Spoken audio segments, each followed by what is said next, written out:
Warcraft, the Tree of Eternity. This video is purely for entertainment and does not infringe on copyrights or laws.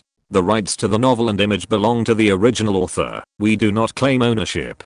Don't like waiting and want to listen to this fanfic in full now? Subscribe to our Patreon, where you'll find the best fanfics. Chapter 201 Magic Bottle. The three ancient trees of war, wind, and knowledge are training soldiers non-stop. Some elves are also constantly building more moon wells to provide more and more idle population for the Night Elves. Needless to say, the training of soldiers makes the strength of the Night Elves expand every moment. In addition to providing more idle population, the increase of moon wells also means an increase in moon well water. After the moon well water is contained in a magic bottle, it can retain its original effect and be carried with you. After Euphenia's original ancient tree studied the technology that allows soldiers to have equipment slots, all humanoid Night Elves have 2 equipment slots. If these 2 equipment slots are equipped with equipment bought from the miracle ancient tree, it will not have any effect on the soldiers. The equipment slots on the soldiers only have storage effects. For this reason, Euphenia was too lazy to study the technology that allows soldiers to carry items. Euphenia has already prepared equipment for Tyrande and several other heroes, and there is no need for soldiers to carry and replace them. Even if new equipment is released outside, this is the real world, not the game world. Even though there is a limit of not having more than 6 pieces of magic equipment on the body, the Night Elf soldiers can still carry the equipment in their hands and on their bodies. For these reasons, although this technology can be studied long ago, Euphenia has not taken any action. However, when he found that the magic bottle can hold moon well water, Euphenia started to think about it. Sure enough, after spending some energy and wood to study this technology, the result made Euphenia very surprised. Now, the leaders of the army, such as Luna and Avril, and those who were the first to be promoted to the elite level, have 1 or 2 magic bottles in their 2 storage columns. Of course, they are filled with moonwell water. Euphenia found that, although the equipment placed in the storage column of the Night Elves other than the hero units cannot have a bonus effect on themselves, the magic bottle is not included. The Night Elves can take out the magic bottle placed in their own storage column and drink it directly, which will have the effect of restoring health and magic points. However, other consumables in the miracle ancient tree, such as healing ointments and scrolls of return, are still not available to non-heroic Night Elves. This may be because the moon well water itself can be used by soldiers to restore health and mana in the game. It may also be because the moon well water and the magic bottle can be drunk directly, while the healing ointment and scrolls of return need to be activated. With the increase of energy, the pressure of purchasing magic bottles on Euphenia is getting smaller and smaller. Because the main task now is to produce soldiers, Euphenia has not equipped ordinary or even elite Night Elves with magic bottles. But when energy is sufficient in the future, Euphenia will definitely put 2 magic bottles in the storage bar of each Night Elf. Now, except for elite soldiers and soldier leaders, only the Claw Druid has magic bottles in the storage bar, and there are 2 of them. As the role of the nanny among the Night Elves, the Claw Druid naturally has to save his own life first, and then consider using rejuvenation to restore the health of other Night Elves. The magic bottle is suitable for the Claw Druids. In addition to allowing the Claw Druids to save their lives and complete more treatments in critical moments, releasing rejuvenation still consumes some magic points, and the moon well water and the magic bottle can just be used to restore magic points. Dividing line. A storm wolf is walking through the woods. As a level 7 magic beast, this storm wolf originally controlled a wolf pack and did not have to be alone like it is now. However, in the previous battle for the throne of the Wolf King, it lost to a newly rising magic wolf and lost its position as the leader of the wolf pack.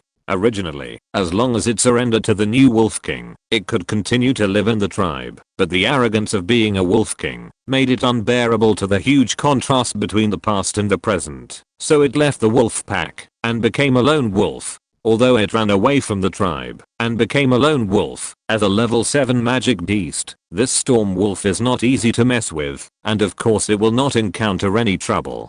But after wandering around in the Monster Mountain range for a while, this storm wolf was eager to gain a territory. However, although the Monster Mountain range is large, there are more monsters. every territory around the tribe where this storm wolf was originally from is owned by an owner. Even before, the storm wolf tribe relied on the power of the group to gain a place in the area where they stayed. Now that it is alone, the storm wolf will certainly not go around to seek death. But walking out from the core area of the monster mountain range, passing through countless monster territories, the storm wolf found that all places seemed to have owners. During this period, it was impatient to find a territory and directly challenge the lord of a monster, but was defeated by other monsters. Recognizing its own strength, the storm wolf obediently walked to the edge of the monster mountain range. This walk led to the extreme periphery of the monster mountain range. It is indeed a vast land with few beasts, and there are almost no high-level monsters. The storm wolf is very happy to circle a large area as its prey. But what it didn't expect was that its life afterwards would be even more miserable than the experience of challenging the monsters in the core area of the monster mountain range. Although there were no high-level monsters outside the monster mountain range to compete with the storm wolf for territory, there were countless adventurers. When some adventurers discovered the traces of the storm wolf, the area outside the monster mountain range was boiling. A level 7 monster. Apart from anything else, how many gold coins can be sold for just a level 7 magic crystal? What's more, a level 7 monster is not only valuable for magic crystals. As a level 7 monster, the materials on it are also very precious to humans. Even the blood of a level 7 monster can be used to make high-level magic scrolls. Using the blood of the monster itself to make magic scrolls, the success rate will be much higher. All this only shows one thing, that is, as long as I kill this storm wolf, I will be rich. Although there are no legendary or even high-level professionals among the adventurers, and there are almost no strong men at the sky level and cloud level, the temptation of not having to worry about life for a lifetime still makes countless adventurers rush to the new territory of the storm wolf. Although there are many monsters as valuable as the storm wolf in the depths of the monster mountain range, no adventurer is stupid enough to go deep into the monster mountain range to hunt monsters. Even the legendary masters dare not do such a thing. There is no other way. Although there are fewer high-level monsters than low-level monsters, if they are all concentrated in the depths of the monster mountain range, even the legendary masters who do not encounter monsters of the same level will die under the attack of countless level 7 monsters. It is precisely because of these reasons that magic crystals and monster materials of level 7 and above are extremely expensive. This time, a level 7 monster was left alone. The adventurers who knew the news shouted that the opportunity had come, and then called their friends to kill the storm wolf. When the storm wolf first met the human adventurers, it didn't think anything of it. It just felt that these weak humans tasted good. But the waves of adventurers who came one after another made this arrogant level 7 monster feel cold in the heart. If there are fewer professionals who are only gold, silver or even lower, they are simply food for the storm wolf. Even if there are a lot of them, they are not a big threat to the storm wolf that can release large-scale lethal magic. However, the fierceness of the human adventurers who want to peel off the storm wolf's skin makes the storm wolf feel a little weak. It seems that I haven't provoked these creatures, right? Why do they all look like they have a deep hatred for me? Of course, the storm wolf doesn't know what price its skin can be sold for in the human world. Anyway, as long as it hunts this magic wolf and then sells it, it will never spend it in 10 lifetimes. With this obsession, all the adventurers who know the news will naturally not have any fear of the storm wolf. Although the storm wolf killed every batch of adventurers who attacked, there are still adventurer teams coming to destroy it. Even as time goes by, some adventurers with young CLO level strength come to join in the fun, and the storm wolf can hardly stop for a moment.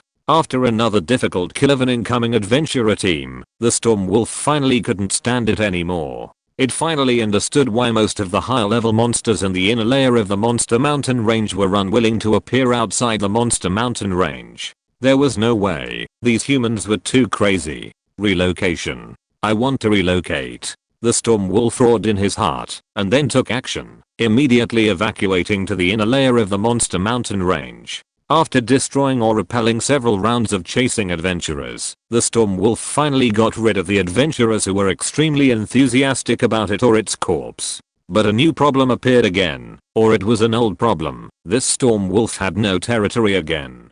A territory is still very important for high level monsters, at least it is the source of their food. If it hunts in the territory of other high level monsters, it is a provocation to the owner of this territory. The strength of the storm wolf is not very strong among the 7th level monsters, so it didn't think that it could easily find a territory and didn't provoke other lord monsters. It often left immediately after having a full meal in the territory of a high level monster. Wandering around in a daze, the storm wolf suddenly discovered that there was no high level magic beast in the area where he was. Phew. I have already reached chapter 200 without realizing it. Nothing, just a few words of emotion. Chapter 202 Thousands of Night Elves. After carefully wandering around the area for a long time and feeling it, the storm wolf confirmed that there were indeed no high-level monsters around. Could it be that it had reached the periphery of the monster mountain range again? The storm wolf thought to himself that during this period, it had also found a territory without high-level monsters on the periphery of the monster mountain range. Then after carefully investigating the surroundings, the storm wolf found that, although this place was close to the periphery of the monster mountain range, it was truly the inner layer of the monster mountain range. What does the inner layer mean? It means that he will not be harassed by those flies like humans. What does a territory without high-level monsters mean? It means that he can also have a territory of his own. Either of these two items is what the storm wolf expects, but these two items have never been combined before to give the storm wolf a place to live that it expects. But now, it won the prize. That's right, a small independent villa located in the inner area of the Warcraft mountains and in the unowned land. No, it's the territory that was placed in front of the storm wolf, which made the storm wolf extremely excited. This area is actually the area cleared by the Night Elves, and the storm wolf didn't notice it at all. There was not even a single intermediate Warcraft in the area it found. This was naturally cleared by Euphene's Elf King clone and Illidan Maev and other heroes when they were leveling up. High-level Warcraft from the surrounding areas also fled here, but they were all eliminated before, so there were no high-level Warcraft coming here to die, except for this storm wolf that wandered from other places. The storm wolf has now identified the area where Euphene's body is as its own territory and is ready to start patrolling its own territory. As the storm wolf moved through the woods, it gradually approached the place where Euphene's main body was. I don't know if the storm wolf was too lucky or the female hunters scouting owls that Euphene arranged were a little sparse. It was not until it walked 1 kilometer away from where Euphene's main body was that Euphene discovered this silly storm wolf.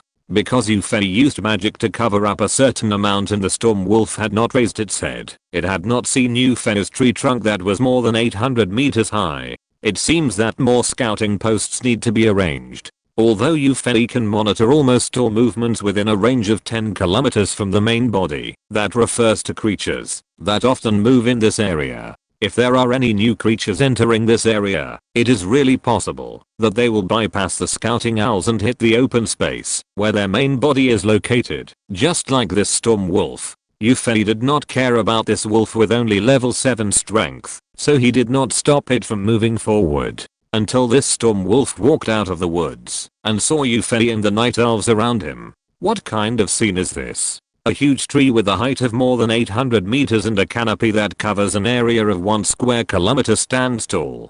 Around this giant tree, there are dozens of tall giants standing silently, and behind them are some creatures with strong momentum, some riding black panthers, and some carrying long bows. In the branches of the giant tree, you can see a kind of flying magic beast passing through, and you can also see some creatures riding longbows on them. In addition to the giants, the momentum of those creatures is not weak, but the storm wolf is confident that he can deal with them, but this number.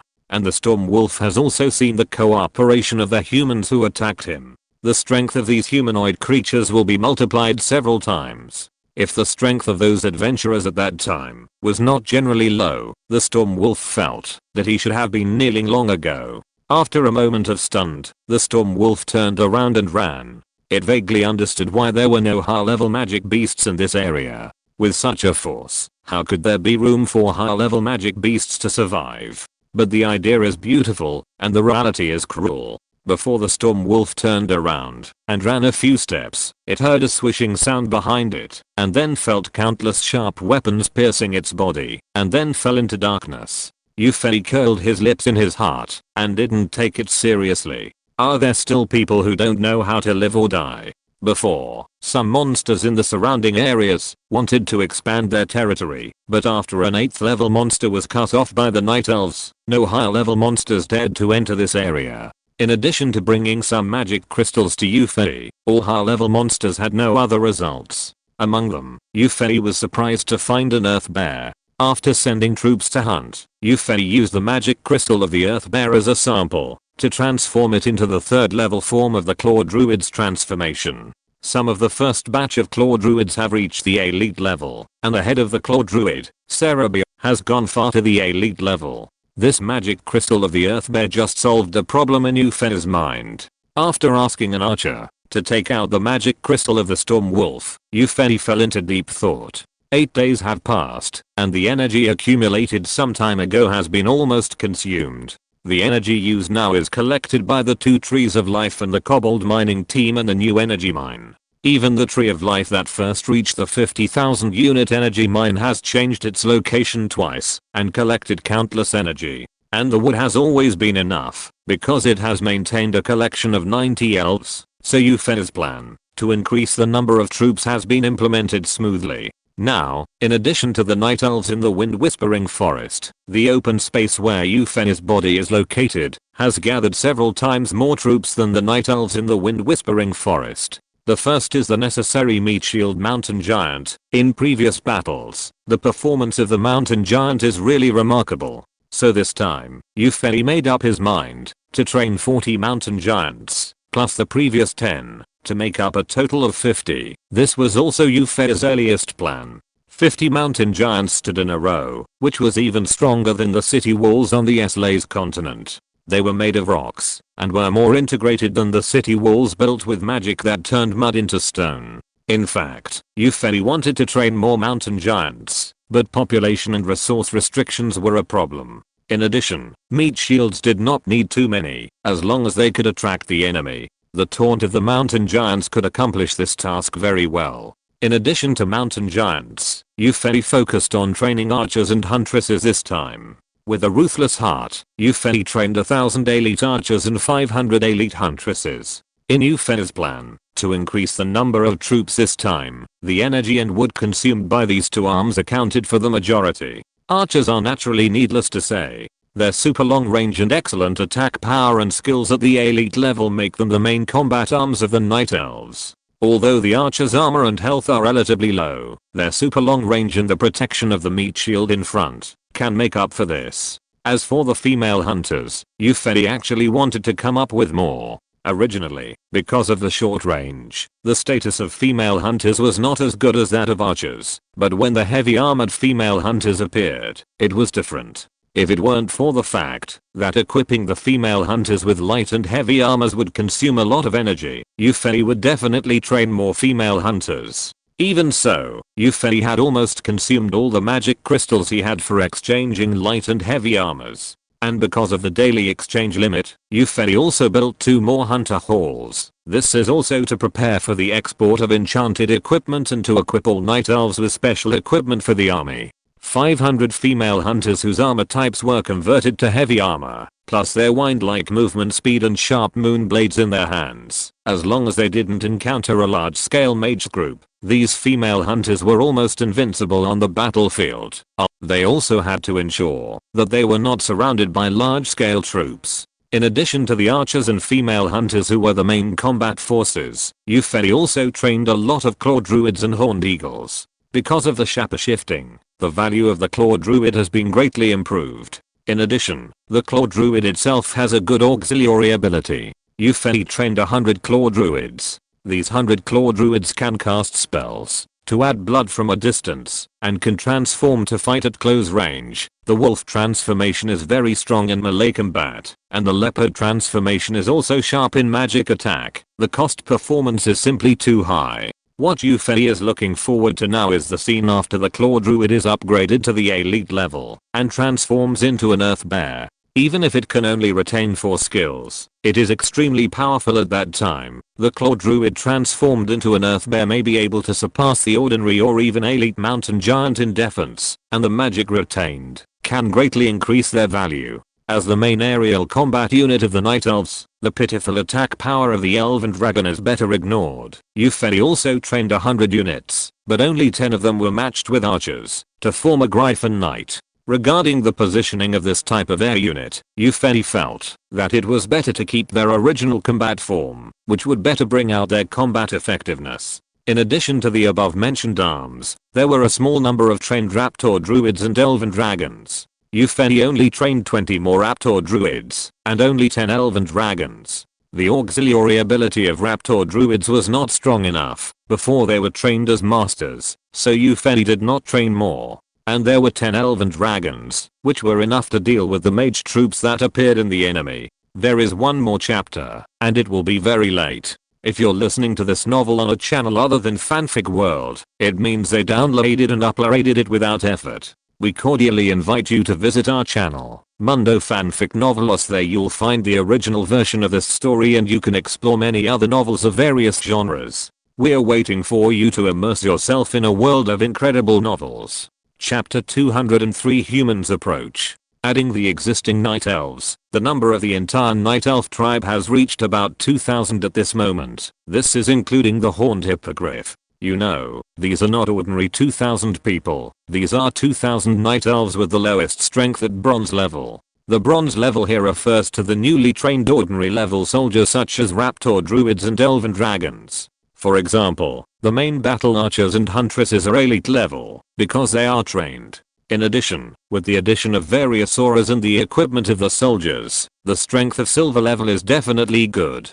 So it is 2,000 troops with general strength at silver level. There are also many legendary masters among them, who can still fight against the general epic legendary masters. Like Illidan, after he was upgraded to level 6, and equipped with the exclusive equipment of the intermediate hero, the general epic level is no match for him. This can be reflected in the Shadow Demon Tiger, that was defeated by him, and became his mount. As the best among the 8th level Warcraft, Shadow Tiger has an overwhelming advantage in the face of human masters of the same level. Even if it faces 2 ordinary human legendary masters at the same time, it is not afraid at all. However, in front of Illidan, who is nominally still in the late to peak legendary level, it was abused, and had no power to resist. This made Shadow Tiger cry out in his heart that it was abnormal, and he had to accept defeat, and become Illidan's mount.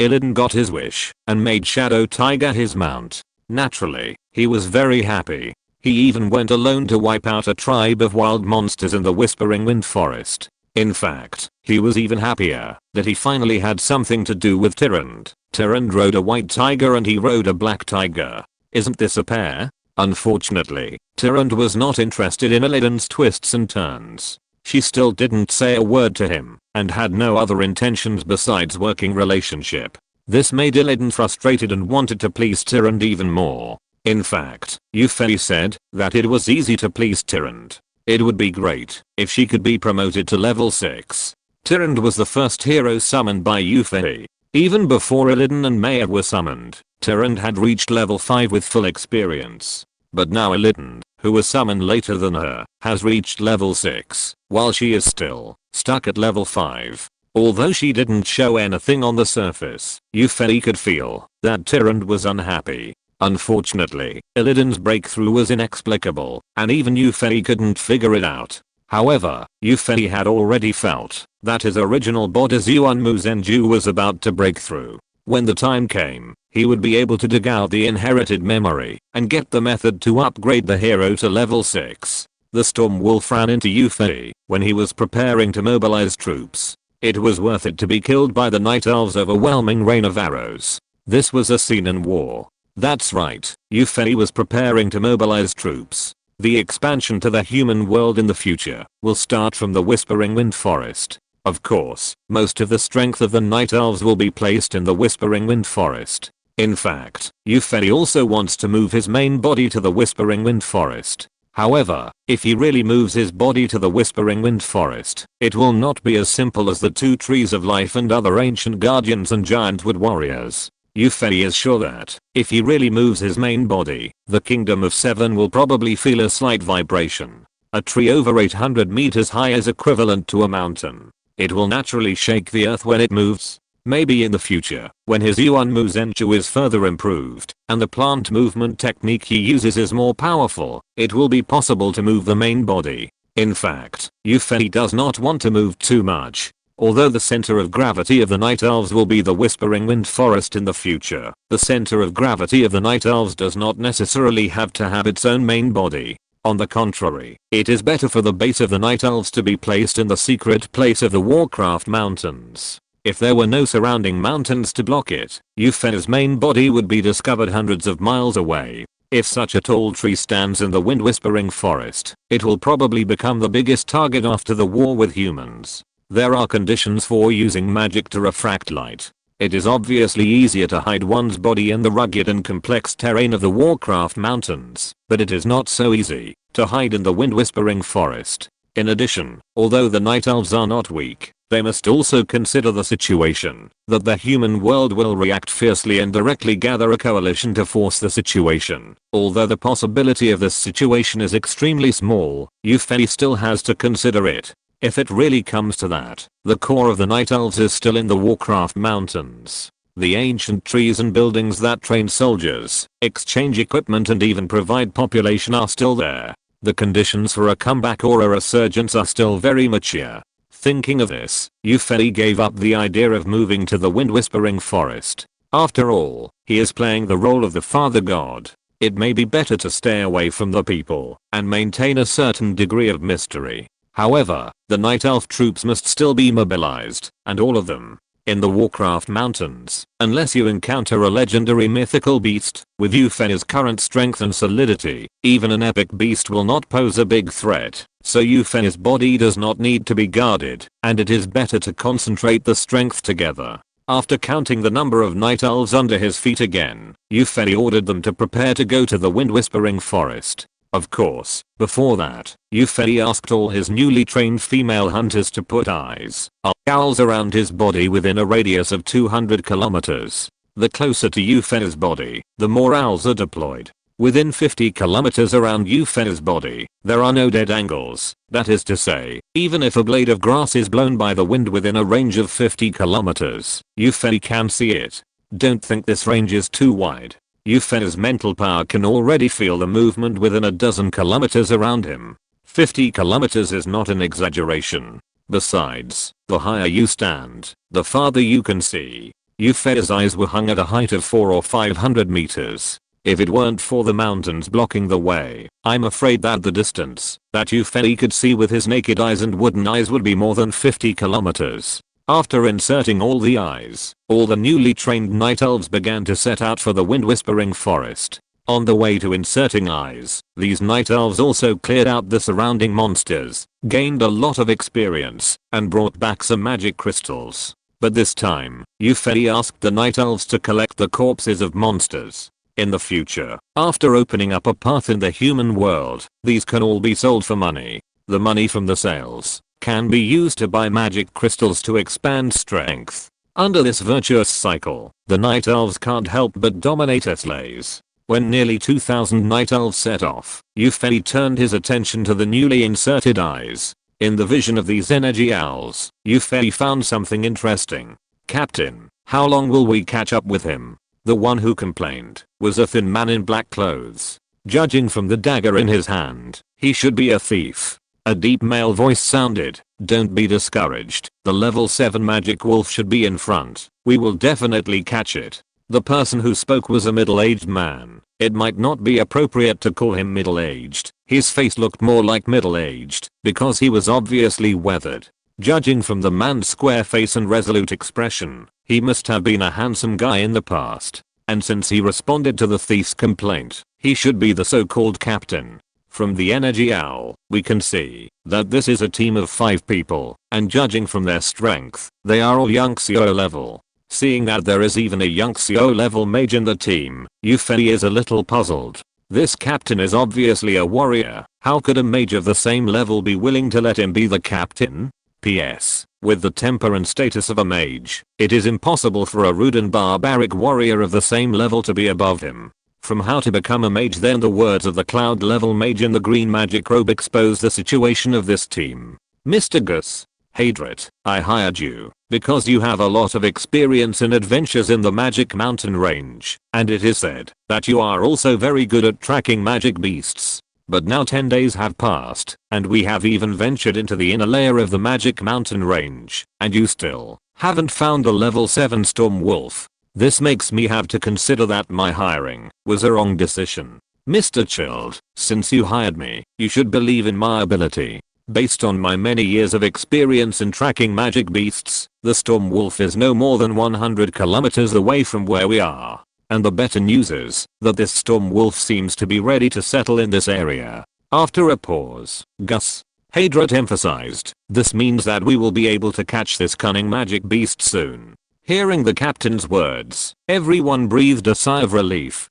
Chasing from the outer periphery of the Magic Mountain range to the inner layer, everyone in the team was worried. If it weren't for that chilled mage, a cloud level wine specialized mage, who insisted on hiring them to obtain this 7th level wind magic crystal, they would never have entered the inner layer of the Monster Mountain range. Seeing this, Euphony immediately understood. It turned out that this was brought by the Storm Wolf that delivered the food. Interesting. Although the Elf King's clone has come into contact with many humans, it would be more interesting to tease these humans with his own body, right? Euphony smiled evilly in his heart. Catch up with the 3rd chapter. By the way, this Gus Hadrit is from the Dragon Set building. Chapter 204 Hadrit. Gus Hadrit was a little unhappy at this time. As a well-known adventurer, if he had not been accustomed to the adventurer's life and did not want to go to a certain kingdom to find a job, he would have probably become a general now. His long-term adventurer experience has made him accustomed to this kind of life of fighting against the sky, the earth, and the monsters, and he is very confident in his ability to track monsters. Looking back at Master Chilled, Hadrit's brows frowned even more tightly. In fact, he did not want to enter the inner layer of the Monster Mountain range because it was too dangerous. Although this team is well equipped and composed of young CLO level strongmen, it can only contend with ordinary level 7 monsters. There are also many level 8 monsters in the inner layer of the Monster Mountain range. Even if we don't talk about the level 8 monsters, the strength of the best level 7 monsters is not something this team can contend with. Alas. Hadrit sighed in his heart. If it weren't for this Master Chilled, he wouldn't be in a dilemma now. The Chilled Mage had hired them outside the Monster Mountain range, and the mission objective given at that time was to hunt down the level 7 Storm Wolf. At that time, the Storm Wolf had killed several groups of adventurers who went to harass it, but it had no intention of moving. Thinking that it would be easy to deal with a level 7 Storm Wolf, which was very average, and had been released after many battles, with the strength of this small team outside the Monster Mountain range, Hadrit agreed very readily. But what he didn't expect was that before them, there was also a young CLO level adventurer who brought some low level adventurers to kill the Storm Wolf. Although the team was completely wiped out due to insufficient strength, it also caused some injuries to the Storm Wolf, and even scared the timid wolf back to the inner layer of the Monster Mountain range. At that time, the Hadrit team had already set out and entered the Monster Mountain range, and it was really not easy to retreat like this. In addition, after receiving this news, the Chilled Mage felt that a wounded wolf was easier to deal with, so he urged Hadrit even more. This team was originally put together. Even if Hadrit didn't want the reward and was ready to turn down the task, the other 3 adventurers would probably not agree. Considering this, Hadrit had no choice but to lead the team to track down the escaped Storm Wolf. In fact, Hadrit was already a peak cloud level warrior. If he went one step further, he could reach the sky level, which was considered a top expert even in a kingdom. And that Chilled Mage had just broken through to the cloud level. In terms of combat power, Hadrit was confident that he could easily deal with him. But there were 2 problems. First, although Chilled Mage volunteered to join the team to hunt the Storm Wolf, he was the employer after all. If he was not in the team, Hadrit could still find a reason to say that the Storm Wolf escaped too far and could not complete the task, but Chilled was in the team. If he was too obvious in fooling around, Chilled would report him to the Adventurers Guild, which would tarnish his reputation. Another reason is that this Chilled mage is less than 30 years old, but he is already a cloud level mage. Of course, he did not achieve this level by his own ability. This Chilled mage is a direct descendant of the Chilled family in the Holy Lion Empire, and Hadred can't afford to offend him. You have to know that the Chilled family was a big family in the Holy Empire back then. After the Holy Empire fell apart, they did not establish a country like other human forces, but dispersed to various new countries to take root. When the new Holy Lion Empire was established, this Chilled family supported it with all their strength and made great efforts. In addition to the strength accumulated over the years, after the Holy Lion Empire was successfully established and stabilized, the Chilled family became a major force in the empire. The Chilled family, which was originally only a middle-class family during the Holy Empire, was extremely respected even by the royal family of the Holy Lion Empire, because of this meritorious service and many years of heritage. So many descriptions are actually just to clarify one conclusion. That is, Hadred can't afford to offend this Chilled mage. Becoming a cloud level mage in his 20s, this Chilled mage probably has a high status in the entire Chilled family. If it weren't for this factor, based on the attitude of this Chilled mage, Hadred would have quit long ago. But fortunately, after looking ahead, Hadred breathed a sigh of relief. It seems that this Storm Wolf is not going to run around anymore.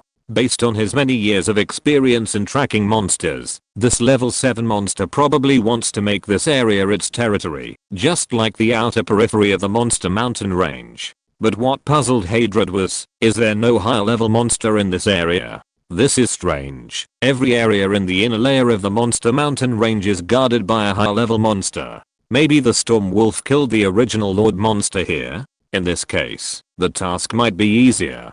After fighting and killing a high level monster, I believe this Storm Wolf should be seriously injured, and I might be able to pick up a big bargain. As for the fact that the Storm Wolf was killed by the high level monster in this area, Hadred did not consider it, because according to his observation, there has been no trace of high level magic beasts other than the Storm Wolf in this area for a while. All you can see are the footprints or excrement of the Storm Wolf. Let's complete the task quickly and return to the human world.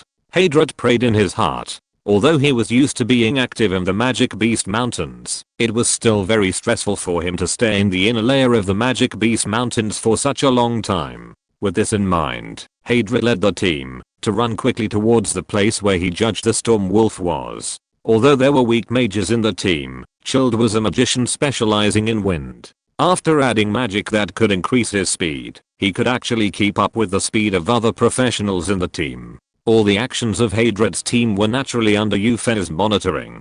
With the ubiquitous energy owl, even if the Chilled mage secretly picked his nose, Eupheni saw it.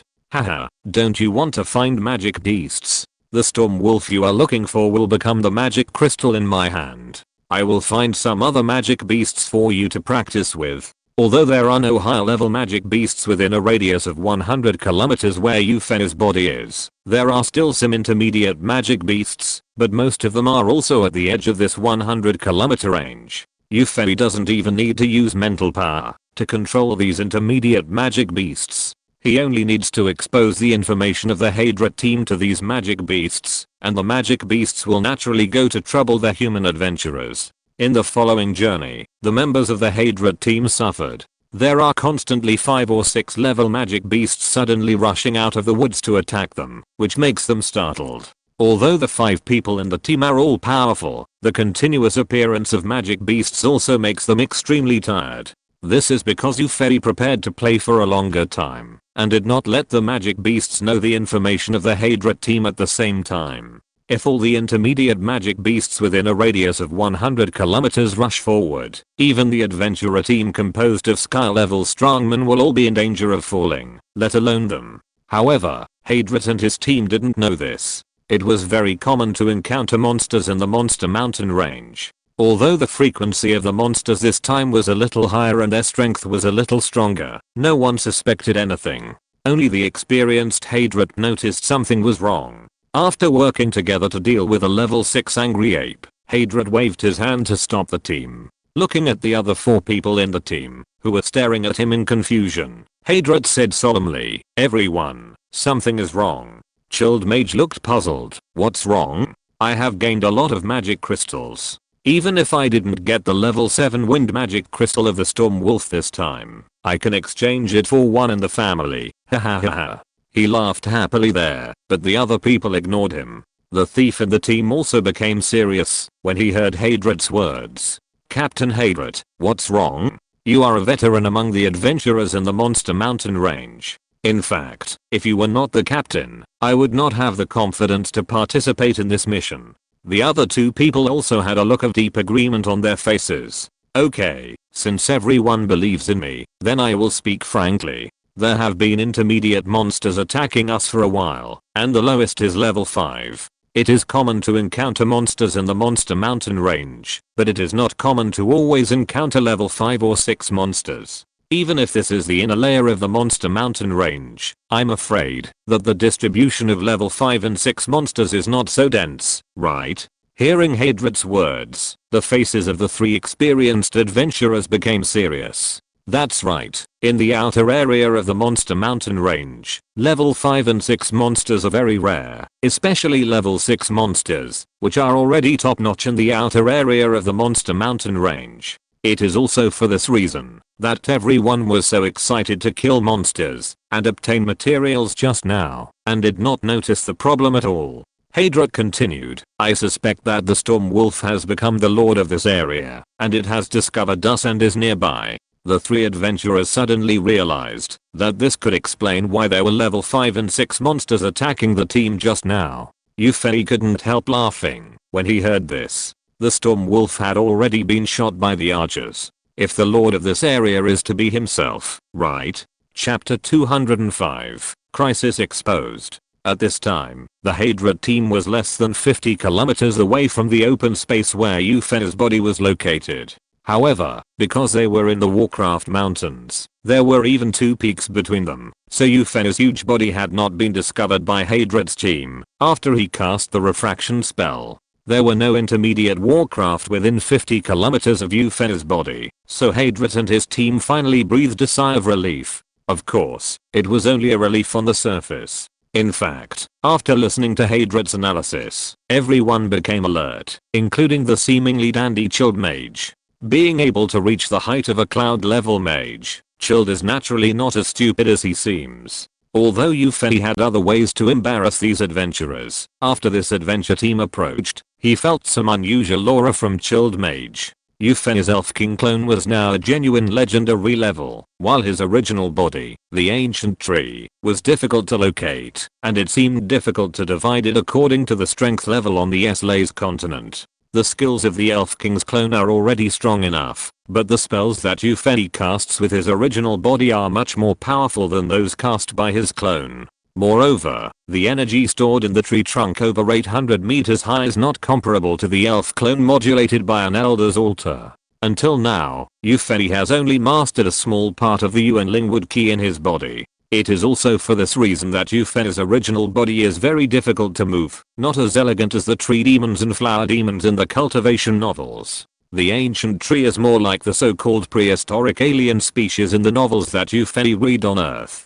It is quite powerful, but it is difficult to transform. Yufei can't judge the level of his original body, but he can feel a legendary aura from that chilled wizard. This is the conclusion, after comparing the auras of several legendary masters under his command. Is this chilled actually a legendary master? Yufei shook his head. No, if he is a legendary master, would it be so troublesome to catch a level 7 storm wolf? Thanks to Yufei's rich experience in reading novels, he quickly thought of the practice of the legendary big families. In the novels, those big families would take some protective measures when the outstanding children in the family went out to practice. Some secretly sent masters to protect them, and some let the outstanding children carry some powerful weapons. In some cultivation novels, there are masters and elders who place their divine thoughts on their disciples and younger generations, and when necessary, they will manifest to protect the younger generation and deter the enemy. Maybe there are similar means on the SYNOPSIS continent? Strong men like swordsmen and archers may not have such means, but the spiritual power of the mage profession is extremely strong, and there are many means. Maybe they can really reach the realm in the cultivation novels. It seems that the background behind this chilled mage is not small. Although Hadrit had turned over the information about the chilled family in his mind before, Eupheni's original spiritual power was strong, but he had not reached the point where he could see a person's inner thoughts at will, so he didn't know that the family of this chilled mage was a first-class force even in the entire SY's continent. This is not fun, Eupheni thought. He was going to let these adventurers find his true form. If they were not intimidated by his cuckold spirit and served the Night Elves obediently, they would be dead. But if this chilled wizard had the spiritual power of a legendary master or some other means of protection, it would be difficult to deal with. Eupheni was not going to expose himself now. In his plan, although the Night Elves would soon appear in front of the various races or forces on the SY's continent, his true form could not be exposed. As he thought before, if the Night Elves were pushed by humans, at most all the troops would be wiped out, and the heroes would be resurrected at the altar with 3 levels down. But it was because the true form still had a chance to make a comeback. But if the ancient tree was exposed, it would not be fun. Although his tree body was extremely solid and his strength was very strong, it was not invincible after all. If there were legendary mythical masters or multiple epic masters, Eupheni could not guarantee that he could save his life. Maybe, when I reach the level of the eternal tree, I won't have such worries, right? Eternal, I guess my tree body will be able to exist forever just like its name.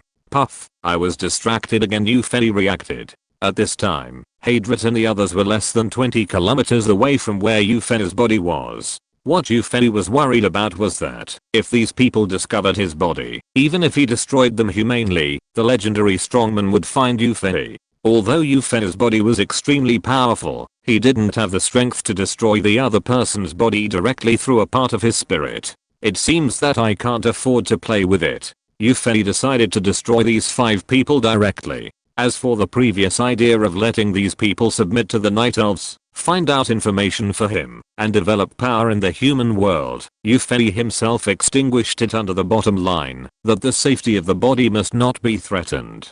It's only a dozen kilometers away from me. Just destroy it mentally. If you use magic, the power may be weakened a lot at such a long distance, allowing these adventurers who are also quite powerful to escape.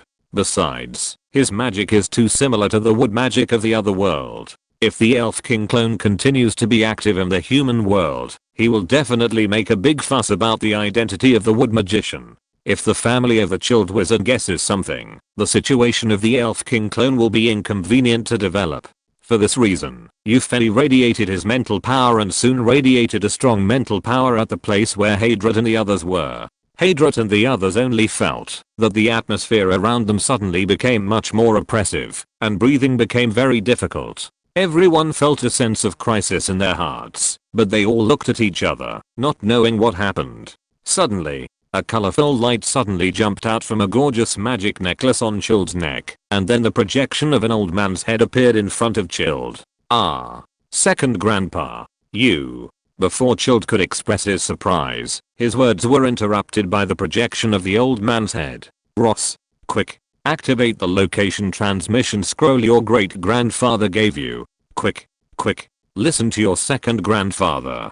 Before Master Chilled could react, Eupheni, who noticed the legendary wizard's spiritual power bursting out from him, directly suppressed the huge mental power. Boom. Although there was actually no specific sound, Hadrit and the others really felt the roar of their spiritual world at this time. Hadrit and the other adventurers were warriors, thieves, archers and other professions. They didn't practice spiritual power at all. Under Eupheni's spiritual storm, their spiritual world was directly torn apart and then shattered. The information contained in it was almost completely accepted by Eupheni. The performance of Master Chilled was much better than that of Hadrit and the others. Because he was a wizard himself, Rothschild's spiritual power was not weak, so Eupheni's first round of spiritual storm was miraculously resisted by him. When Eupheni found that Rothschild did not die directly under his spiritual storm, another stronger spiritual storm came immediately. The mental power Eupheni used in this round of mental storm was much stronger than the previous one, and it was only aimed at Rothschild. Yufei thought that Rothschild was only a cloud level mage after all, and no matter how strong his mental power was, he could not resist this wave of mental attack. But when Yufei pressed down with the second round of mental power, the shadow of the old man's head projected from the magic necklace on Rothschild's neck suddenly gritted his teeth, and his face showed a resolute look. The projection of the old man's head shouted at Rothschild, who had just recovered from the previous round of mental storm, "Hurry up. Do you know why? Hurry up and activate the positioning transmission scroll." After shouting, the projection of the old man's head suddenly ignited a cluster of flames, and the whole head rushed up with the flames burning in the void to meet Yufei's mental power. Rothschild had reacted at this time, but he was still a little hesitant. Second grandfather is a legendary late stage mage. It seems that they are going to engage in a spiritual confrontation. How can second grandfather's level not be able to contend with this sudden attack of powerful mental power? But during this hesitation, Rothschild suddenly discovered that, after burning second grandfather's spiritual body and the magic necklace on his neck, it was still directly annihilated by the strong mental power after burning itself, and the effect was only to make this mental power stagnate for a while. Seeing this scene, Rothschild felt a great sense of fear in his heart. This is not true. Second grandfather is a legendary late stage great mage. Although this is just a separated spiritual body, it is essentially a legendary mental power, and second grandfather obviously cares about himself. This mental power is probably 1/3 of all his mental power, enough to sweep all the forces below the legendary level. But such a powerful mental power was directly annihilated by the sudden appearance of mental power! Exclamation mark. I'm dreaming. Rothschild let out a barely audible groan in his throat. Chapter 206 Castle. Although it was extremely unbelievable, the strong sense of crisis finally made Rothschild wake up. No matter how incredible it was, the second grandfather's spiritual body had been annihilated. Now what he had to do was not to disappoint the sacrifice that the second grandfather made for him and escape quickly. Then, taking advantage of the moment when Yufei's suppressed mental power was slightly blocked by the projection of the old man's head, Rothschild immediately took out the positioning teleportation scroll that his grandfather gave him when he came out to train, input his mental power into it, and activated the scroll. Then, a white light enveloped Rothschild, and his body suddenly became transparent, flickering with the flickering light. This is the positioning teleportation scroll, right? It should be no different from the return scroll in the Miracle Ancient Tree, but it seems that it can only teleport to a single body. Looking at Rothschild's gradually disappearing body, Yufei was not worried at all. The speed of his mental power was not comparable to the speed of Rothschild's activation of the scroll. At the same time that Rothschild activated the scroll, Yufei's mental power had already crushed his spiritual world. Compared to Rothschild's second grandfather, Rothschild's mental power was even more vulnerable. Yufei could even hear the explosion of Rothschild's mental world under the crush of his second round of increased mental power. However, the positioning teleportation scroll had already been activated, and the teleportation process was irreversible. Rothschild's figure quickly disappeared in the woods. What if an empty shell escaped back? Besides, these adventurers didn't see his real body, so Yufei didn't care about it. He was confident that, even if his mental storm didn't crush Rothschild's mental power into pieces, it would turn this cloud level mage into an idiot.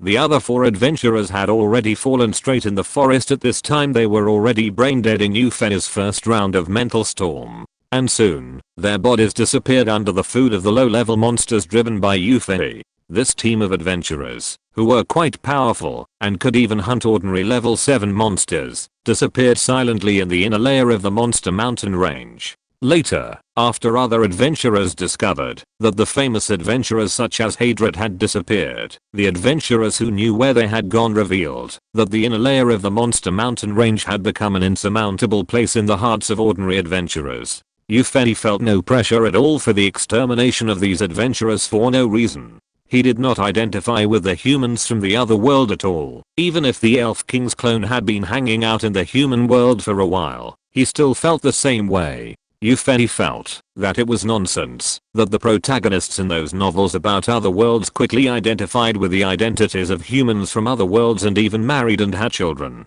Even if you go to live in another country on Earth, It is difficult for a Chinese to identify with people from other countries, right? Not to mention aliens from a completely different world. It is too difficult for a group of humans who are not Chinese, or even not from Earth, to make a Chinese who attaches importance to the identity of the descendants of Yan and who aren't feel identified. These adventurers threatened him. Although it was only possible to expose his existence, it was still intolerable. I still want to return to Earth. I have such a strong power now. As the old saying goes, if you don't return to your hometown when you are rich, it's like walking in the night in brocade clothes. What's the use of being prosperous in another world?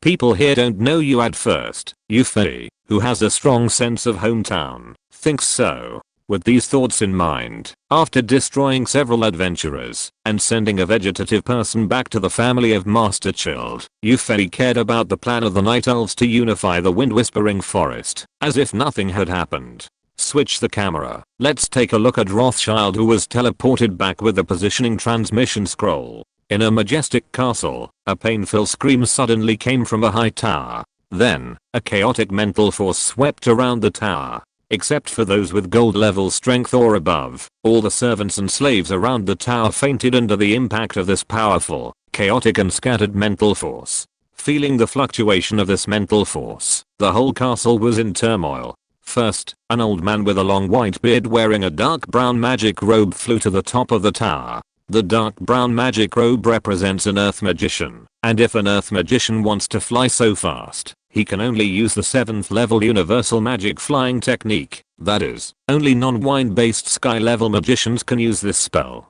And looking at the proficiency of the white bearded old man in using the flying technique and the speed of his flight, it is obviously not as simple as a sky level magician. Following the white bearded magician, 2 more old men landed on the tower. One of them was wearing a fiery red magic robe, and a closer look revealed that she was a female magician. The other man looked a little younger, but he was dressed in a warrior's outfit.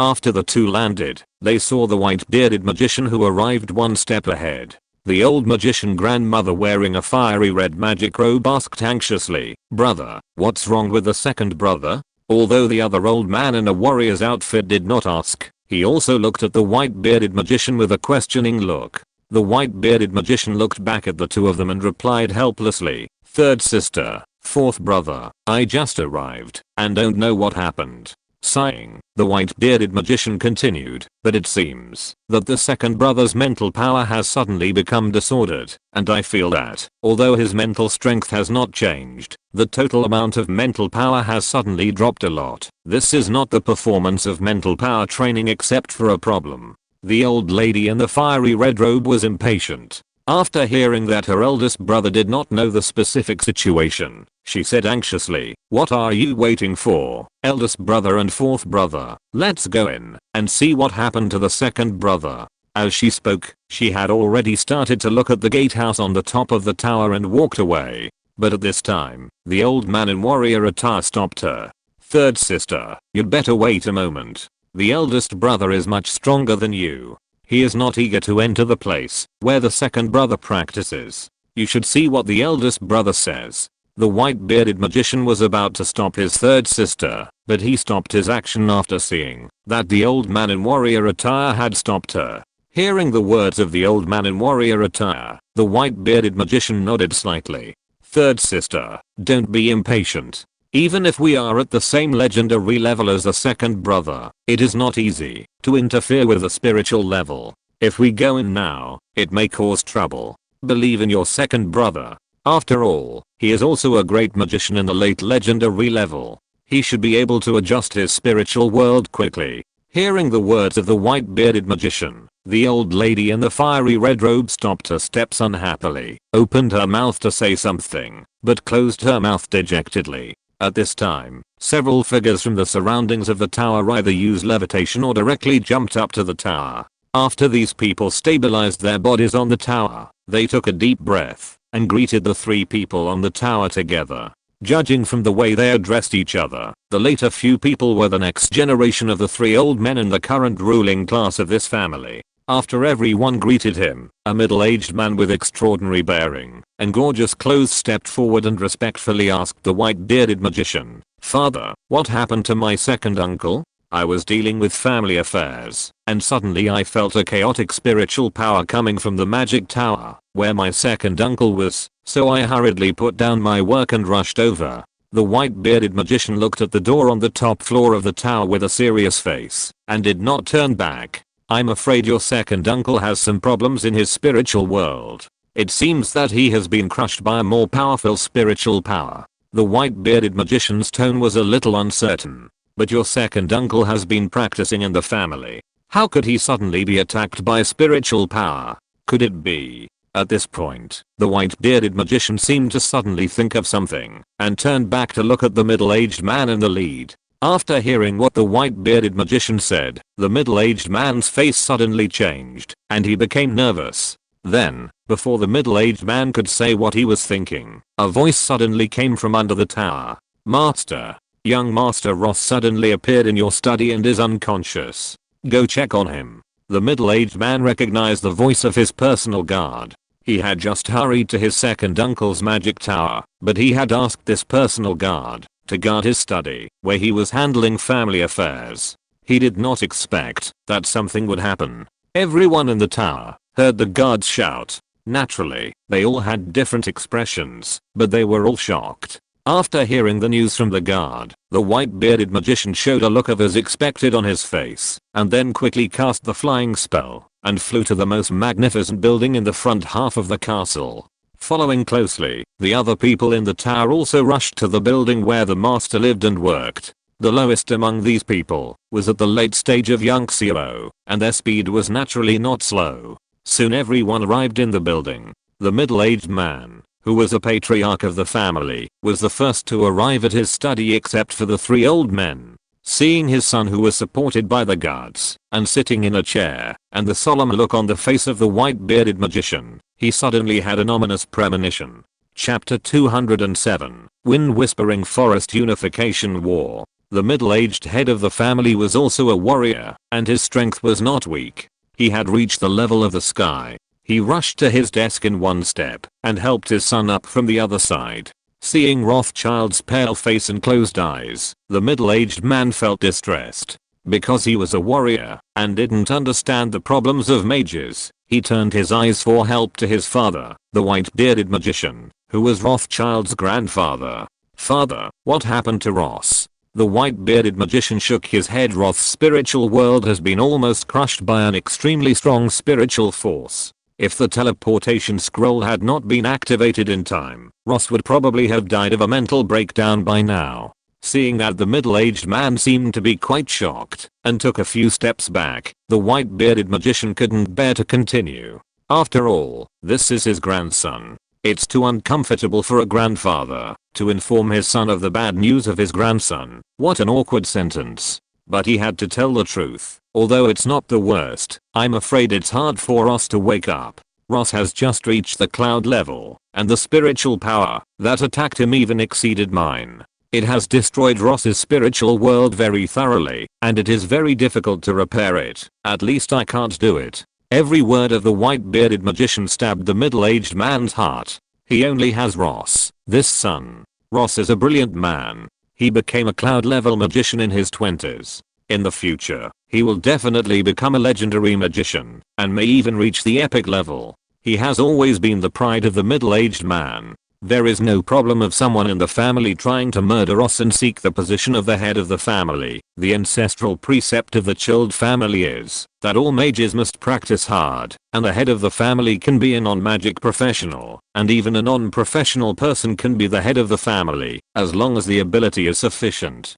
Because of this ancestral precept, no one in the family is against Ross, and everyone is happy that such a wizard genius has emerged in the family. It is because there is no intrigue in the family that the middle-aged man and the white-bearded magician agree that Ross should be allowed to go out and gain some experience. In order to ensure Ross's safety, the white-bearded magician even found his second brother, a legendary magician who also studied the spiritual system, and planted a very strong spiritual body on Ross's magic necklace. In addition to this, the white-bearded magician also equipped Ross with an extremely rare positioning teleportation scroll. The destination of this teleportation scroll is a study of the head of the child family, which has always been the most heavily guarded place. But even with such multiple protection measures and Ross's own strength, he has now become a vegetable. This makes everyone present, especially the white-bed magician, feel unbelievable. At this time, the old lady in the fiery red robe suddenly said with enlightenment, "Brother, the second brother's spiritual power is damaged. Could it be because of this reason?" Following the direction she pointed, everyone saw the almost shattered magic necklace on Rothschild's neck. The white-bed magician also reacted. Isn't this magic necklace the equipment for his second brother, to store his spiritual body? The necklace is almost broken, which means that the spiritual body in it has been shattered, and the second brother's previous performance seems to be in line with this point. The family castle was heavily guarded, either openly or secretly. It was impossible for someone to sneak into the family camp and injure his second brother and then retreat calmly. Instead, it was more reliable that his spiritual world was severely damaged because his spiritual body outside was destroyed. After a futile experiment, the white-bearded magician had no confidence in whether he could wake up his grandson. Let's see what the second brother says after he recovers. Is there any way? Thinking of this, the white-bearded magician handed Rothschild to the middle-aged man, and he called the old lady in the fiery red robe and the old man in the warrior costume to go to the magician tower where their second elder brother, lived again. When they came to the tower again, the three people could already feel that the chaotic mental power that was originally surging around the magician tower had almost stabilized at this time, and they were all happy. The younger genius of the family has become a vegetable. If one of the pillars of the family has something wrong again, this blow will be really big. After waiting quietly for a while, the mental power that was surging around the magician tower slowly calmed down, shrank, and finally sank into the magician tower. After a while, the door on the top floor of the magician tower opened automatically without any wind, and a figure appeared in front of the three white-bearded magicians. This figure was the second brother of the three, a legendary late-stage wine type and spiritual type master. Looking at the appearance of this newly appeared old man, his head looked exactly like the old man in the spiritual form that Eupheny had destroyed with his mental power before. Quickly taking a few steps forward, the white-bearded magician, the old lady in a fiery red robe, and the old man in a warrior outfit surrounded the old man. The first to speak was naturally the eldest brother. The white-bed magician was the first to ask, "Second brother, what happened? We only felt that your spiritual world suddenly suffered a big blow and suffered some great trauma. The spiritual body attached to the magic necklace worn by Ross seemed to be destroyed, and Ross also came back with an almost completely shattered spiritual world. Did Ross encounter a strong enemy that you couldn't resist?" The newly appeared old man did not answer his eldest brother's question first, but asked with a serious face. Ross successfully teleported back. How is his situation? After hearing what the white-bed magician said about Rothschild's situation, the newly appeared old man was silent for a while. Alas, he didn't escape after all. That spiritual power is really too strong. After sighing for a while, the newly appeared old man explained the situation he and Ross encountered to his eldest brother, third sister and fourth brother in detail.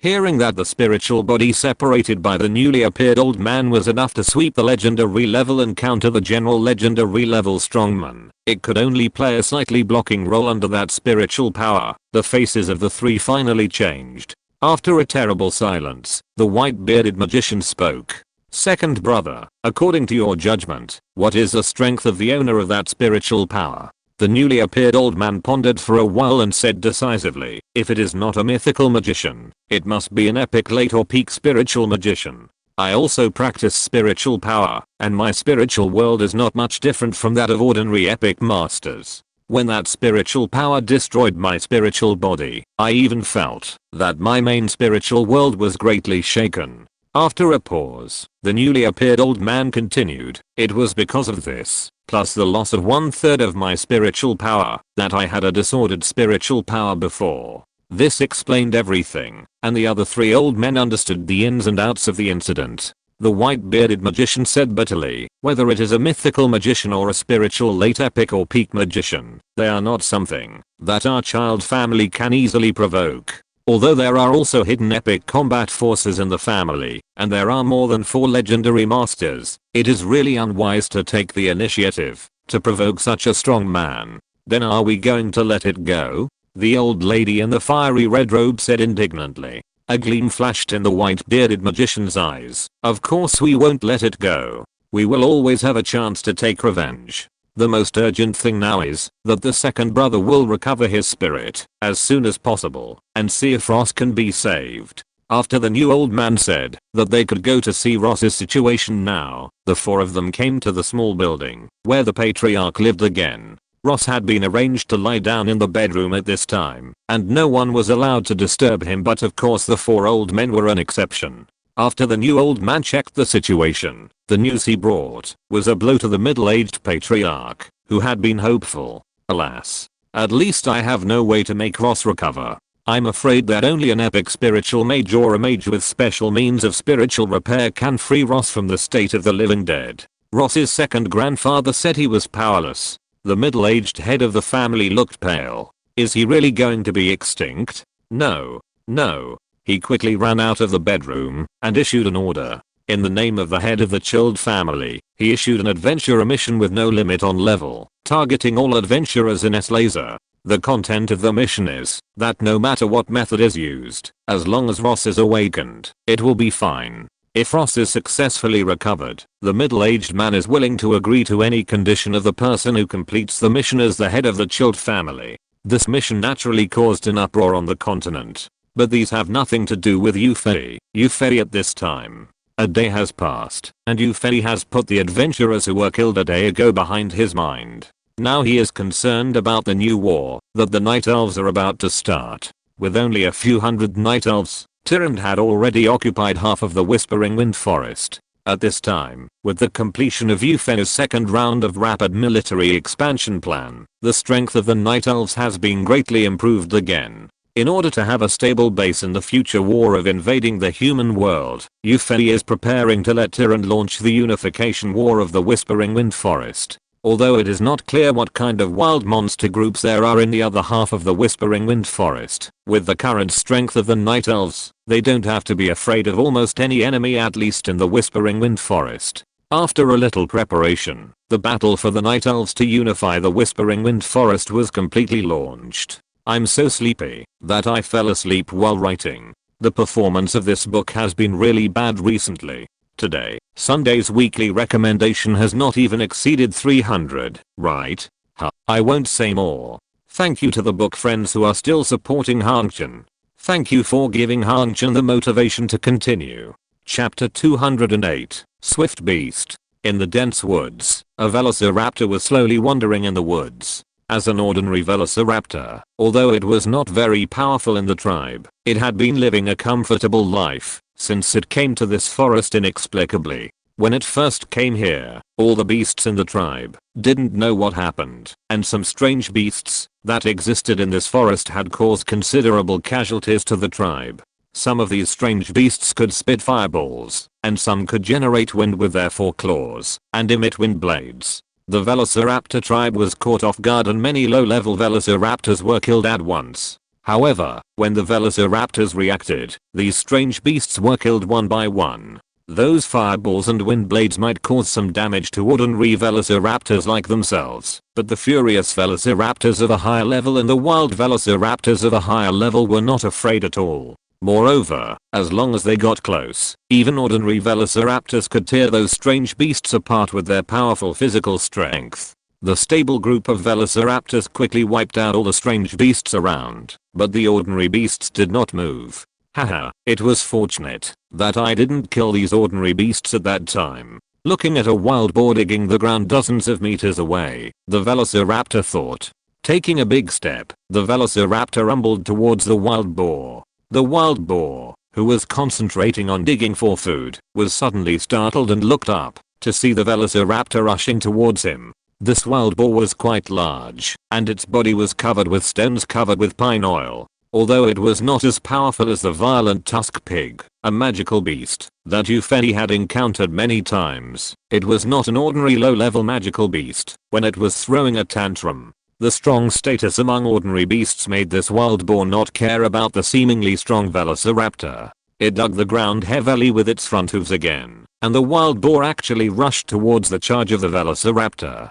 Although the wild boar did not have much wisdom, it still had the instincts of a wild beast. The velociraptor is an upright creature. Even if it is as strong as the wild boar has the confidence to knock it down. After all, its chassis is stable. As for the knockdown, the wild boar seemed to have seen the blood and flesh of this seemingly strong creature splattered under its 4 iron hooves. Bang, the sound of flesh and blood colliding rang out, and a figure was knocked away fiercely. After breaking a large tree, it lay on the ground and twitched. A closer look showed that it was the huge wild boar that flew out. The velociraptor was not surprised at all. Humph, our velociraptor clan is strong in physical strength. A small wild boar also wants to collide with this beast.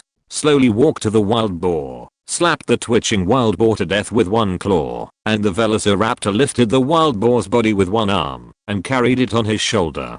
It's a good thing that these ordinary beasts were not slaughtered at that time, otherwise what would the tribe eat now? Although it seems that we don't need to eat. Shaking his head, he didn't think about why his tribe could survive without eating. The velociraptor carried the wild boar corpse and walked towards the place where the tribe was. Why think about these things? Anyway, it's enough for him to eat blood. Those velociraptors who don't like to eat wild beasts are better off not liking to eat them. It just so happens that there are no wild beasts to snatch them from us who like to eat wild beasts. The velociraptor suddenly smelled some unusual smells in the air. This doesn't seem to be the smell of wild beasts. The velociraptor looked puzzledly at the forest where the smell came from. Putting down the wild boar on his shoulder, the velociraptor slowly walked towards the forest. Yufei, who was observing this place from the perspective of a female hunter, looked at this silly velociraptor and couldn't help feeling a little funny.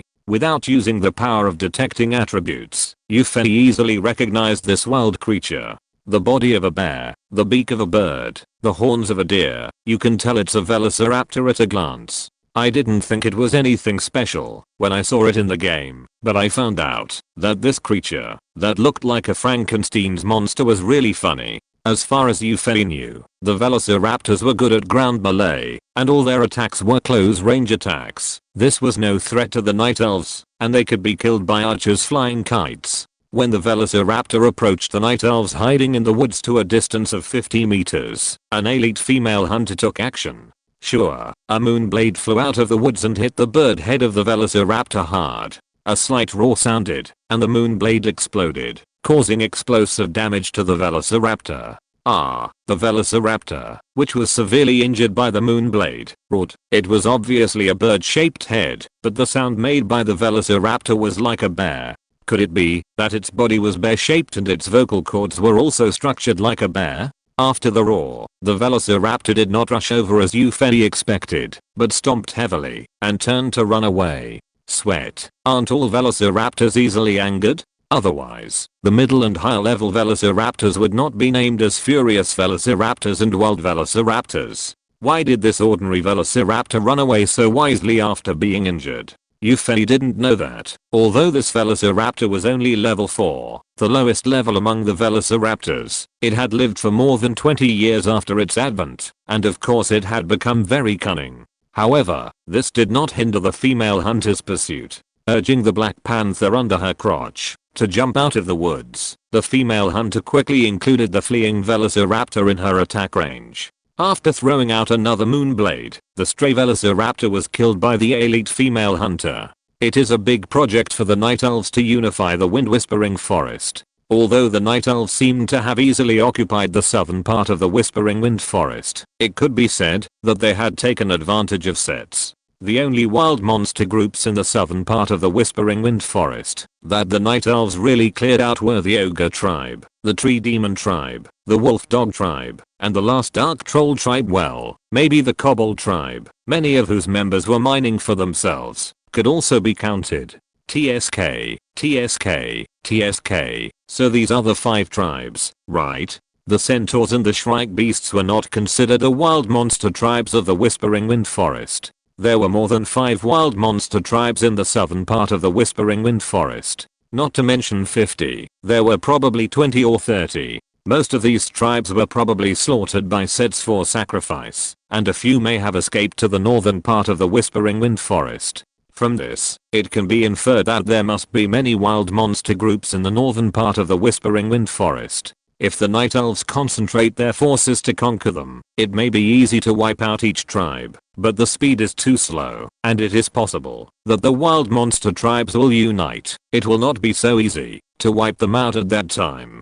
Therefore, Yuffie decided to let the Night Elves divide their troops and attack several or even more wild monster tribes at the same time. In addition to the two heroes Tyrande and Illidan, each soldier leader also led the army alone to wipe out the wild monster tribe assigned to them. Yuffie is now observing the area that Avril has been assigned to solve. Each soldier leader leads the army alone, and naturally will not only lead the same type of soldiers as himself, and the troops under his command are naturally matched. For example, in the troops assigned to Avril, there are 5 mountain giants, 50 female hunters and hundreds of archers. Of course, there are also auxiliary units such as claw druids and raptor druids. This elite female hunter who killed an ordinary velociraptor is one of Avril's scouts. After finding out that there were wild monsters such as velociraptors in this area, Avril no longer hesitated and quickly issued an order to launch an attack. The sun shone on this wide grassland, and a group of velociraptors were lazily lying on the grass and sunbathing.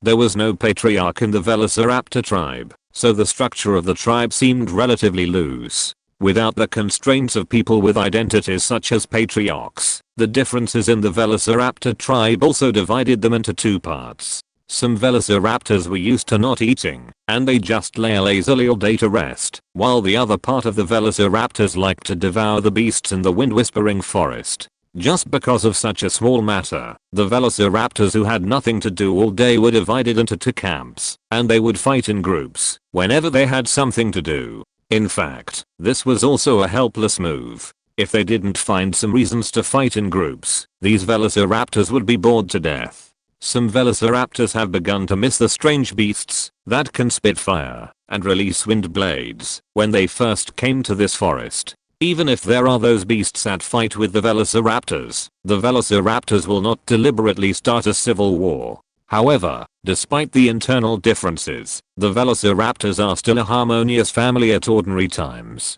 They only split into different camps when they are bored and want to fight. For example, when they are sunbathing comfortably now, no velociraptor will ruin this beautiful time. However, the velociraptors want to enjoy the warm sunshine, but some people don't agree. There was a sound of swoosh, swoosh, swoosh, breaking through the air, and a round of arrows fell on the heads of the velociraptors, piercing their bodies that were comfortably feeling the warmth of the sun. Roar. All the velociraptors climbed up from the ground, of course, except for those unlucky ones who were killed in the first round of attacks. What dares to provoke us velociraptors? Exclamation mark. Whether it is low level, intermediate or advanced velociraptors, they all looked in the direction where the arrows flew and launched a charge at the same time. This group of swift beasts has nearly 200 swift beasts, among which there are quite a few level 6 furious swift beasts and level 8 wild swift beasts. They charge together, and for a while they are quite powerful. 5 chapters will be updated today, but the last 2 chapters may be late at night. Chapter 209 Avril's Wisdom. As the Zerglings charged, some night elves with black panthers leaped out of the woods where the arrows flew. Yes, they were the huntresses. The huntresses quickly approached the Zerglings, and as they moved towards each other, within a few seconds, the charging Zerglings entered the not so far range of the huntresses. A neat swish sounded, followed by a series of subtle roars, the effect of the exploding moon blades of some elite level huntresses in the huntress team. Although the elite level huntresses did not have this skill, the moon blades they shot out kept bouncing among the Zerglings, and the attack power of the bouncing moon blades did not decrease at all. One attack caused considerable damage to several Zerglings. Suddenly, the hatred of the Zerglings was attracted by these huntresses.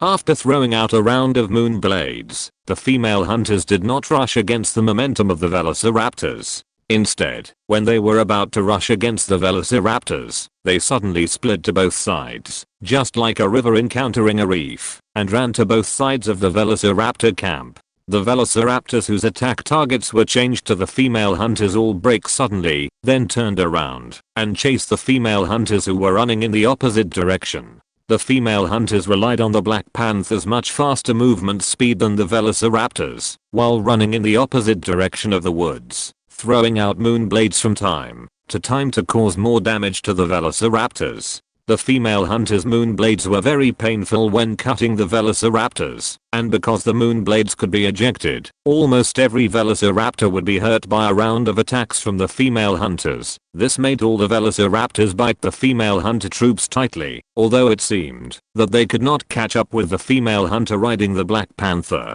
but they still chased them closely. While the female hunter attracted the hatred of the zerglings, the archers still hiding in the woods did not stop attacking. However, compared with the previous wide-ranging rain of arrows, the arrows shot by the archers now seemed much more low-key. How could arrows be low-key? No, in fact, the archers' attacks were not as powerful as before, and they did not shoot all the zerglings in one round of attack.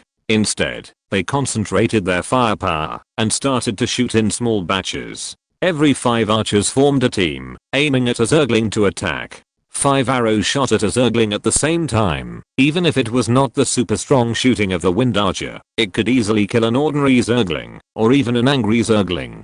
As for the few dozen level 8 wild zerglings, they were handed over to the special sniper team. Squeak, a sharp sound of breaking wind sounded, and 5 arrows with green light simultaneously shot into the head of a wild swift beast. This wild swift beast, which was as high as level 8, fell to the ground and died without a sound. This was the scene of 5 swift archers using super strong shooting at the same time. Because the archers were all concentrated on attacking, each swift beast listed as the target of attack was shot by several arrows at the same time and killed in one shot. Although the other swift beasts that were not attacked by the archers occasionally noticed that some of their companions suddenly fell to the ground while running, they were always attacked by the female hunters' moon blades and had no time to pay attention to these. They continued to chase the female hunters who seemed to be right in front of them. That's right in front of them. In order to achieve the greatest seduction effect, the female hunters did not urge the Black Panther to move at the fastest speed, but deliberately shortened the distance with the swift beasts, slowly attracting the swift beasts to catch up.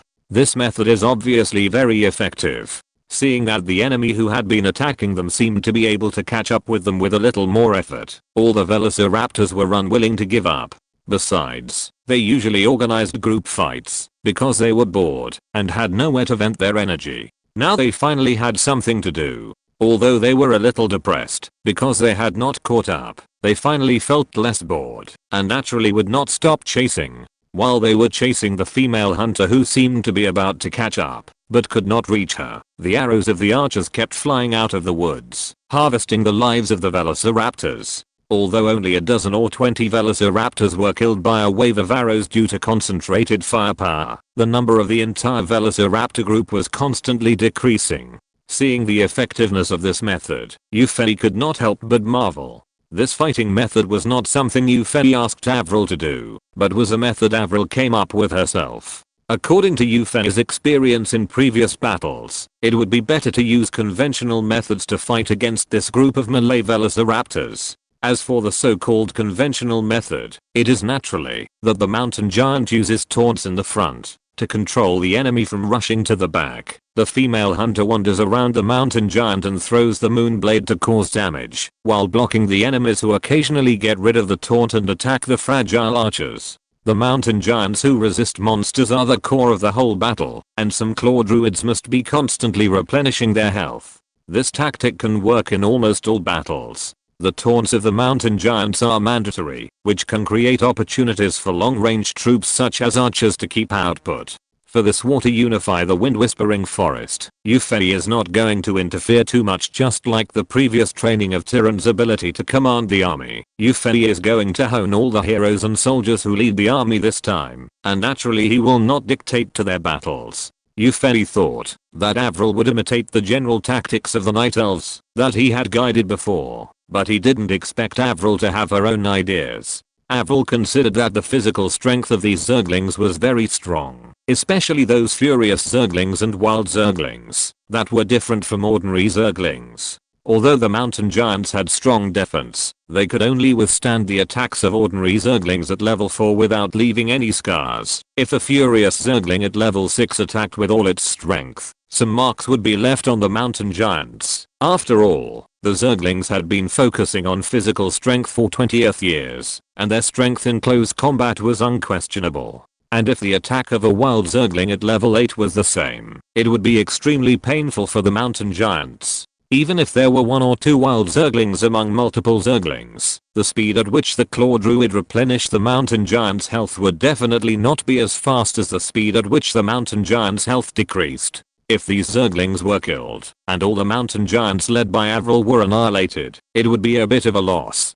Considering these, Avril did not use the conventional combat method taught by the father to the Night Elves, but took a different approach, and came up with a tactic to deal with these swift beasts that were only melee units. Among the swift beasts, whether it was the ordinary swift beasts of level 4, the furious swift beasts of level 6, or the wild swift beasts of level 8, they were all close combat units without exception. After all, the swift beasts can be attributed to wild beasts, they are just very powerful beasts. However, no matter how powerful a beast is, it has a fatal weakness, that is, low IQ, and hatred is easily attracted and diverted. Therefore, after analyzing the above situation, Avril did not let the mountain giants fight, but let the mountain giants stay behind. Even the claw druids did not fight, only some raptor druids followed the archers and huntresses to the place where the swift beasts gathered. Then, Avril let the archers with a long-range attack first, attracting the attention of the velociraptors to the woods where the arrows were shot, but the archers did not show their heads.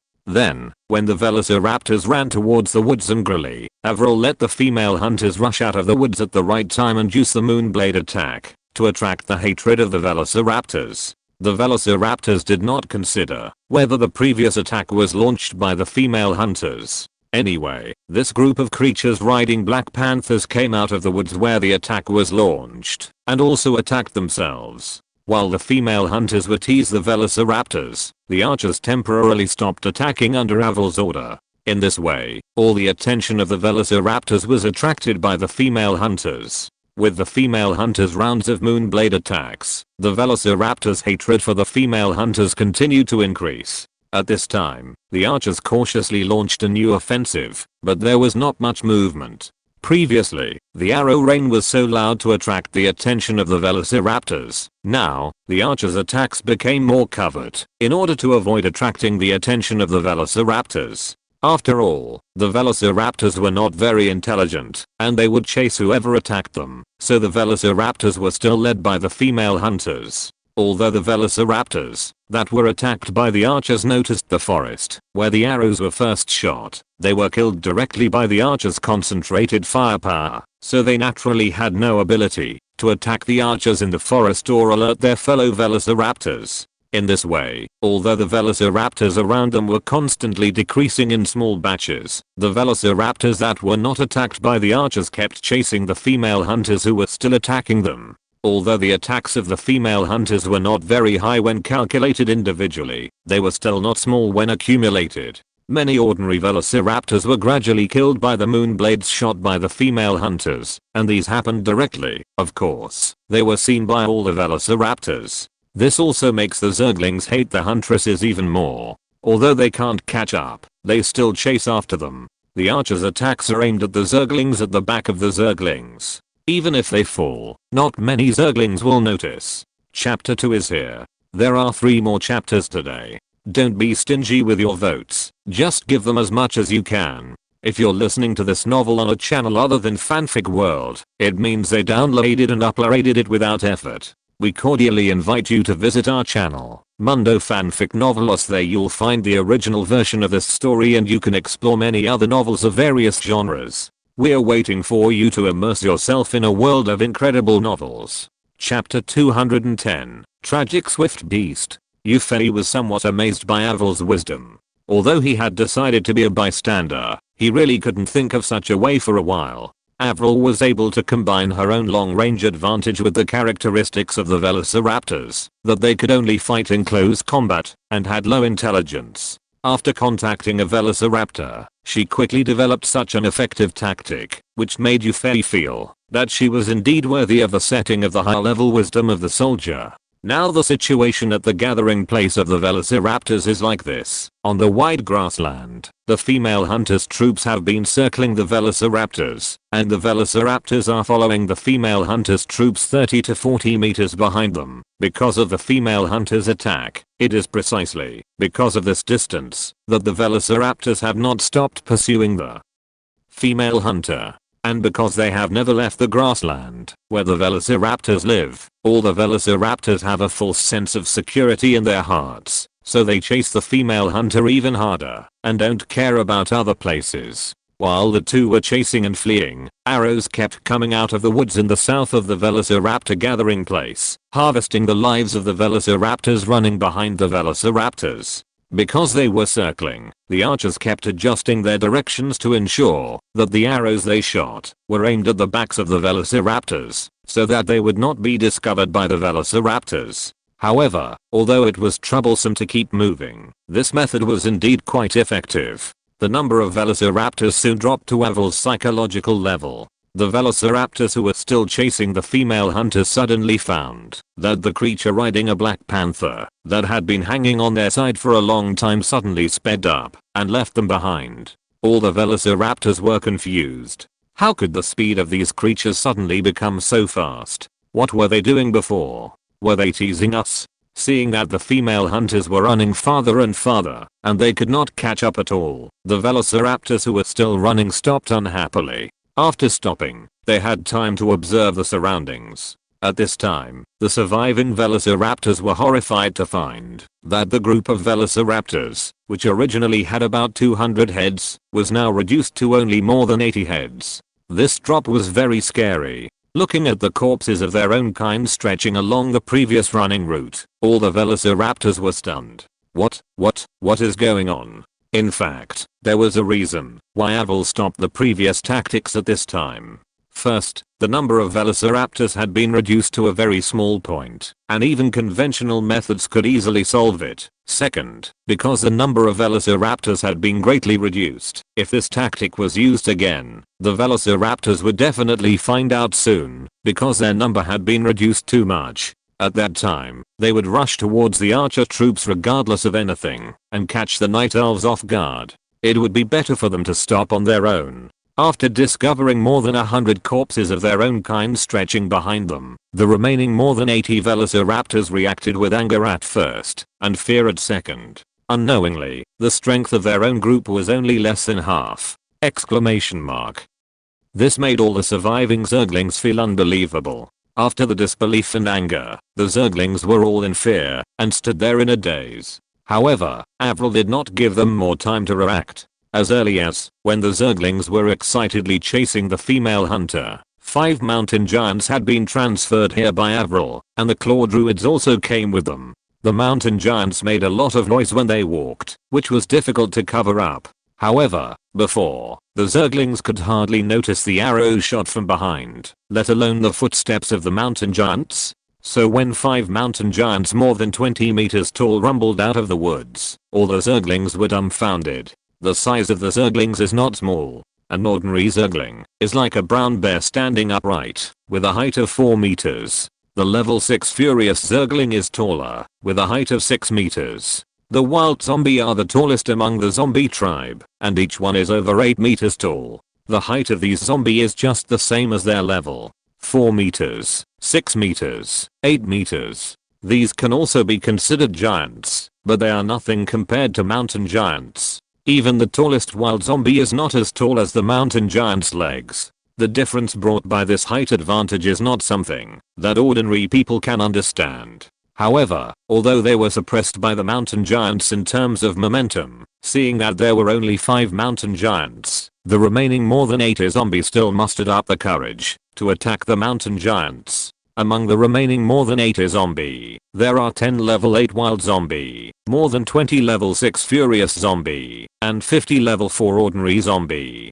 Crack. The claws of the 10 wild zombie in the front hit the mountain giants hard, leaving deep marks. The attacks of the ensuing furious velociraptors also left deep marks on the mountain giants, which cheered up the velociraptors. However, the subsequent attacks of the ordinary velociraptors had no effect on the thick-skinned mountain giants, which meant that the 50 ordinary velociraptors could only play a supporting role. However, this did not cause any blow to the morale of the velociraptors. After looking at each other for a few times, the 10 wild velociraptors tacitly divided into 5 groups, 2 in each group, and attacked 5 mountain giants respectively. More than 20 furious velociraptors also followed suit, and divided into 5 groups, each surrounding a mountain giant. As for the ordinary velociraptors, which were the largest in number, although their attacks had no effect, they also surrounded them, shaking their claws, and shouting while preventing the mountain giants from rushing out. Crack! The sound of the mountain giant's stone skin being shattered kept ringing. It's true that these velociraptors are good at hand-to-hand combat. Each mountain giant had a hard time holding on under the siege of 2 wild velociraptors and 5 furious velociraptors. Seeing this scene, Yufei was also a little ashamed. If he followed his usual tactics, the mountain giants would definitely not be able to hold on under the attacks of more wild velociraptors and furious velociraptors, even with the support of the claw druids. Seeing the stone chips flying on the mountain giants, the claw druid troops, without Avril's order, consciously released rejuvenation, life recovery, on each mountain giant. Under the effect of rejuvenation, the wounds or gullies cut by the velociraptors on the mountain giants gradually healed, and soon became no different from before the injury. This change shocked the velociraptors who were struggling to attack the mountain giants. We beasts spent so much effort to inflict so many wounds on these stone giants. How come these wounds healed so quickly after a little light wrapped around them? The wild swift beasts at the top of the pyramid of the swift beast tribe are smarter than other swift beasts, and they are anxious when they see this situation. There is no magician in the swift beast tribe, so naturally they cannot dispel the life recovery effect on the mountain giants. Often, these swift beasts have just inflicted a few wounds on the mountain giants, and the life recovery effect has been repaired before the next round of attacks. Seeing that ordinary attacks are unlikely to work, the 10 wild swift beasts roared together, each raised their thick right legs, and trampled hard on the ground. Boom. A stronger vibration than when the mountain giant ran occurred, and the whole grassland was shaking. It's this simplified version of war trampling, Yufei thought. Recalling the previous information about Warcraft, Yufei naturally remembered that this level 8 wild swift beast had the skill of war trampling. However, compared to the war stomp of the Tauran chieftain, the power of the war stomp of the wild zergler is really small. The war stomp of the wild zergler is violently hitting the ground, stunning the surrounding enemy troops for 3 seconds, and causing 25 damage. The 3-second stun is actually calculated according to strength. The higher the strength, the shorter the stun time. For the huge mountain giants, they woke up after being stunned for only 1 second. And the 25 points of damage is even more of a joke. Only 25 points is not as high as the normal attack damage caused by the wild zergler or even the furious zergler to the mountain giant, and it has to be weakened by the mountain giant's anti-magic skin. The real feeling it brings to the mountain giant is nothing more than a tickle. Even if it is a range attack during the war stomp, each mountain giant will suffer 10 war stomp damages, which is nothing.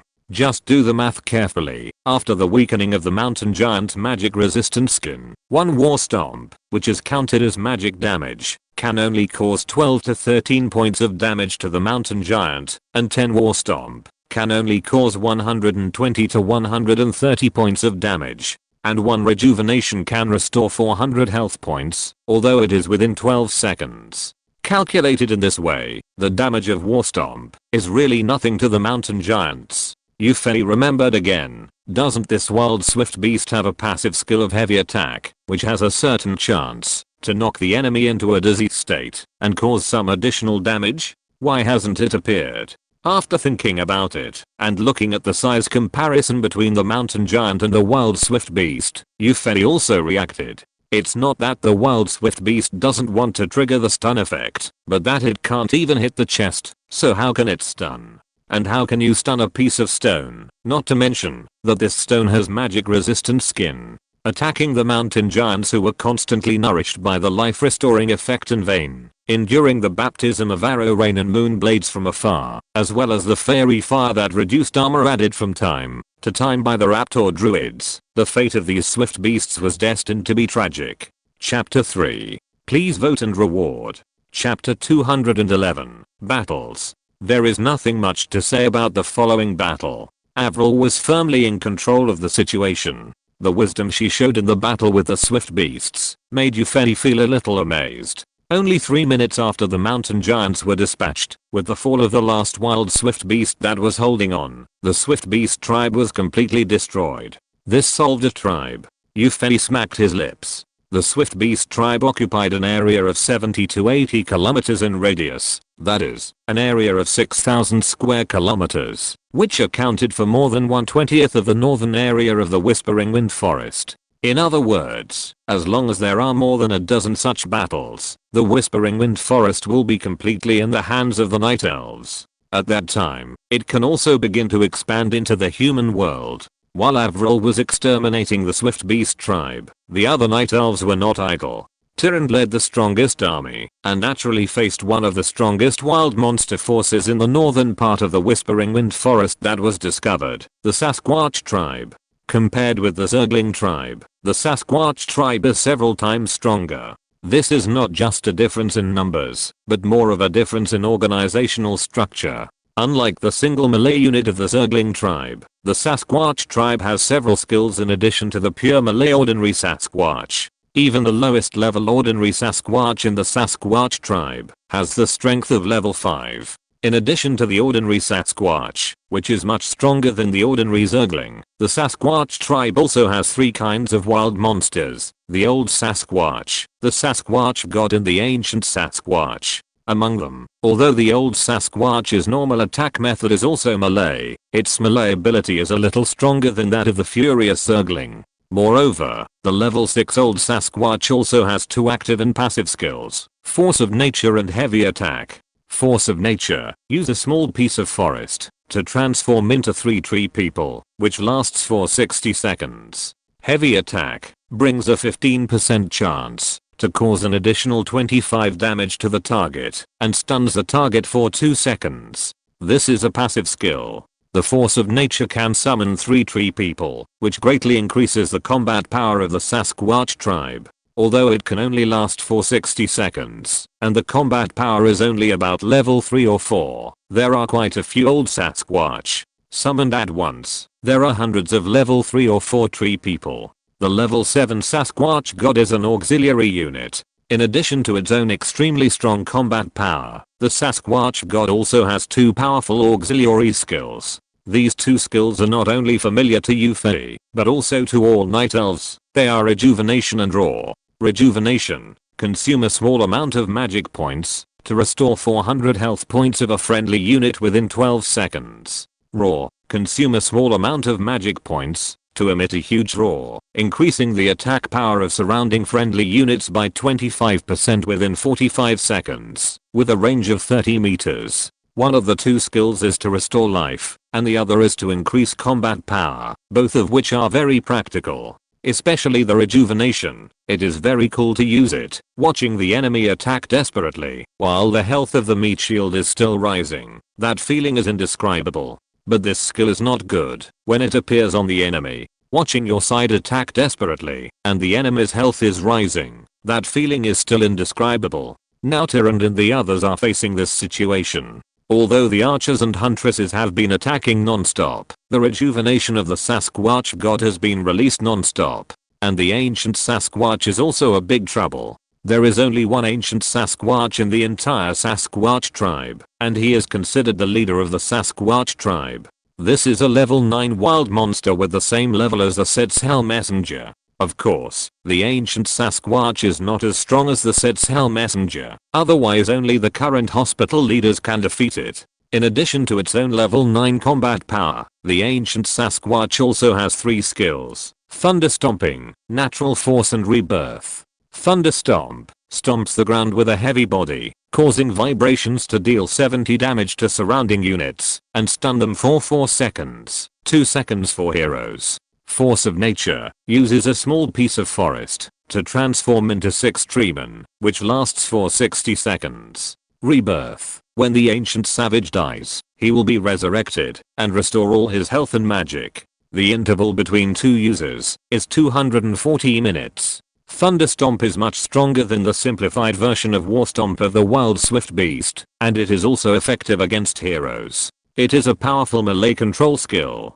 The Force of Nature skill of the ancient Sasquatch can summon 3 more treemen than the Force of Nature of the old Sasquatch, and its strength has also increased from level 3 to 4 to level 6 to 7. The last thing to talk about is Rebirth. Yufei has seen this Rebirth skill among the centaurs and the spiky beasts in the volcanic wasteland. The one who has the Rebirth skill is the Centaur Wizard, the leader of the centaurs. With this Rebirth skill, the Centaur Wizard turned the situation around fiercely, making the centaurs have the upper hand in the subsequent battles. Yufei remembered that in the game, the Rebirth skill cooldown of the ancient Sasquatch was 240 seconds, but in SLAs it became 240 minutes, which was a great weakening.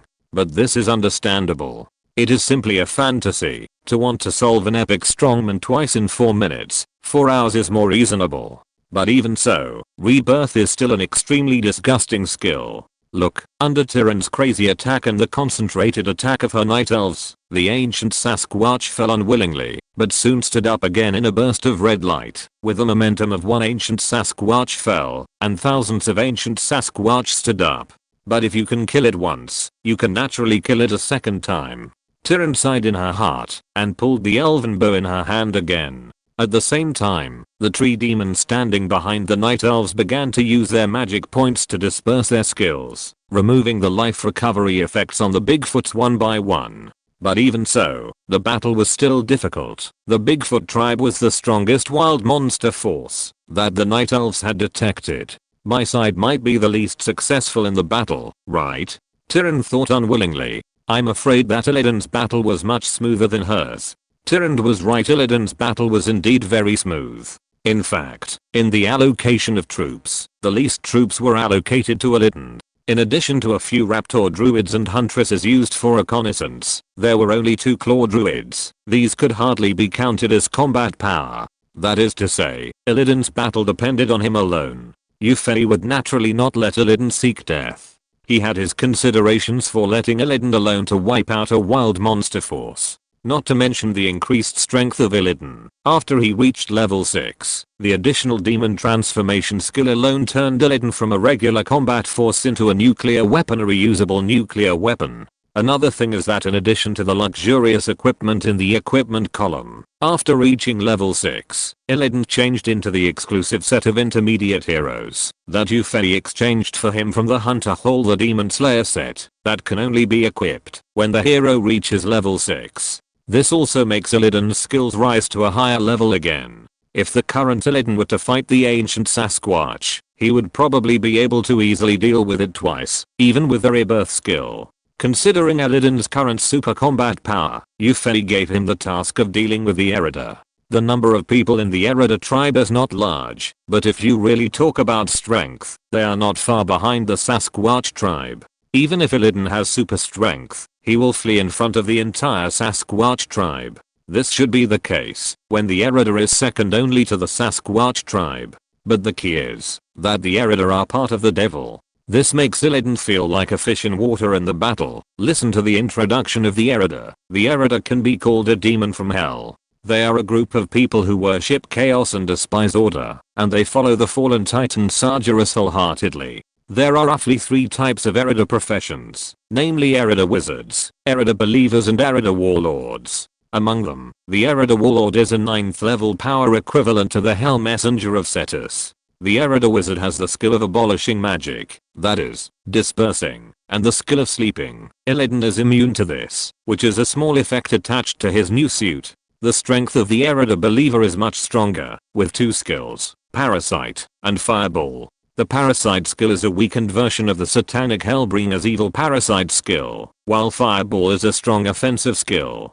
Fireball sends out a ball of fire, dealing 100 damage to the target, and stunning the target for 2 seconds. The Erida Warlord is no different from the ancient Sasquatch, and also has 3 skills, Finger of Pain, Magic Shield, and Smash. Finger of Pain. Crowley damages enemy units or violently destroys enemy buildings, causing 250 damage. Magic Shield. Creates a shield that absorbs damage with mana 100% damage absorption. 1 point of mana absorbs 2 points of damage. With a super strong offensive skill plus a defensive skill that more than doubles their health, the Erida Warlord may seem as difficult to deal with as the set's Hellbringer to ordinary people. But for Illidan, a demon hunter, it is completely different.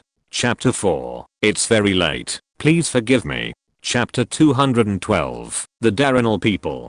For Illidan, dealing with this Erida Warlord who was equivalent to a demon species might be much easier than dealing with the ancient Sasquatch. Not to mention Illidan's natural suppression of demon species. After advancing to level 6, the passive attribute of the intermediate hero exclusive equipment Demon Slayer set greatly increased the damage to demon creatures, which gave Illidan a great advantage in the battle against demon species. As for the human wave tactics, no, the demon seed tactics, it was even more of a joke for Illidan. The level 9 Eric Warlord might still be able to withstand Illidan's suppression with his high level, but those Eric Wizards and Eric Believers were simply powerless in front of Illidan. Yufei did not equip Illidan with a large-scale combat force, only some reconnaissance units and a few claw druids to replenish Illidan's health. After the double reconnaissance of the Raptor Druid and the female hunter on the ground, Illidan confirmed the specific information of the Erida, and began the attack without hesitation. Of course, Illidan was the only one who launched the attack.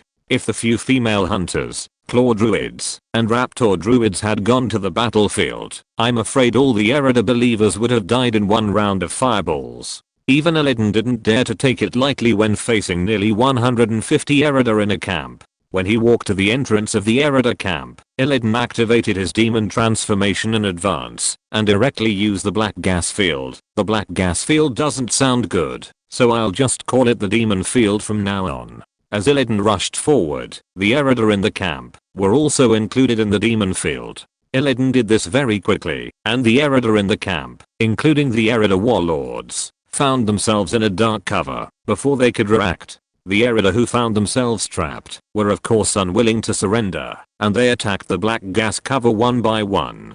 Dozens of fireballs flew into the air, and with a bang, they hit the black gas shield, causing it to shake. Illidan was shocked. The power of these dozens of fireballs was really great. The black gas shield's defense was mainly for internal use, but it was shaken by the fireball attacks of more than 40 Erida believers. The instability of the black gas shield made Illidan want to end the battle quickly. If these fireballs continued to bombard, the black gas shield would be broken in a few rounds, and then he would have no means to deal with the fleeing Erida. With a thought, the black gas floating in the air in the demon realm suddenly came alive, twisting together, and soon formed weapons. The power of each of these weapons was not too strong. At least it could not kill the Erida, who had strong basic strength, with one blow. However, there were nearly 100 weapons condensed from black gas flying in the demon realm, and the momentum was quite huge. Illidan's brain is much better than Sets's Hellbringer. Sets's Hellbringer only knows how to condense the black gas in the demon realm into weapons for attack, while Illidan has come up with other uses. In the demon realm, the person who releases the demon realm can be said to be a god, but only in terms of controlling the black gas in the demon realm. Although the black gas cover has a certain degree of defense against external attacks, and also has extremely strong defense against internal attacks, this defense is only for the black gas cover itself. In other words, although the black gas cover has extremely strong defense, the people in the black gas cover may not be. Sets's Hellbringer has a very strong body, so there is no need to worry about the problem that his main body cannot fight others in the black gas cover. There are so many black weapons. But Illidan is different. Although after using the demon transformation, most of Illidan's body has been transformed into the form of a demon, but in fact, he is still in a relatively weak situation in close combat, or in a fist-to-flesh battle.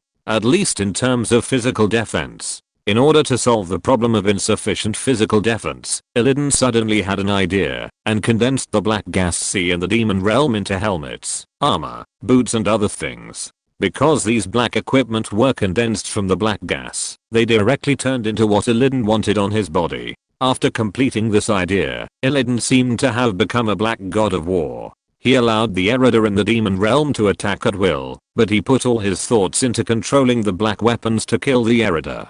Seeing that their fireballs had no effect on the attack of the black gas cover, and the black weapons in the air were constantly shuttling among the Eridir to harvest lives, the Eridir believers all threw the newly condensed fireballs in their hands at Illidan, who seemed to be the root of everything that appeared. Illidan was in the center of the demon realm, but he was a place that all Eridir believers could attack. 40 fireballs flew towards the camp, which was already covered in black armor. Seeing the dozens of fireballs coming at him, Illidan remained calm, but was shocked in his heart. Let's assume that the attack of each fireball was 100 points, so 40 fireballs would have an attack power of 4000. Although Illidan was confident in the black armor he had come up with on a whim, he didn't think it could withstand the bombardment of 40 fireballs. However, the fireballs flew fast, and Illidan's thoughts were churning even faster. First, Illidan ordered all the black weapons in the air to meet the fireballs. For each fireball, a black weapon tried to defeat it from the front. However, the fireballs condensed by the Eridir believers were really powerful. After the counterattack of the black weapons, they only shrank several times, but still flew towards Illidan. Illidan thought of this possible result when he urged the black weapons to meet the fireballs. So during the time when the fireballs flew and collided with the black weapons, he used black gas to condense a huge shield and hid behind it. Boom boom boom. Continuous roars sounded, and the dozens of super shrunken fireballs were unable to break the black giant shield, let alone cause damage to Illidan, who was wearing armor behind the giant shield. After withstanding this round of attacks, Illidan's confidence naturally increased. He no longer cared about the attacks of the Eric people, and concentrated on the massacre. Yes, it was a massacre. Illidan used the same attack method as the archers under Avril's command, concentrating on 4 or 5 firepower points to kill first. As the saying goes, it is better to break one finger than to hurt 10 fingers. Illidan formed a group of 5 black weapons flying in the air, and each round of attack by each group would definitely take the life of an Eric person. As for the Eric warlord, Illidan was of course ready to deal with it himself. Seeing that the Eric wizard and the Eric believer were almost solved, Illidan turned the black giant shield into black gas again, holding his new moon magic blade, and flashed towards the Eric warlord. Then, there was a vigorous battle. In the end, although the warlord Eric relied on the magic shield skill to delay for a long time, he was still beheaded by Illidan with a new moon demon blade, and even the demonic aura was absorbed by Illidan. As for the damage caused by the finger of death, it was not as good as the health restored by rejuvenation, so it naturally did not cause any trouble to Illidan. After killing such a large tribe of demons alone, Illidan, who had just reached level 6, was not far from level 7. In addition to Tyrande and Illidan, there were also troops led by the female hunter Luna to clear the spider group and deal with those poisonous spiders, and even the mother of bloodbath. The claw druid leader Cerebi led the troops to clear the lightning lizard tribe. The mountain giant leader led the troops to clear the jungle walker group. There are many other things. However, Ufeni also found a tribe he wanted to conquer. In fact, those wild monster tribes each have their own advantages. If they are willing to join the Night Elves, Ufeni will naturally support them with both hands and feet. Think about it, although those velociraptors seem extremely tragic under the long-range troops of the Night Elves, they will definitely be able to exert great combat effectiveness on the battlefield fighting against humans. The Sasquatch itself is a relatively complete tribe, so it is naturally worth conquering. And spiders and lightning lizards also have their own advantages. For example, the spider tribe can allow the bloodbath mother to use the spider sea tactics. Hundreds of lightning lizards discharging at the same time can be compared to a nuclear power plant. No, it can be compared to the scene of forbidden spells. However, for many reasons, Ufeni finally gave up the idea of conquering these tribes. First of all, although these tribes have good combat effectiveness, the Night Elves themselves are not lacking in combat effectiveness, and there is no benefit in having more miscellaneous combat effectiveness. Haven't you seen the current situation of the wild wolves? Now, except for the terror wolf and the war wolf, the ordinary feral wolves have already withdrawn from the battle sequence of the Night Elves, and can be said to exist as a guard of honor. With the development of the Night Elves' own strength, those tribes that have joined the Night Elves by relying on their fighting power will definitely be eliminated soon. Another thing is that the Night Elves find it difficult to communicate with them, whether it is the velociraptors, the Sasquatch, the spiders, the lightning lizards, etc. It's strange to say that the Night Elves, the native beasts of Slays, can also communicate to a certain extent, but the first reaction of these wild monster groups to see the Night Elves is generally to fight. Only the forest wolf can be regarded as an exception. This newly discovered tribe has a complete social structure. It can be said that they are already a complete commanding race. Therefore, there is a possibility of communication and conquest. This tribe is the tribe composed of the Darenal people. Nothing more to say. 15,000 words are presented in full. Everyone can do it. Chapter 213. Head is a gift. When Ufei was playing Warcraft, he was not impressed by the Darenal race, but he also knew that there were many auxiliary units in this race, especially units that could heal. And what the Night Elves needed were auxiliary units. Although the Night Elves have claw druids that can replenish the health of friendly forces, the claw druid itself is actually a combat unit. In the game, it relies on bear transformation as a main melee unit of the Night Elves. On the continent of Slays, although the claw druid cannot transform into a bear, because Ufei's body is temporarily difficult to upgrade to the level of the eternal tree, the emergence of shaper shifting has not reduced the value of the claw druid, but has increased it a lot. In the case of weak melee output, only the claw druid using shaper shifting can take on the heavy responsibility. In this case, it is not very appropriate to use the claw druid as an auxiliary unit to replenish health. Besides, the magic value of the claw druid is not rich, and the magic value consumed by rejuvenation is not small. Therefore, the claw druids could only focus on taking care of the mountain giants in the battle, and they were not able to replenish the life of other units. Therefore, the Night Elves still need healing auxiliary units, and the appearance of the Darenal people is just what Ufei wants. However, if you want this Darenal tribe to join the Night Elves, you still need to do something. After all, if there are no reasons, no independent force is willing to become a vassal of other forces. Fortunately, the strength of this Darenal tribe is not very strong, and the strongest is just a Darenal great sage who has undergone advanced mutations. Although this great sage has the strength of level 8, it is still not enough in the eyes of the Night Elves, not to mention that he is still an auxiliary level 8 strongman. This Darenal tribe is located in the northwest of the entire Wind Whispering Forest. It can be said to be a corner of the Wind Whispering Forest. It is precisely because of being in a corner that this race with not very strong combat power has been able to exist until now. The Darenal people are an intelligent race, different from the velociraptors, lightning lizards and other races. Ufei plans to try to subdue them through negotiation. After the various Night Elf troops cleared the wild monster tribes they were responsible for, Ufei asked Tyrann to bring some things and lead some troops to the place where the Darenal people were. In order not to make the Darenal people hostile, Tyrann did not lead too many troops. However, this trip still needs to show the power of the Night Elves, so the troops led by Tyrann are selected.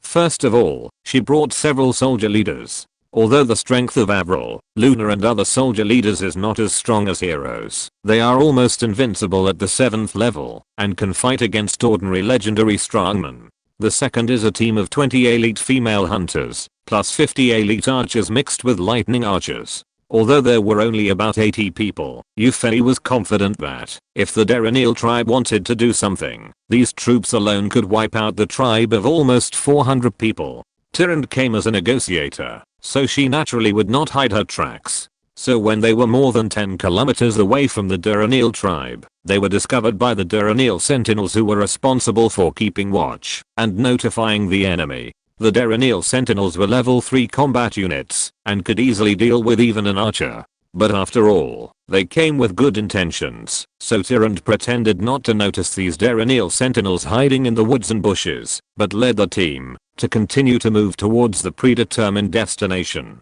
After receiving the notification from the extremely fast Darenal sentinels, the Darenal tribe became highly nervous. if it weren't for the fact that these creatures that suddenly appeared didn't emit any hostility according to the observations of the Darrenil sentinels. The Darrenil people would have been on alert and ready to fight. This is also the vigilance that weak tribes must have in order to survive. When Tyrant led the team to the entrance of the camp where the Darrenil tribe lived, they saw the scene where the Darrenil Great Sage led dozens of Darrenil Dark Killers and a dozen Darrenil Prophets standing in front of the camp. Looking at the Darrenil camp that was obviously planned more reasonably, Yufei was also quite happy. The more civilized the race, the easier it is to negotiate. It seems that this attempt to subdue it should be easier. Seeing Tyrant and others coming to the camp of his tribe, the Great Sage Darrenil, the leader of the Darrenil people, stepped forward a few steps, bowed deeply, and then asked Tyrant, who was obviously the leader, "I wonder what advice you have for my Darrenil tribe?" As the head of a tribe and an 8th level expert, the attitude of the Great Sage Darrenil was so humble that Yufei was a little surprised. It seems that it is too difficult for this race without combat strength to survive. Although there are a large number of good auxiliary units, the Darrenil people with weak combat effectiveness are still in oppressed existence in the northern area of the Whispering Wind Forest. Yufei had already found out about this. Tyrant sat on the white tiger and said in a slightly softer tone, "Great Sage, we are the Night Elves in the southern part of the Whispering Wind Forest. This trip is to give you Darrenil people some gifts." Hearing that they were not here to oppress the Darrenil tribe, the Great Sage Darrenil couldn't help but breathe a sigh of relief. But then new doubts arose. The Night Elves? The Great Sage Darrenil knew something. If a weak race wanted to survive, intelligence was essential. The Night Elves were said to be a very powerful race. They wiped out the Siths, the overlord of the southern part of the Whispering Wind Forest, and successfully occupied the entire southern part of the Whispering Wind Forest. But that was all that the Great Sage Darrenil knew. The Night Elves occupied the southern part of the Whispering Wind Forest, and the Darrenil people were located in the northwest corner of the Whispering Wind Forest. The Great Sage Darrenil did not think that the Night Elves would have any connection with his tribe. Send gifts? Why would such a powerful race send gifts to the Darrenil tribe? And how did this Night Elf team pass through the sphere of influence of other tribes in the northern part of the Whispering Wind Forest? The Great Sage Darrenil was a little puzzled. The Night Elves had just wiped out several tribes in the northern part of the Whispering Wind Forest, and it didn't take long, so the people of Darrenil didn't know that the Night Elves had already occupied nearly half of the northern area of the Whispering Wind Forest. Without waiting for Tyrant to think about it, she asked the female hunters behind her to present the so-called gifts. These gifts were wrapped up by the Night Elves with some huge leaves, but from the appearance, they were a few round things. Tyrant swallowed the question that was already on the tip of his tongue and prepared to see what these so-called gifts were. He asked several Darrenil Dark Assassins under his command to take back the packages made of leaves from between the Night Elf team and the team that the Darrenil people were welcoming. The Great Sage of Darrenil then asked them to open the packages. After the package made of leaves was opened, several bloody heads appeared. At this time, Tyrant spoke again. "I heard that these tribes often bully the Darrenil tribe. We, the Night Elves, simply wiped out these tribes and gave the heads of their tribal leaders as gifts to the sage." Tyrant's voice was very light, but it was no less than a thunder in the ears of the Great Sage Darrenil and even all the Darrenil people present. The Great Sage Darrenil took a short breath and carefully observed the bloody heads. He found that he really knew the owners of these heads. This is the head of the ancient Sasquatch, the leader of the Sasquatch tribe. Ah. This is the head of the angry jungle walker. These two races are not very intelligent, but they enjoy bullying the weaker races. The Darrenil tribe is naturally often bullied. Seeing the heads of the two tribal leaders, the Great Sage Darrenil was shocked by the strength of the Night Elves, and at the same time, he was happy. This is the head that the Great Sage Darrenil looked at with some disbelief. This is the head of the Erida warlord, the leader of the Erida. The Great Sage Darrenil had mixed feelings. If the Sasquatch and the Jungle Walker usually bullied the Darrenil, then the Erida were the enemies of the Darrenil. The Erida were originally a race equivalent to demons, and naturally they enjoyed killing creatures. Among the surrounding races, the Darrenil were the easiest to bully, so the Erida naturally often killed some Darrenil. The people suffered from lack of strength, and had to endure it. Now that they suddenly saw the head of the leader of the tribe's greatest enemy race, the Darrenil felt a sense of refreshment. After reacting, the Darrenal people looked at the Night Elves with gratitude and some fear. The Night Elves were grateful for helping the Darrenal people to eliminate several hostile tribes, and they were naturally terrified. The strength of the Night Elves shocked the Darrenal people. As the head of the tribe, the great sage Darrenal thought more. Since the Night Elves had eliminated the strongest races in the northwest of the Wind Whispering Forest, such as the Sasquatch, the Jungle Walker, and the Erider, they must want to unify the entire Wind Whispering Forest. Now the Night Elves have occupied almost 3/4 of the area of the Wind Whispering Forest. 5 chapters today. The first update. Chapter 214. Excellent supplement. The Night Elves want to unify the Whispering Wind Forest, so why should they show goodwill to the Darrenal? Even powerful races such as the Sasquatch and the Erider can be dealt with, so it is not a piece of cake for the Night Elves to wipe out the Darrenal. Why should they send the head of the leader of the Darrenal's enemy race? Is it possible?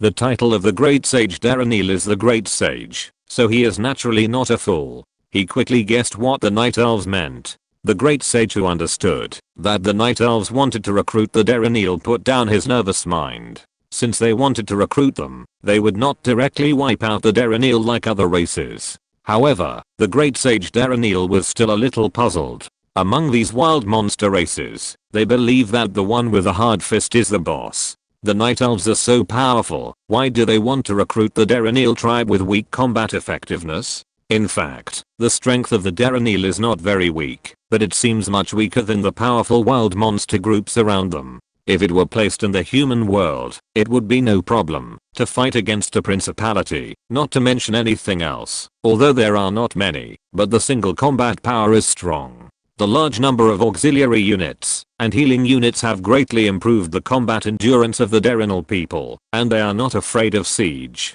In fact, the Darrenal Darkslayer is a strong unit. As a level 5 combat unit, the Darrenal Darkslayer not only has the strength of a level 5 unit in terms of attack and health, but also has heavy armor and fast movement speed, which is quite good. The skills of the Darrenal Darkslayer are even more powerful in group battles, especially for the Ezra's army, which is generally not strong. The skill of the Darrenal Darkslayer is the sacrifice, that Illidan has not added until now, but it is only the effect of the first level sacrifice. Sacrifice. Let the caster be wrapped in a ball of fire, causing 10 damage per second to nearby enemy units. Continuously consume mana, and when the mana is exhausted, this skill ends automatically. The Darrenal Darkslayer has a full 300 mana points. Because the first level sacrifice effect does not consume much mana points per second, they can even maintain the sacrifice effect for several minutes. These Darrenal Darkslayers standing in the enemy group are simply human-shaped fireballs, which can continuously kill enemies within a certain range around them, and are quite effective against enemies with low strength. After seeing the specific attributes of the Darrenal Darkslayer, Euphemi even prepared to include this unit in the main combat unit of the Night Elf melee troops. Although sacrifice continues to consume mana points, some units among the Darrenal people have the skill of Brilliant Aura. The sacrifice that consumes a very small amount of mana points per second may last for several minutes longer on the original basis under the recovery effect of the Brilliant Aura. In this way, it will be much easier to clean up the miscellaneous soldiers in the human army. Although the health value of the Darrenal Darkslayer is not outstanding, the Darrenal people's healing units are not vegetarians, and can definitely ensure their survival. In addition to the Darrenal Darkslayer, the other 3 combat units of the Darrenal people are not taken seriously by Euphemi. Apart from the trapping skills of the Darrenal Guard, which Euphemi felt was somewhat useful, the combat effectiveness of the Darrenal Guard and the Darrenal Sentinel was pitifully low in Euphemi's opinion. However, Euphemi did not focus on the combat effectiveness of the Darrenal people. Discovering the role of the Darrenal Darkkiller was a pleasant surprise. What he valued was the auxiliary units of the Darrenal people. There are a total of 3 types of auxiliary soldiers among the Darrenal people, 2 of which have healing spells. These 3 types of soldiers are the 2nd level Darrenal believers, the 4th level Darrenal pioneers, and the 6th level Darrenal prophets. Of course, the Darrenal prophet is the one that Euphemi values the most. The leader of the Darrenal tribe, the Darrenal Great Sage, was advanced from a Darrenal prophet. not to mention the skills they have. In fact, in Euphena's opinion, the so-called auxiliary units of the Dardanelle people are not much weaker in combat effectiveness than their combat units. For example, the attack power of the 6th level Dardanelle Prophet has reached 4 stars, which is the attack power of a combat type ranged unit, rather than an auxiliary unit. Let's not talk about anything else. Let's compare it with the auxiliary unit of the Night Elves, the Raptor Druid. Even after studying the wild power, the attack power of the Raptor Druid is only 1.5 stars, which is 2.5 stars behind Dardanelle Prophet.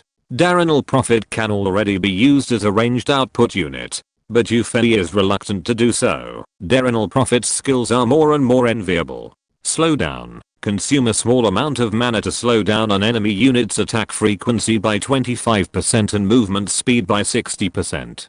Duration is 10 seconds, and the casting interval is 8 seconds. Healing Wave. Consume a moderate amount of mana to heal the unit in the form of chain lightning, and the healing effect will weaken with each jump. Restore 215 health points, jump 10 times, and reduce the recovery by 10% with each jump. The casting interval is 30 seconds. Brilliant Aura. Increases the mana recovery rate of nearby friendly troops, recovering 1 more mana per second. Range of action.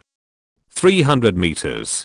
Slowdown is an effective control skill. A shorter cooldown than duration allows a Dardanelle Prophet to control a unit until the mana is exhausted. This can be used to deal with the strongest humans. Healing Wave is much stronger than in the game. Jumping 10 times increases the healing amount of the Healing Wave skill, but the corresponding cooldown time is also longer. As for Brilliant Aura, it is a skill that Euphenia has always wanted. Unlike in the game, every unit of the Night Elves now has the skill of consuming mana. Even ordinary mountain giants do not have it, but they will have it after being upgraded to elite level, so the limit of mana is a big problem. After all, soldiers are soldiers, and the total amount of mana and recovery speed are far inferior to heroes. The buff effect of a Brilliant Aura is no less than the greatest blessing for the soldiers of the Night Elves. Don't underestimate the magic recovery speed of 1 point per second. The battle in reality is not as fast as in Warcraft. 1 point per second means 600 points in 10 minutes. This can release several more rounds of skills. In addition to the Dardanelle Prophet, which made Euphenia very jealous, the other 2 auxiliary units of the Dardanelle people are not as good as the Dardanelle Prophet, but they are also very good auxiliary units. Moreover, the Dardanelle Pioneer has a 3-star attack power, and the Dardanelle Follower has a 2.5-star attack power, which can also be used as a long-range output. The Dardanelle Pioneer has 2 skills, Bloodlust and Disintegration Ray. Needless to say, Bloodlust is a skill that everyone is very familiar with, and can greatly enhance the combat effectiveness of a unit. However, only the Kobold Diviner can use it among the Night Elves, which is really a drop in the bucket. Now the Dardanelle Pioneer has the Bloodlust skill, and Bloodlust can be blessed by the group in the future. Although there is a limit on the duration, it can also greatly enhance the output of the Night Elves. As for the Disintegration Ray, although it sounds like a powerful attack skill, it is actually a super enhanced version of Dispel. Disintegration Ray consumes less magic points to release a stream of magic energy, which bounces 8 times on the caster. The effect is to dispel magic that is unfavorable to oneself, or magic that is favorable to the enemy. The casting interval is 30 seconds. The effect of Mass Dispel is much stronger than that of the Tree Demon's Dispel. It can remove the debuffs on multiple friendly units and the buffs on the enemy on the battlefield at once. And the key is that, since the effect of the Disintegration Ray is the same as that of Dispel, the effect of the Dispel skill that causes a lot of damage to summoned creatures must also exist. There is also the profession of Summoner on the continent of Slays, which is considered a branch profession of the Magician. It summons various elements of the elemental world as combat power. However, because they have no ability, and it is difficult to protect themselves, summoners are generally trained by the army or surrender to certain forces. Solitary summoners are rare. It is very popular among humans to incorporate summoners into the army, because the various elements summoned by the summoner are not only stronger than ordinary warriors, but also have the advantages of fearlessness and reusability. Element are not living people, so they don't feel bad when they die. Therefore, in human army battles, you can often see many summoners summoning large groups of fire element, water element, wind element, etc. to participate in the battle. However, under the disintegration ray, these summoned element are in a tragedy. Disintegration ray is probably more terrible than chain lightning for summoned creatures. Yufei seems to have seen the wonderful expression of human summoners who were proud to summon large groups of elemental bodies in the battle with humans, but were directly cleared by the disintegration ray of dozens of Darreneel pioneers. Darreneel followers are the lowest level Darreneel auxiliary units, and have only one skill. However, this skill is what Yufei has been pursuing, that is, the healing skill. This skill is available to tree demon priests and dark troll priests, but Yufei has never had it. Now there are hundreds of Darreneel followers who have this skill. How can Yufei not be happy? Healing. Consume a very small amount of magic points, 5 points, to restore 15 health points to your own non-mechanical units, with a casting interval of 1 second. 5 magic points. With the blessing of the glorious aura, more than 100 Darreneel believers can save countless friendly forces. The Darreneel people are really the perfect supplement for the Night Elves. Yufei exclaimed in his heart, and at the same time, asked Tyrant to give the Darreneel Archsage an ultimatum: surrender, or destruction. Chapter 2 is here, and there are 3 more chapters. Please subscribe and reward votes. It's the last day of August, and the salary will be settled. Let Hongchen get a little more in 10 days, thank you. Chapter 215, Unifying the Wind Whispering Forest. Without much hesitation, the great sage Darreneel naturally chose to surrender, and the entire Darreneel tribe fell into the arms of the Night Elves. The great sage Darreneel thought very clearly that the Night Elves had now occupied 3/4 of the Whispering Wind Forest, and believed that it would only take a short time to unify the entire Wind Forest. Even if they did not surrender now, I'm afraid that they would not have the same attitude when they came to deal with the Darreneel after the Night Elves unified the entire Wind Forest. Moreover, Tyrant had made it very clear that the Darreneel had only 2 choices: surrender or extermination. The great sage Darreneel certainly did not want the Darreneel race to be exterminated, so naturally he could only choose to surrender. Besides, the Night Elves wiped out those tribes that usually oppressed the Darreneel, especially the Darreneel's mortal enemy, the Eridir, and they were also the benefactors of the Darreneel. There was nothing to worry about in surrendering to the Night Elves, and it was nice to be under the shade of a big tree. The great sage Darreneel comforted himself in this way, and led more than 400 Darreneel people to join the camp of the Night Elves. There are about 450 Darreneel people in the entire Darreneel tribe.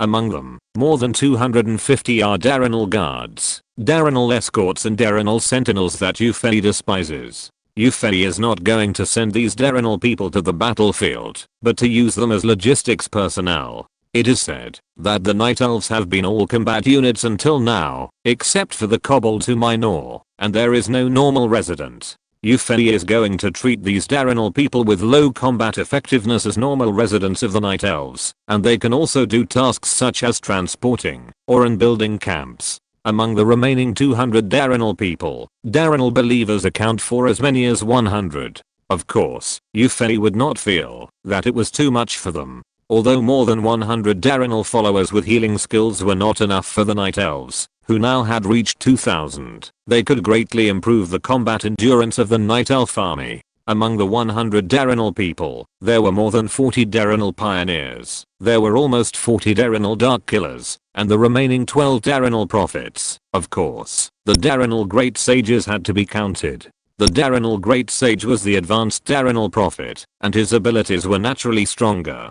In addition to the 6-star attack power, the Darreneel great sage also had 2 new skills in addition to the 3 skills possessed by the Darreneel prophet. The 2 new skills were Lightning Shield and Cheap Transformation. Lightning Shield. Consume a small amount of mana to summon a lightning halo around the target, causing 20 damage per second to surrounding units. The duration is 20 seconds. Sheep Transformation. Turn an enemy unit into a sheep, or a flying sheep, if it is an air force. That unit will retain its current health, but cannot attack or cast spells, and its movement speed is reduced by 60%, and its armor type is changed to medium. Lightning Shield is called a shield, but it is actually a damage skill, which is perfect for melee units. Sheep transformation is a BT skill. At least the mages on the Esras continent do not have this ability. Changing the form of species, even if it is temporary, it has already touched the realm of law.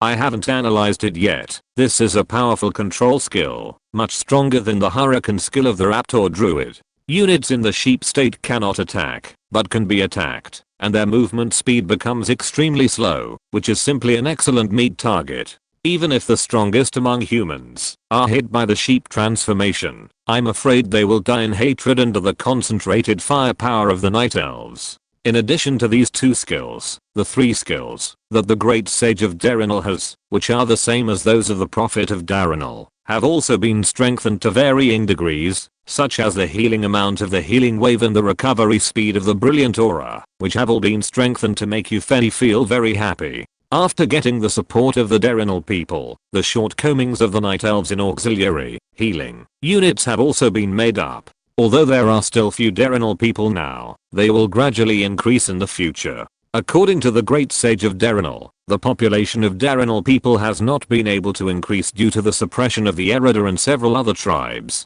Now that there is a good environment, the number of Darenal people will definitely increase sharply. Euphony is of course very satisfied with this. It just so happens that the unification of the Whispering Wind Forest does not need the assistance of the Darenal people, so Euphony let Tyrande arrange for the Darenal people to settle in the original ogre camp, the current Night Elf settlement, and breed more Darenal people. In the following days, the Night Elves slowed down the pace of attacking other tribes in the north of the Whispering Wind Forest. In addition to the fact that the overall situation has been determined, and there is no need to rush, Euphony also wants to identify races that can be absorbed into the Night Elves from these tribes, so as to gradually improve the strength of the Night Elves from other aspects. However, even if the speed is slowed down, 2 days later, the Night Elves have completely unified the Wind Whispering Forest, a place that is no smaller than some smaller kingdoms. During this period, the Night Elves solved many difficult races.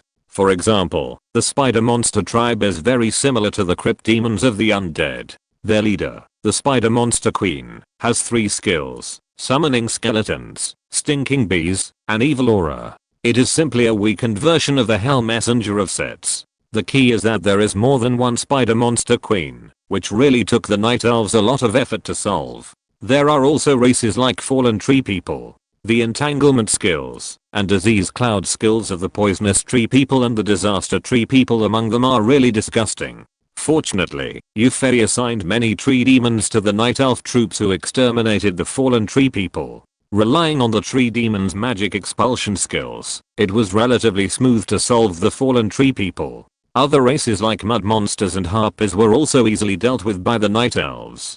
The Harpy tribe also let the Night Elves hippogriff troops test their edge, and the result naturally satisfied Euphony. However, to Euphony's regret, these races were either not worth conquering, or could not communicate. Until the end, only the Darenal people defected to the Night Elves, and there was no gain. However, the Night Elf reconnaissance unit did find some traces of descending wild monsters on the northern ice field further north of the Wind Whispering Forest. Of course, they were all wild monster races suitable for living in an ice and snow environment. The races that descended on the northern ice field were not weak, and the Magnato tribe was the leader. The lowest level units of the Magnato race were all level 5 Magnato warriors, and they also had the immune shell skill that weakened magic attacks. And then there is the level 8 Magnato Tira.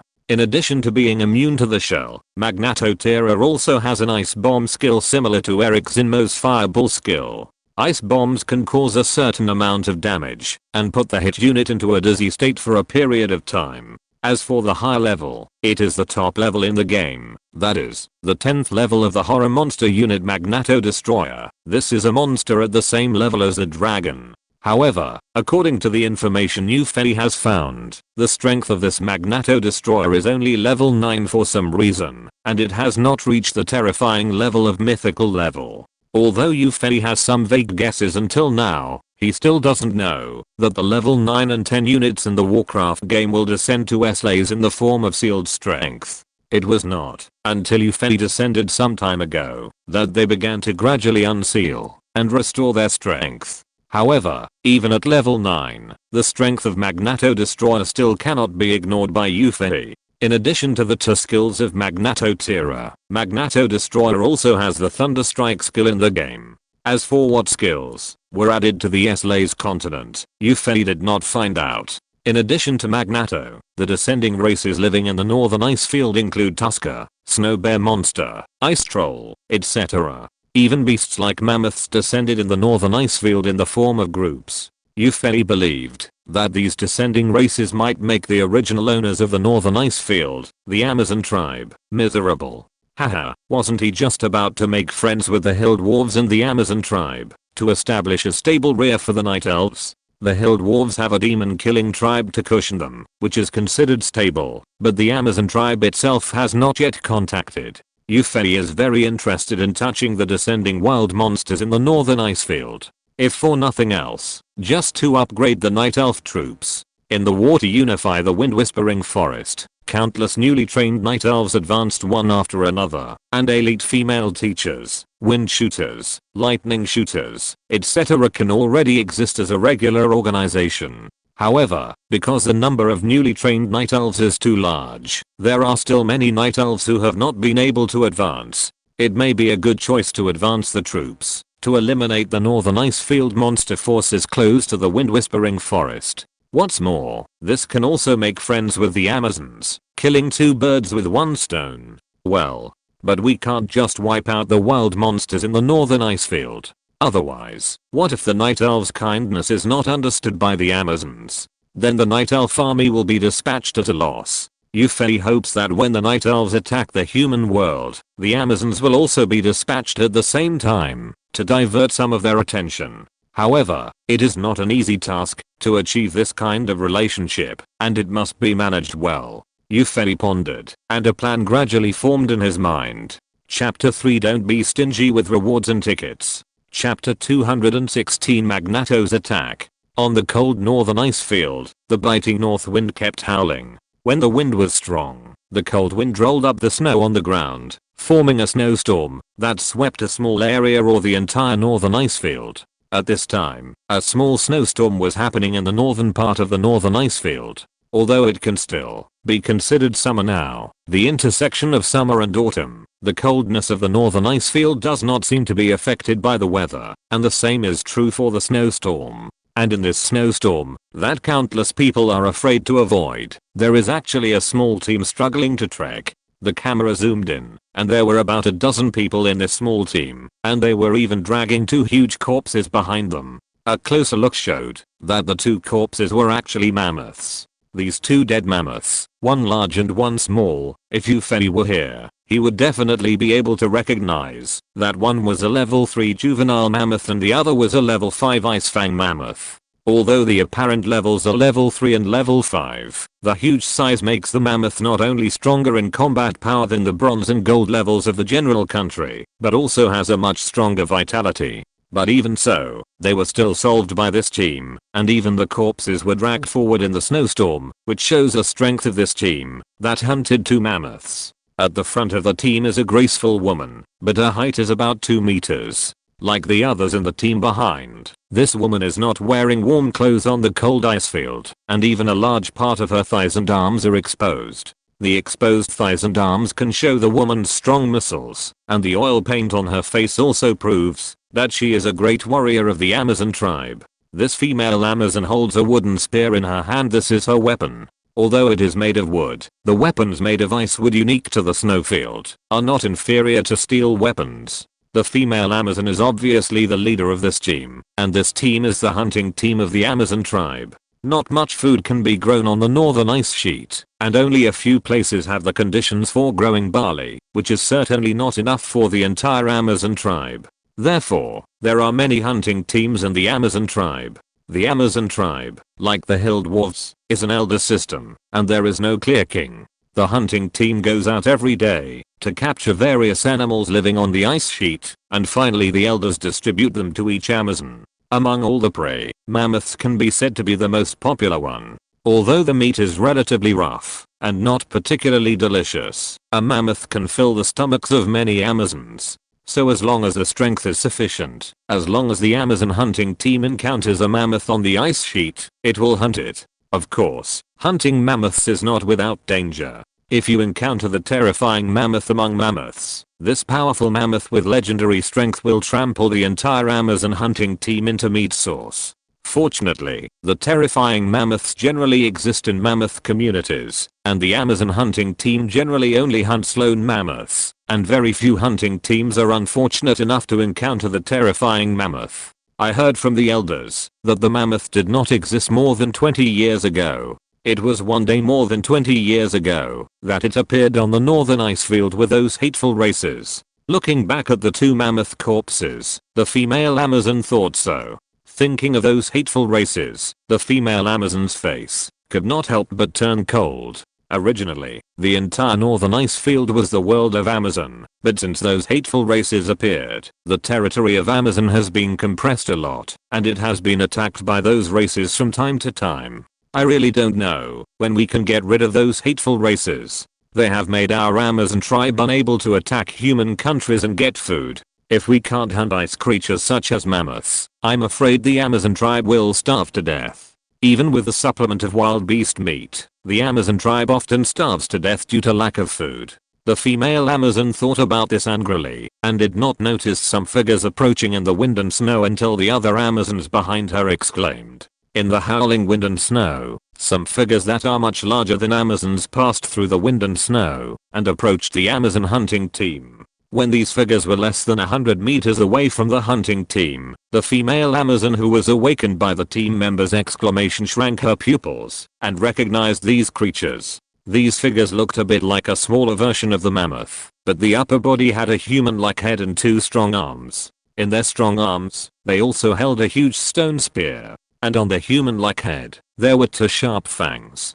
It's Magneto, the female Amazon shouted to the team. In fact, without the size of the female Amazon, all Amazons recognized the identities of these figures. These creatures, who called themselves the Magneto tribe, believed that they were the real masters of the icefield. When they first appeared, they attacked the Amazon tribe crazily, and with their powerful strength, they drove some Amazons living in the southern part of the northern icefield to the north. Even so, these Magnetists were still not satisfied, and they continued to attack the Amazon tribe in the following years. If the Amazon tribe had not been inherited on the icefield for tens of thousands of years, and had a deep foundation, I'm afraid they would have been driven out of the northern icefield by Magneto. It is precisely because of this that all Amazons hate the Magneto tribe, and Magnetists often kill Amazons. Magnetists have mammoth-like bodies, so they can move freely in snowstorms, but Amazons can't. So Magnetists often take advantage of snowstorms to attack the Amazon tribe, or hunt Amazons who are still on the icefield and have not returned to the tribe. Unexpectedly, this time it was her hunting team that was caught. The female Amazon sighed in her heart. You know, the most ordinary Magneto warriors also have the strength of gold level, and they can even compete with people of higher levels. The hunting team is generally silver level, and there are only 3 gold level Amazons. I'm only at the middle stage of young COO. Look at this team of Magnetists, there are as many as 12. Although the number is similar to the hunting team, the quality is far worse. It was not easy to deal with a Magneto warrior by herself, and the others could be ignored in front of this team of Magneto. It seemed that they would be completely wiped out this time. The female Amazon was not ready to run away. Magneto had 4 legs. Even if they were not in a snowstorm, Amazons generally could not outrun Magneto. Moreover, in a snowstorm, Magneto was not affected much, while the movement speed of Amazons was greatly reduced. Raising the icewood spear in her hand, the female Amazon roared and rushed towards the rumbling Magneto team. But after rushing out 30 meters, the female Amazon showed an expression as if she had seen a ghost. With her cloud-level eyesight, she saw that behind this team of Magneto, a series of huge figures were running freely in the snowstorm, rushing towards the Amazon settlement in the north of the northern icefield. These figures were naturally Magneto warriors. The female Amazon hurriedly estimated that the number of Magnetists she saw alone was over 100. And feeling the vibration of the ground, the Amazon woman concluded that there must be more than 300 Magnetists dispatched. Among these Magnetists, the Amazon woman even saw the larger Magneto Rippers, and there were not just 1 or 2. Magneto Rippers are as legendary as the horror mammoths, but there are so many of them dispatched. What does Magneto want? Destroy the Amazon tribe! Exclamation mark. Before the Amazon woman's shocked expression disappeared, a huge ice ball passed through the blizzard and hit her hard. The Amazon woman only felt like she was stepped on by the horror mammoth, and then she entered a dizzy state, and then she felt something hard stepped on her body, and the Amazon woman's world became dark. As the Amazon woman was trampled by the Magnato army, none of the members of the hunting team she led were spared, and they were all trampled to death by the Magnato army. Even those who wanted to report to the Amazon settlement did not escape. In the northern ice field, in addition to this hunting team being hit by the Magnato army, several other Amazon hunting teams were discovered by the Magnato army and naturally killed. But of course there were also lucky Amazons who discovered the Magnato army in advance and hid. Through some secret means, these lucky Amazons passed the news of the appearance of the Magnato army to the Amazon settlements, and the Amazon tribe became highly alert. The alert Amazon tribe naturally sent out a lot of scouts, and the intelligence sent back by these scouts made the elders of the Amazon tribe frown. The Magnato tribe almost went out in full force this time, and according to a scout who risked his life to observe closely, an epic Magnato that appeared in the Magnato tribe some time ago also appeared in the Magnato army. What does this Magnato want to do? The Amazon tribe has not provoked them during this period. Could it be that the Magnato tribe really wanted to drive the Amazon out of the northern ice field and dominate the ice field themselves? They underestimated the Amazon tribe too much. After discussing, several elders prepared to actively fight. If they retreated again, would they retreat to the Arctic Ocean further north of the northern wilderness? However, more news sent back by the scouts made the elders feel even more heavy-hearted. Those snowfield bear monsters didn't know what was wrong with them. They actually went out. And judging from their target, it seems that they are also heading for the Amazon tribe. The fourth update. Request everything. If you're listening to this novel on a channel other than Fanfic World, it means they downloaded and uploaded it without effort. We cordially invite you to visit our channel, Mundo Fanfic Novelos. There you'll find the original version of this story and you can explore many other novels of various genres. We're waiting for you to immerse yourself in a world of incredible novels.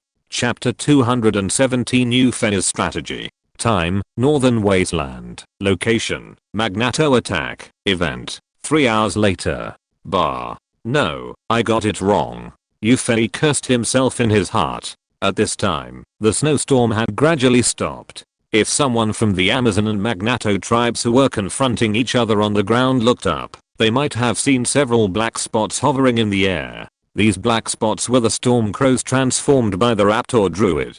Although they were called storm crows in the previous blizzard, the storm crows transformed by the raptor druids were difficult to fly. Only the storm crows transformed by the raptor druids of the elite level and above could fly in the snowstorm. Eupheny had been paying attention to the dynamics between the Magnato tribe and the Amazons, or it could be said that the matter between them was actually provoked by Eupheny. Although the Magnato tribe believed that their race was the master of the ice field and wanted to occupy the entire northern ice field, they would not have launched an attack on the Amazon tribe. This was naturally the result of Euphena's matchmaking. In fact, Euphena's plan was very simple, which was to frame someone. It just so happened that the weapons used by the Amazons were generally wooden spears, and the weapons of the Dryads were also wooden spears. Eupheny first asked some Night Elves to cooperate with the Dryads and come to the place where the Magnato tribe was. Outside the Magnato tribe, the Night Elves sent by Eupheny helped the Dryads kill several Magnato warriors. Because the wounds caused by the spears were similar, the Magnato people directly attributed the deaths of these Magnato warriors to the Amazons, and did not think that these Magnato warriors died at the hands of the Night Elves. And there were quite a few Magnato warriors that Eupheny ordered to be eliminated. In order to anger the Magnato tribe, Eupheny even asked Illidan to take action and eliminate an 8th level Magnato Ripper, and then let the Dryads pierce the corpse with wooden spears until it was bloody, but it was easy to see that it was injured by the wooden spears. The death of this Magnato Ripper really angered the Magnato tribe. Under the leadership of Magnato Destroyer, all the Magnato tribe members went out to attack the Amazon tribe. Boom, boom. This is the sound of the footsteps of the charging teams of Magnato on the snowfield. Although the thick village wall of the tribe, where the Amazon tribe lives, is used for defense, For the Magnato, which is equivalent to a smaller version of the mammoth, this village wall is really nothing. Feeling that the tribal village wall is difficult to prevent the invasion of Magnato, the elders made a painful decision to gather all the Amazon warriors of this tribe together and go out of the village to fight. There is no way. If the Magnetists break through the village wall, I'm afraid that the Amazons with no combat effectiveness or low combat effectiveness in the tribe will be slaughtered, and the Amazons have to give up the so-called defensive advantage. However, because the situation looks very dangerous this time, the elders of the Amazon tribe also sent people to look for reinforcement. According to a Stormcrow sent by Euphony to investigate, the so-called reinforcement turned out to be a descending race, the Tuskers. Are you sure? The Amazons actually sought help from the descending wild monsters? Euphony was a little speechless. But after thinking about it carefully, Euphony understood. The Tuskers are also an intelligent race, so it is naturally easier to communicate. Moreover, the Tuskers live in the frozen land relatively close to the sea. They build houses with ice and snow, and have thick fat on their bodies to keep warm and hunt bears for food. Naturally, there is no dispute over interests with the Amazons, unlike the Magnetists, who want to drive out the Amazons, the original owners of the northern icefield. Therefore, in the more than 20 years since the Advent, the Amazons have established a good relationship with the Tuskers. At this time, when faced with the dangerous situation of the Magnetists' full-scale attack, the Amazons naturally asked for help from this ally. Not all races are as perverted as the wild monsters in Warcraft. The Amazon tribe, for example, was once a force that caused headaches for many countries east of the Whispering Wind Forest, including the Kingdom. But even so, there were only a few legendary strongmen in the tribe, and there was no epic strongman at all. Otherwise, the Amazon tribe would not be a small tribe. But what about the Magnato tribe? There were nearly 20 Magnato Rippers with level 8 strength that Euphony discovered through the Stormcrow, and there was also this even more powerful Magnato Destroyer. Under this absolute power, the Amazon tribe really had no power to resist. As soon as the group left the city, they retreated to a defensive position under the momentum of the Magnato people's charge, waiting for the help of their ally, the Tusker people. The Amazons did not wait for long. The smart Tusker people also knew the truth, that the lips and teeth are cold, and soon came to the Amazon tribe, and participated in the confrontation with the Magnato tribe. If there had not been the Amazon tribe between them and the Magnato tribe, I'm afraid that the Tusker people would have been wiped out by the Magnato tribe long ago. The Tuskers did not want to lose the Amazons as a barrier, so almost all of them went out to help the Amazons. Like the Amazons, there were no epic level warriors among the Tuskers, but there were some legendary warriors. Although the number of legendary warriors of the two tribes combined was still not as high as that of the Magnato tribe, the gap was not far behind. The 8th level warriors among the Tuskers advanced after descending to Slays. The Tuskers themselves were actually only at the 7th level, which was somewhat similar to the Durinal people. The Tusker chieftain among the Tuskers was a very ordinary melee unit, without any outstanding skills, but with his own basic attributes. He was also a powerful existence, especially after he advanced to the 8th level. In addition, the Tuskers military unit combination was also relatively reasonable. In terms of low-end strength, there were melee Tusker fighters, long-range Tusker spearmen, and Tusker doctors were responsible for treatment. This unit had the two skills of healing and magic abolition. There are also Tusker hunters with trapping skills and Tusker mages with the soulfire skill. Although they don't have many skills, they are very practical. For example, the trapping nets of Tusker hunters are usually used to trap polar bears on the seashore. It is no problem to trap Magnato warriors, and even Magnato Rippers can be temporarily restrained. There is no shortage of long-range attackers among the Amazons. Although the cold climate of the northern icefield leads to a scarcity of archers, bowstrings are easily frozen and brittle, but almost every Amazon is a good javelin thrower. This is why the Magnato tribe mistakenly thinks the attack of the tree demon is a masterpiece of the Amazon tribe. As long as the Magnato warrior or the Magnato Ripper is caught in the net, there will be countless javelins flying towards the unfortunate child on the Amazon side. Although the Magnetists have thick fur, they can only suffer in vain under the concentrated firepower attack of the overwhelming javelins. The Amazon tribe is a native race after all, and the population is not comparable to the descended races like the Magnato tribe. As long as the high-end combat power is not overwhelming, the Amazon tribe can completely turn the situation around by relying on the human wave tactics of the mid and low-end combat power. The changes in the situation on the battlefield are also changing according to the ideas of the Amazon tribe elders. The cooperation between the Tusker hunters and the Amazon javelin troops is very tacit. As long as a Tusker hunter nets a Magnato, some Amazons will consciously concentrate their attacks to kill the Magnato who cannot dodge. As for the Magnato tirers that can only be slightly restrained, the Amazon tribe and the legends and strong men among the Tusker people will naturally deal with them. At the same time, the Tusker wizards also blessed these strong men with the fire of the soul, and the Tusker doctors also focused on treating these strong men. Under the assistance of the Tusker people and the huge combat power base of the Amazon tribe, the Magnato tribe, who originally wanted to crush the Amazon tribe, was dragged into a stalemate. No, it's not a stalemate. Now, it was the level 5 Magnato warriors on Magnato's side who were being eaten away by the Tusker hunters and the Amazon javelin troops. The leader of the Magnato tribe, Magnato Destroyer, had obviously discovered this problem. He roared angrily, and then he ran towards the legendary warriors who were fighting with his four thick legs. Thunderbolt. Magnato Destroyer stomped his two front hooves on the ground, bringing the two Amazon legendary warriors and the two Tusker chieftains around him into a dizzy state. Next, as long as he chased them a few times, these Amazon warriors and Tusker chieftains would probably kneel down. But someone didn't want to give Magnato Destroyer this opportunity. Almost at the same moment, more than a dozen trapping nets were put on Magnato Destroyer.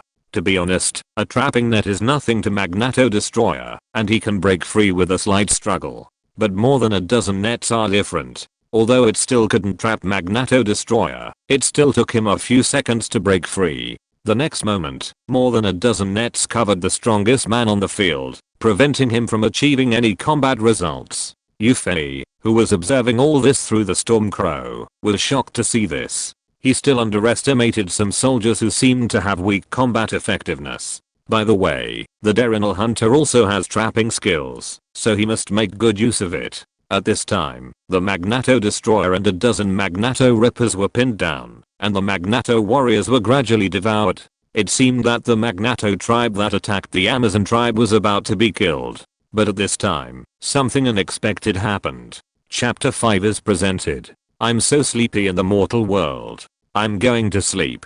Please fly over here as soon as possible to give me rewards and tickets. Chapter 218 Amazon's Despair.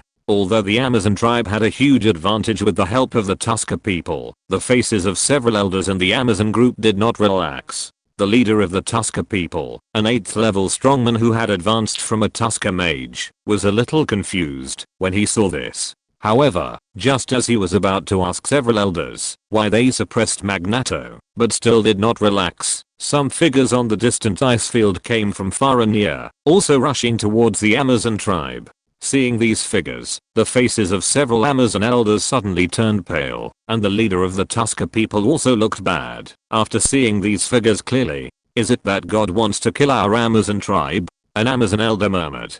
The figure that came was the descending wild monster in Warcraft, the snow bear monster. Previously, the Amazon tribe scouts had reported the news of the appearance of the snow bear monster to several elders, but the elders still held on to luck. Because after the snow bear monster descended, although it occupied an area that originally belonged to the Amazon tribe, it rarely left its territory after that. After a long period of observation, the Amazon tribe discovered the characteristics of these snow bear monsters. They are mutated aggressive bears in the snowfield, strong, fast, good at hiding, strict division of labor and unity and cooperation. However, after having a territory, the snow bear monsters have no intention of expanding and are as lazy as real bears. Although after the Amazon tribe's trial, these snow bear monsters will tear everyone who invades their territory into pieces, but the Amazon tribe also knows that the snow bear monsters will not step out of their territory when no one provokes them. However, at this point, when the Magnato tribe attacked the Amazon, these snow bear monsters also went out at the same time, and it seems that the target is still coming towards the Amazon tribe. If you fight Magnato alone or fight the snow bear monster alone, with the combination of the Amazon tribe and the Tusker people, there is really nothing to be afraid of. But if the two wild monster races attack together, even if the two tribes try their best, it can only be a complete defeat. Although they did not want the snow bear monsters to get involved, the development of the situation was not affected by the will of several Amazon elders. In less than 2 minutes, more than 200 upright giant bears rushed to the front of the Amazon tribe. Looking at the Amazon people who were fighting with the Magnato tribe, these bear monsters did not hesitate at all, and roared and joined the attack on the Amazon tribe. Several Amazon elders keenly discovered that some of these bear monsters had deep wounds on their bodies, which seemed to be shot by javelins, and were bleeding. Could it be that a hunting team had provoked these snow bear monsters? An idea came to the mind of the Amazon elders. It seems that this is the case, otherwise the snow bear monsters would not have found the Amazon tribe. Several Amazon elders secretly hated the hunting team that they guessed had provoked the snow bear monsters. If we find out who provoked these giant bears, we will definitely not let them go. In fact, if it were normal, it would be nothing for the hunting team to provoke the snow bear monsters. Even if they hunted some lone bear monsters, no one would blame them. Instead, they would be happy for having more meat. But at this critical point when the Magnato tribe attacked the Amazon tribe, it was not a good thing to provoke the snow bear monsters. What's more, hunting is just hunting, but they didn't kill them and provoked so many bear monsters, which really made the Amazon elders grit their teeth. The Amazon elders didn't know that these snow bear monsters were not provoked by the Amazon hunting team at all, but Ufei instructed the tree monsters to launch an attack and put the blame on the snow bear monsters.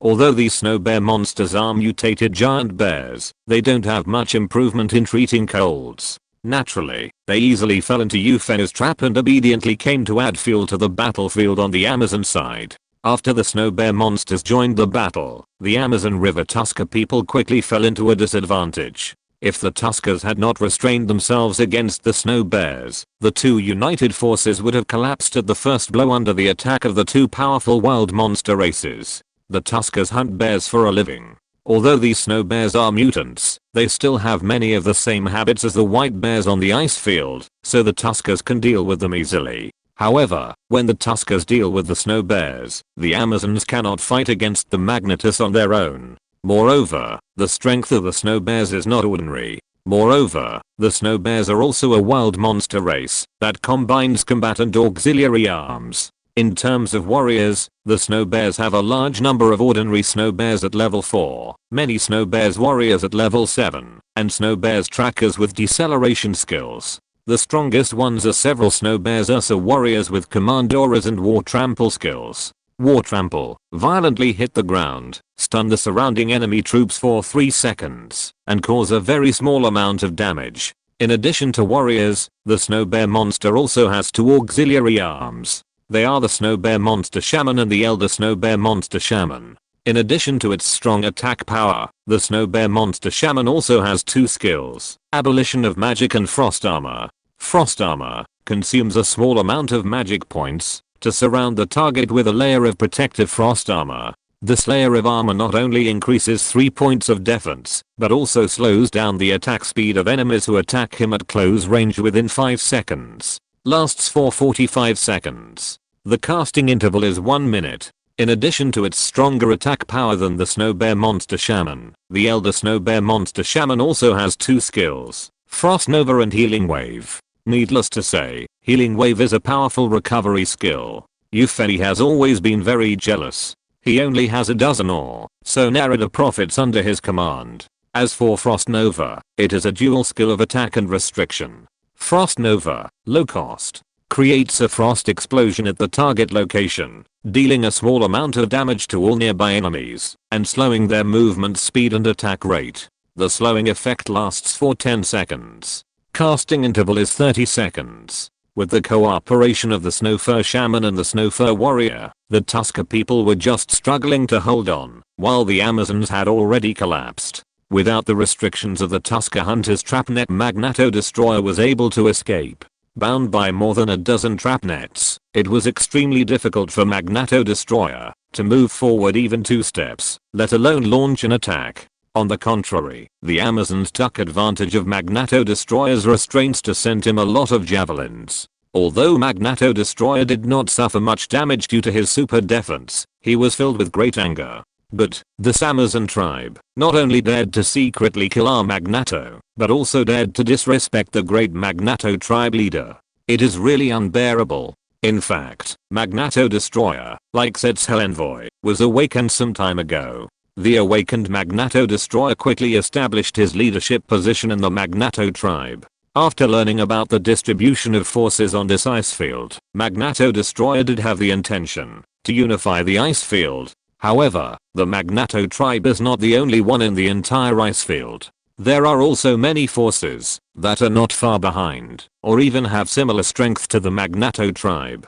Magneto Destroyer was originally planning to wait until he recovered his strength to level 10 before starting to unify the northern ice field, but the Amazon tribe dared to hunt down the Magneto. Magneto Destroyer has just been in power for a short time. If he doesn't express anything after this incident, I'm afraid that the other Magnetus under his command will not obey him as the leader in the future. So without much consideration, Magneto Destroyer led the entire Magneto tribe to attack the Amazon tribe. But before the attack, Magneto Destroyer had already thought about it. This attack was just to teach the Amazons a lesson. He knew that with the help of the Tuskers, the Amazons would not be so easy to deal with. Besides, if the Amazons were destroyed, the Magnetus would definitely become the target of public criticism. Other forces on the northern ice sheet might unite to fight against the Magnetus, which would be very detrimental to the future unification. But after the battle began, Magneto Destroyer found that the situation was out of his control.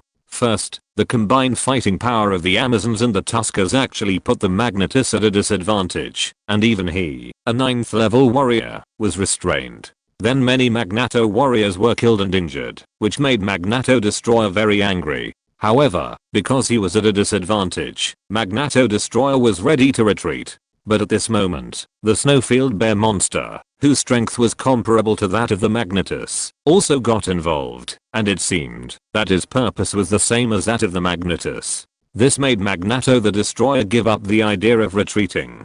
Could it be that the Amazons were so bold that they actually provoked two powerful races at the same time? Magneto the Destroyer had some doubts in his mind, but he was ready to join forces with the snow bear monster to destroy the Amazons. The freed Magneto the Destroyer was very terrifying. Even the 8th level Amazons could not survive a few moves under his hands. Under the leadership of Magneto the Destroyer, the entire Magneto tribe merged into a torrent, rushing towards the Amazon camp in an unstoppable manner. At this time, all the Amazons showed despair on their faces. Chapter 219. Night Elves take action. It's time for the Night Elves to take action. Euphony breathed a sigh of relief. The Magnetus and the Snowfur monsters have already pushed the Amazons into a desperate situation. Even with the support of the Tuskers, it is useless. After all, no matter which of the two attacking races, the Amazons and the Tuskers need to unite to deal with it. The simultaneous attack of the two races is completely beyond the capabilities of the Amazons and the Tuskers. Looking at the charging Magnetus, several Amazon elders closed their eyes with a gloomy look. With the mammoth-like body shape of the Magnetus forming a torrent of charge, it is definitely impossible to resist with the bodies of the Amazon warriors and the walls of the Amazon tribe. I think our Amazons were originally the overlords of this northern ice field, ruling the entire ice field, and even some human countries had to compromise under the invasion of the Amazons. There is no way it is easy for the Amazons to attack human countries, but if the human army enters the northern ice field, I'm afraid that even half of its combat effectiveness will be left. Because they can attack and defend, the Amazons used to live a very comfortable life. The Amazons are very adaptable to the climate of the northern ice field, and there is no situation where they can't survive. As for the living materials, if they are not enough, they will go to the human countries near the northern ice field and the wind whispering forest to plunder. After the plunder, none of those countries dared to take revenge. Think about it, a principality with a legendary early swordsman as a worshipper is one of the most powerful principalities in this area. How can they deal with the Amazons who have several legendary masters? The only nearby country with the same strength as the Amazons is the Kingdom of Severn, but the Kingdom of Severn does not want to cause trouble for the Amazons. the northern icefield is not so easy to enter. Besides, the Amazons are relatively restrained and have not directly attacked the Kingdom of Severn. At most, they plundered some principalities and states secretly controlled by the Kingdom of Severn. The above situation formed a strange form, that is, when the Amazon tribe came to the human world to plunder, many countries even prepared the materials needed by the Amazon tribe in advance and politely paid tribute to the Amazon tribe. The Amazon tribe was naturally happy not to spend any effort, and a large part of the surrounding principalities were therefore implicitly subservient to the Amazon tribe. However, after the arrival of several wild monster races in Warcraft such as Magnato, everything changed. First of all, the Amazon tribe could not be the overlord of the northern icefield. The weakest of the several races that descended was only a few chips weaker than the Amazon tribe, and it was very difficult for the Amazon tribe to solve it. Not to mention a powerful race like Magnato, which directly occupied the southeastern part of the northern icefield, blocking the Amazon tribe's way to the human world. Later, races such as the Snowfield Bear Monster and the Ice Troll also occupied some territories that originally belonged to the Amazon tribe, and they were all in the southern area, where barley could be grown. Only Tusker was accustomed to living on the shore of the Arctic Ocean, and did not have any conflicts with the Amazon tribe. This is also one of the factors that enabled the Amazons to establish a good relationship with the Tuskers. Anyway, since the arrival of the wild monsters in Warcraft, the Amazons have had a very hard time. From the population, we can see that when the Amazons were at their peak 30 years ago, there were about 30,000 Amazons. Among them, there were as many as 10,000 warriors, most of whom were ranked, although most of them were only at the trainee level. It was this power that made the Amazons have a dominant position in the surrounding areas. 30 years later, due to the invasion of wild monster tribes and insufficient food, the population of the Amazons has shrunk to less than 10,000, of which only nearly 5,000 can be used as combat power. However, it is also because of external pressure that the number of Amazon warriors has been reduced by more than half, but they have become much more elite. Originally, there were only 5 legendary powerhouses in the Amazons, and after more than 20 years, the number has increased to 9. However, although this force is strong, it is still not enough in front of the Magnatus and Snowfield Bear monsters, who have high overall strength. Apart from anything else, a Magnato Destroyer, which is equivalent to an epic level powerhouse, can contain a lot of power from the Amazons and the Tuskers. Because of insufficient food, the Amazons consciously implemented a family planning policy, and the number of new blood in the tribe became very small. Even if there was no attack from Magnato and the Snow Bear monster in the near future, the number of Amazons would probably continue to shrink until the tribe was extinct. Alas, God wants to kill our Amazons, and the glory of our tribe will be annihilated. Not only a few elders, but many Amazons closed their eyes, not wanting to see the tragedy that would happen next. However, after a long time, these Amazons who closed their eyes did not feel the expected pain, nor did they hear the expected screams. These Amazons slowly opened their eyes in confusion, and the scene that came into view made these Amazons stunned. The fierce charge of the Magnatus, who were irresistible and extremely vicious in the eyes of the Amazons, had stopped before. Of course, this was not their initiative to stop. Thousands of sharp arrows in the sky suddenly rained down on the heads of the Magnatus. This was already the 3rd round. The previous rain of arrows poured down on the front of the Magnato charge formation, killing nearly 100 Magnato warriors. The bodies of these Magnato warriors tripped the subsequent Magnatus, and hundreds of Magnatus stumbled to the ground, and the charge of the Magnatus was terminated. Before the Magnatus could react, the 2nd round of shooting by the Night Elf archers came again, killing dozens of Magnatus. The concentrated attack of some of the Wind Archers even killed 3 level 8 Magnato Rippers. When this 3rd round of attack was launched, the Amazons all reacted. Although it was unknown who shot these sudden arrows, their intention to target the Magnatus was clearly revealed. The enemy of my enemy is my friend. This truth is not only known by the people of Earth. All the Amazon warriors who went to the battle quickly began to counterattack, gathering their strength and throwing their icewood spears at the stopped Magnatus again. While the Amazons reacted, the Magnatus also reacted. Looking at the more than 100 Magnetus lying on the ground, the remaining 200 Magnetus had red eyes, and the Magneto Destroyer was the most angry. These Magnetus were all his subjects, and they were also the foundation for his future rule over the northern icefield. Now, half of them were killed at once. Following the direction of the arrows, the Magneto Destroyer soon saw hundreds of Night Elf archers standing on a snow-covered hill.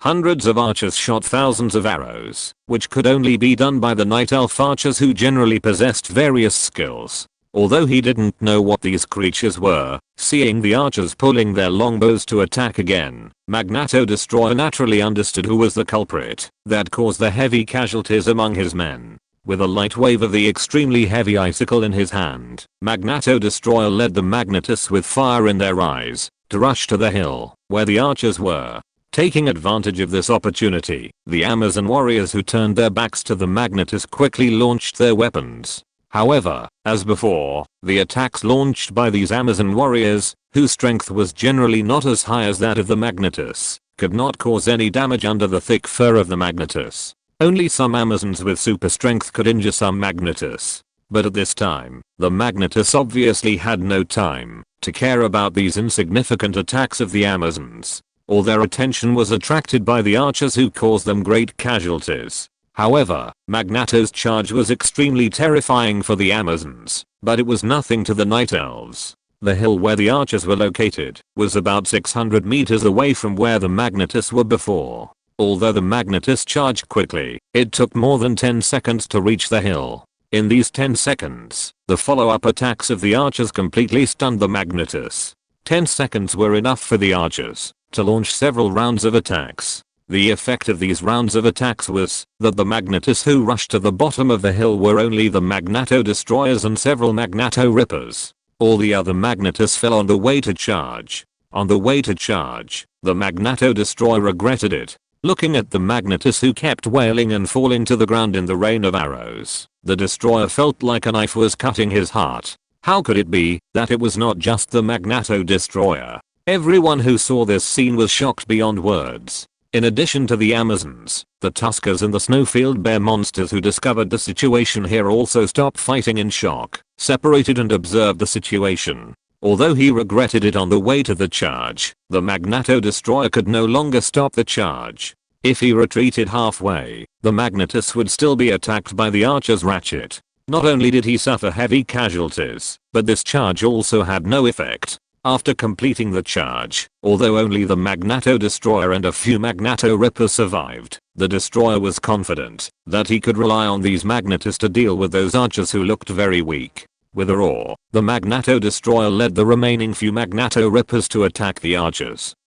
Finally, another chapter was released. It has been 2 days since the update was suspended. I originally wanted to open a separate chapter to talk about it, but because I was afraid that my mother would see it, I will talk about it after the main text. It will not exceed the word count and make everyone spend money in vain. Let me talk about the suspension of updates first. Well, as Jiang said, I apologize to everyone first. It was Hangchen's fault that I didn't tell you about the suspension. There are many reasons for the suspension, but there are 2 main reasons. Let's talk about the first one, Hangchen's personal reasons. Last month, Hangchen didn't update much.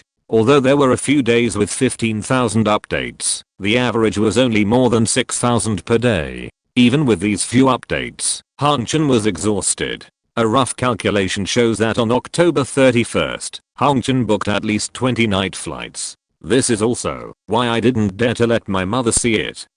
Almost every day, Hangchen was either sleeping in class or skipping classes to sleep in the dormitory. After more than 20 days, Hangchen felt that his health was seriously ill, and he felt uncomfortable everywhere. Of course, it was also because of his full attendance that Hangchen managed to hold on in October. But in November, Hangchen really couldn't keep up with the previous update volume. Let's not talk about the body first. Hangchen can't just sleep in college, right? Anyway, Hangchen has already made up his mind that he will fail all the final courses. In addition, it's the academic performance. The third volume started in October, and up to now, no chapter has received more than 400 subscriptions, and the latest chapter has only received a little over 200 subscriptions, even during the days when there are 5 updates. As for the monthly tickets and recommendation tickets, Han Chen is too lazy to count on them. Let's not talk about the monthly tickets, let's talk about the recommendation tickets.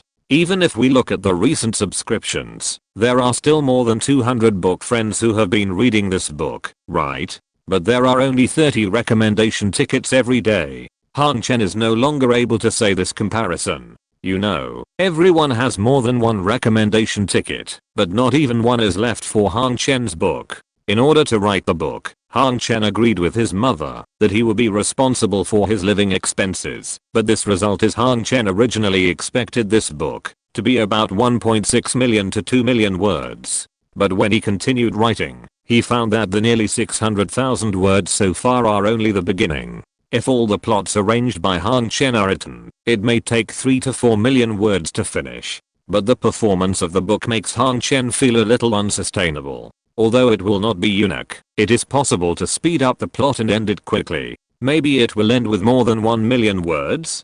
Probably. I have some ideas for new books, but I still want to finish this first book. This is the contradiction that makes me very stuck in writing. The word count is almost exceeded, so let me say this. If there is anything else you want to say, I will tell you at the end of the next chapter of Han Chen.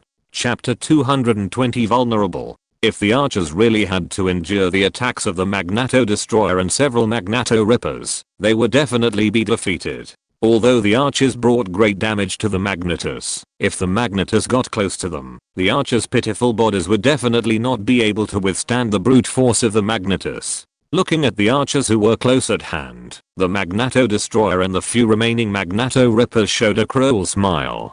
Kill. We will tear apart these creatures who dare to kill us, Magnetus. However, the Magneto Destroyer suddenly discovered that none of these skinny creatures showed panic and seemed to be indifferent to their upcoming attacks. The Magneto Destroyer instinctively felt that something was wrong, but at this moment, the arrow was on the string and had to be fired, so the Magneto Destroyer exerted more strength in his hand. However, his instinctive feeling was correct. Just as his Magneto Rippers were about to attack the archers, a low roar suddenly sounded in the ears of the surviving Magnetus. It was strange that this roar did not carry any emotion, but when it reached the ears of several Magnetus, including the level 9 Magneto Destroyers, they all seemed to feel greatly insulted. This deep insult even made several Magnetus temporarily put aside their hatred for the archers and rushed towards the direction of the roar. The roar came from the right rear of Magneto. There was originally a small hill covered with floating snow, but after the roar, the hill underwent amazing changes.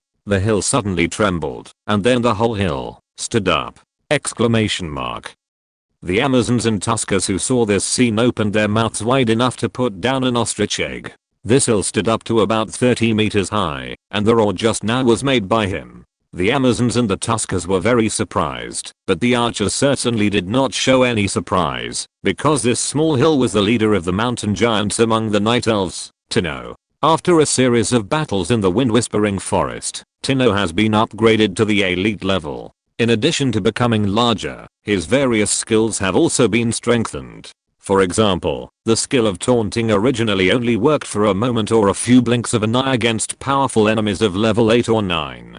But after Tenno was upgraded to the elite level, the taunt he issued could already attract powerful creatures of level 8 or 9. At this time, the Magneto Destroyer and the Magneto Terror abandoned the archers who were originally preparing to attack, and attacked Tenno without hesitation. Bang! Although the defense of Tenno, who was upgraded to the elite level, was already extremely strong, the attacks of the Magneto Destroyer and the Magneto Terror were not easily dealt with. The attacks of the Destroyer and the 5 Rippers fell on Tenno. Even though Tenno was 30 meters tall, he was staggered. However, their achievements were limited to these. It was true that several Magnetus had caused considerable damage to Tenno, but the Claw Druid hiding in the dark immediately cast Rejuvenation on Tenno, and the damage Tenno suffered would soon recover. After a round of attacks, several Magnetus reacted. Weren't they going to attack those skinny creatures with long bows? How did they become an attack on this big guy? Exclamation mark.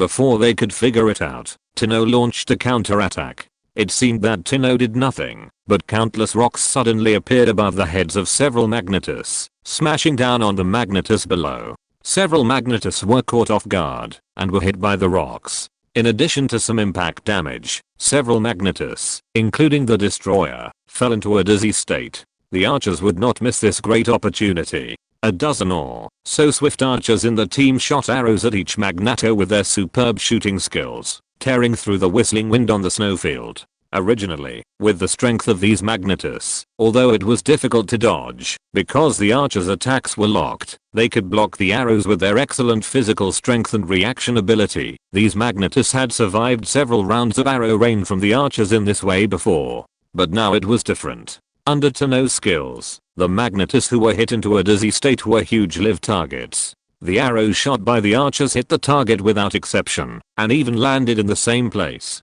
Magnetus had strong defense. If the arrows did not land in the same place, they might be seriously injured, but it was difficult to cause fatal damage. With the cooperation of Tino and the archer troops, the 5 Magneto-Tearers were killed by the archers' concentrated shooting in a dizzy state without a word. Only the Magneto Destroyer, worthy of being a 9th level wild monster equivalent to an epic level strongman, actually got rid of the dizziness of the nearly lost state at the moment before the arrows hit him, and blocked several arrows shot at the vital points.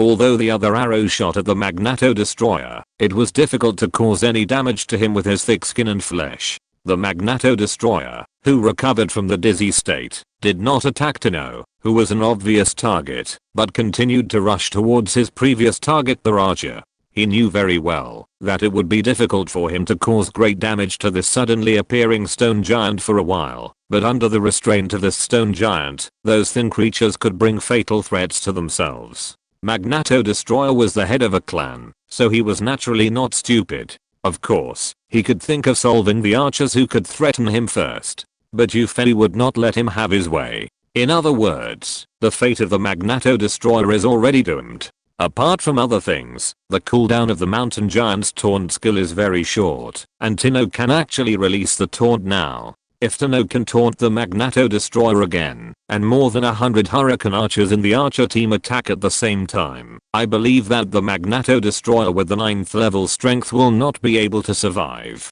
But Yufei is not prepared to do so. Before entering the northern ice field, Yufei actually reported the idea of forming an alliance with the Amazon tribe.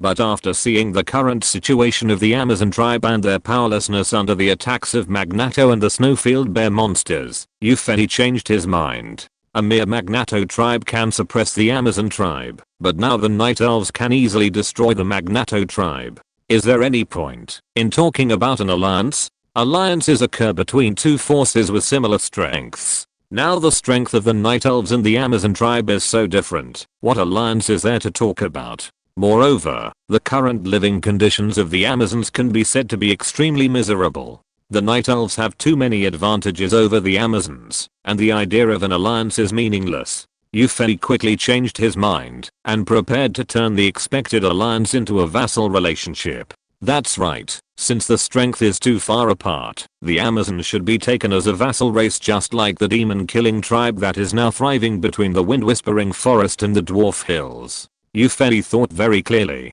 With only this small number of Night Elves, even if they conquered the human country with absolute power, ruling is a big problem. Although the method of supporting puppets is easy to use, it still has many limitations. Without direct rule, the status of the Night Elves cannot be reflected. And every Night Elf is a combat unit, so it is naturally impossible for them to exist as a ruling official. In this case, a vassal race is very necessary, but it must be a humanoid race native to the Slays continent. After conquering the territory of the human country, using the vassal race as the management class, and then supporting an open human puppet ruler, the rule of the Night Elves in the occupied area should be more stable. In addition, after conquering the Amazons, the Night Elves can also appear as the helpers of the Amazons when attacking the human world, which will inevitably reduce a lot of pressure. The Amazons have always had a lot of friction with human countries. With the Amazons as a buffer, the Night Elves will have more time to develop. After having the idea of conquering the Amazons, Yufei naturally thought about it. In fact, the strength of the Amazons is not weak, with 9 legendary powerhouses and 5,000 warriors with ranks. But it is not enough in front of the Night Elves. Apart from other things, most of the 5,000 rank warriors of the Amazons are apprentices, and the Night Elves now have a minimum strength of about silver level except for the elves with no combat power. It is also for this reason that the extremely powerful Magnetus in front of the Amazons were killed miserably by the archers. Even the high-end combat power did not play any role under the cooperation of mountain giants and archers. However, if you want to conquer the Amazon tribe, you must show absolute strength. Before, whether it was the attack of the archers or the cooperation between archers and mountain giants, they all showed the power of the group. Although Slays pays attention to group strength, the strong are also extremely respected. Yuffie naturally wants the Night Elves to show their overwhelming strength in a single unit. Therefore, when Magneto the Destroyer ignored Tino and continued to attack the archers, Yuffie did not let Tino seduce him back with taunts, but issued an order in his heart. Nothing to say, no TJ. Chapter 221, Small Military Parade.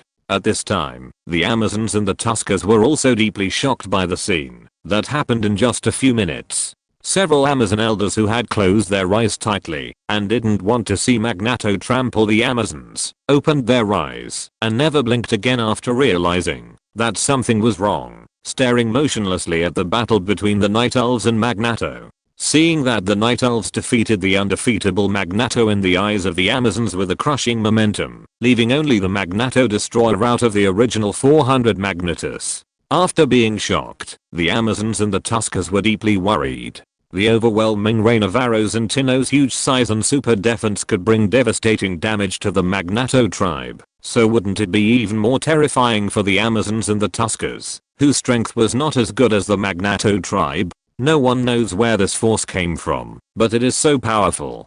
Several Amazon elders and the Tusker leader felt that, although these creatures that suddenly appeared saved them, they did not necessarily come with good intentions. However, despite this feeling, the Amazon elders and the Tusker leader could not do anything. Under such a powerful force, the soldiers of their tribe would probably collapse at the touch of a button, right? Several people felt bitter in their mouths. However, watching the only remaining Magneto Destroyer attack the archers again, the Amazon elders were moved. Although these creatures have terrifying lethality, their individual strength does not seem to be very strong. If the Magneto Destroyer can easily kill some thin creatures, it proves that this seemingly extremely powerful force is also flawed. The Amazon tribe can still get an opportunity for an equal dialogue with the deterrence of high-end strength.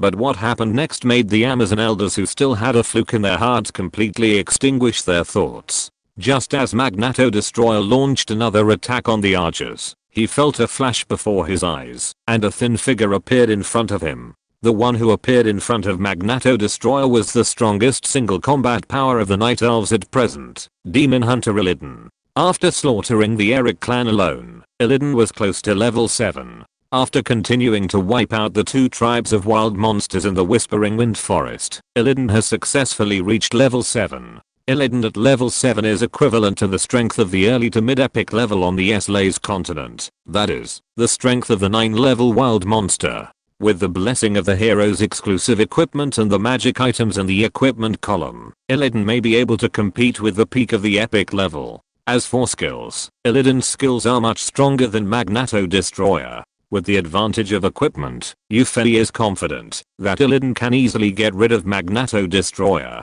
And Illidan did not disappoint Yuffie. Without even using the demon transformation skill, Illidan first used a reflection skill to make Magneto the Destroyer flustered, and then used mana burn to burn Magneto the Destroyer's mana, while causing considerable damage to it. After taking the advantage of the first move, relying on the 2 passive skills of dodge and zealotry and a set of luxurious equipment, Illidan directly killed Magneto the Destroyer with an extremely violent attitude. A non-demon type of level 9 wild monster could not bring Illidan too much experience points. After killing Magneto the Destroyer, Illidan retreated to the front of the archer team without any words. Although Illidan did not say a word from the time he appeared to the time he retreated to the front of the archer team, what he did made all the creatures present hold their breath, including the snow fur monsters who had stopped fighting with the Tusker people. Seeing Illidan solve Magneto the Destroyer with an overwhelming advantage, everyone couldn't help showing shock in their eyes. Whether it is the Amazon tribe, the Tusker people, or the Snow Bear Monster tribe, the strongest is only level 8. The strength of the Magneto Destroyer is the highest among the 4 races. Before, the Tusker people relied on dozens of Tusker hunters to use trapping skills to contain the Magneto Destroyer, and if the Magneto Destroyer really went berserk, the other races present could not resist it at all. And such a powerful strongman, in front of this sudden force, was first played around by some archers and a stone giant, and then was solved one-on-one by an even more powerful person. The strength of this new force made everyone in other races feel extremely heavy. The most nervous, of course, was the Snow Bear Monster tribe. Judging from the battle situation just now, the Snow Bear Monsters were in the same group as the Magnetus. As soon as this new force appeared, it clearly eliminated the Magneto tribe. Will it take advantage of the Snow Bear Monsters, who were in the same group as the Magnetus in every way? Although the Night Elves had not shown any hostility, the 3 races present had already begun to consider how to deal with this powerful force that suddenly appeared. After dealing with the Magneto tribe, the archer troops fell into silence for a while. Tino also strode behind Illidan, and his huge body blocked many archers. What was going on? The Amazons, Tuskers, and Snowfield Bear monsters were in doubt. Why was there no movement? The Night Elves were naturally not silent, but Euphony wanted to make the scene bigger. About half a minute later, countless Night Elves emerged from both sides of the hill, where the archers were. The first to appear were the stone giants in the eyes of the 3 races, the mountain giant troops. Although Euphony did not withdraw all the troops, 30 mountain giants also walked out from both sides of the hill. Seeing the 60 mountain giants, the members of the 3 races all took a breath. Judging from the situation when Tino and Magneto Destroyer just faced each other, the strength of the stone giant that appeared first was not far from the epic level. Although the stone giant that appeared later was not as strong as the stone giant that appeared at the beginning in terms of height, it was not less powerful than the legendary level. These are 60 legendary powerhouses. You know, the Amazon tribe only had 5 legendary powerhouses before, which could overwhelm the surrounding human countries and compete with the Kingdom of Severn. This is 12 times the number of legendary powerhouses of the Amazon tribe before. The Amazon elders can no longer imagine how much trouble this force will cause on the continent. In fact, the people of the 3 races have different ideas. Before, Tino was almost unscathed under the siege of Magneto Destroyer and several Magneto Rippers, so both the Amazon and the 2 descended races believed that, even if Tino's strength was not as good as Magneto Destroyer, he could barely compete with Magneto Destroyer. Actually, it is not the case. The defense of mountain giants is very strong. With the addition of hardened skin and anti-magic skin, the defense ability of ordinary mountain giants is almost enough to reach the legendary level. As the leader of the mountain giants, Tino has also been promoted to the elite level. Even when facing the attack of epic level masters, he can still remain unmoved. However, in terms of attack, compared with his own defense ability, the attack ability of mountain giants is relatively pitiful. Of course, it does not mean that mountain giants have no attack ability, but it is several levels lower than defense. An ordinary mountain giant can compete with ordinary legendary masters in terms of defense, but its attack power is only equivalent to the cloud level. Even Tino, the strongest among the mountain giants, has an attack power equivalent to the peak of the sky to the early legendary masters on the Slays continent. Of course, the various skills possessed by the leader of the soldiers have greatly improved Tino's strength. If he is really calculated as a legendary to epic master, there is not much error. 60 mountain giants, who shocked the 3 races, walked out from both sides of the hill and quickly stood in 2 rows, while the Night Elves continued to walk out from both sides of the hill. After the mountain giants, it was naturally the heavily armored female hunters. 400 female hunters walked out from behind the hill and stood behind the mountain giants in formation. Because of the mutation of the ancient war tree, every female hunter and archer trained was elite level. After the series of battles in the Wind Whispering Forest, many archers and female hunters have been promoted to elite level. Otherwise there would not have been hundreds of archers shooting thousands of arrows before, and most of them were lightning archers who used skills to shoot several arrows at the same time. The female hunters who appeared before the three races were all elite female hunters specially selected by Yuffie. From these female hunters, people from the three races can feel the strong aura, which is at least the strength of gold level to cloud level. 400 strong men of this strength appeared in formation, which naturally shocked everyone. After the female hunters formed a battle array, the auxiliary troops of the Night Elves appeared from behind the hill. Of course, they could not be considered pure auxiliary.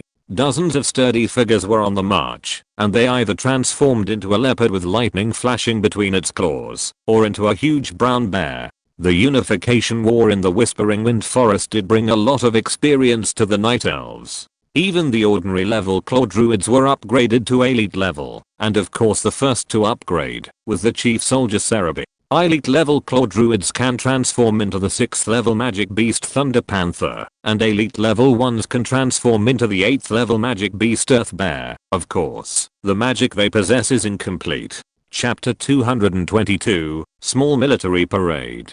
After the claw druid reaches the elite level, the 4 magic skills of transfiguration can be retained. Under Yuffie's selection, each elite claw druid will eventually possess 4 magic skills after transforming into an Earth Bear, Earth Guardian, Stone Skin, Stone Wall, and Stone Forest. Earth Guardian is the magic used by the first Earth Bear that the Night Elves encountered before, which covers its body in a layer of light curtain, and its defense is extremely strong. According to Yuffie's experiment, the defense of the transformed claw druid with Earth Guardian is not much worse than that of the elite mountain giant. And if Stone Skin is added to itself on the basis of Earth Guardian, the defense of the transformed Earth Bear can be improved by a level. Stone Skin is a magic similar to Earth Guardian, but its defense is much lower than that of Earth Guardian.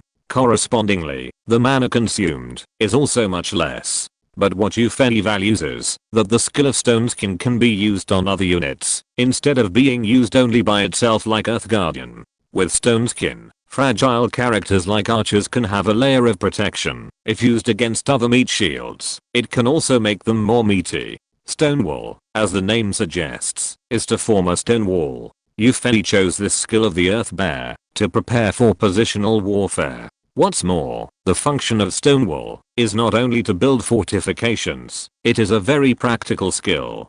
As for the Forest of Spikes, it is a relatively powerful attack skill of the Earth Bear, and it is also a range attack, and the effect of clearing small soldiers is still very good. Moreover, after the use of the magic of the Forest of Spikes, the sharp stone pillars that penetrate from the ground will not disappear automatically, but can form obstacles on the spot. This should be very cool to deal with human knight troops. The claw druids who have transformed themselves also lined up and stood behind the huntress. The 3 races such as the Amazon were numbered this time. Not to mention that the Amazons can recognize the 2 magical beasts of the Thunder Leopard and the Earth Bear. The Tusker people and the Snowfield Bear monster can also feel the powerful strength of the magical beasts transformed by the Claw Druids. A Lightning Leopard is a peak cloud level combat force, and the Earth Bear is equivalent to the legendary level. Although the strength of the 2 shapper-shifting monsters has been reduced a lot, because they can only retain a few magics, the Amazons don't know this, and their shock can be imagined.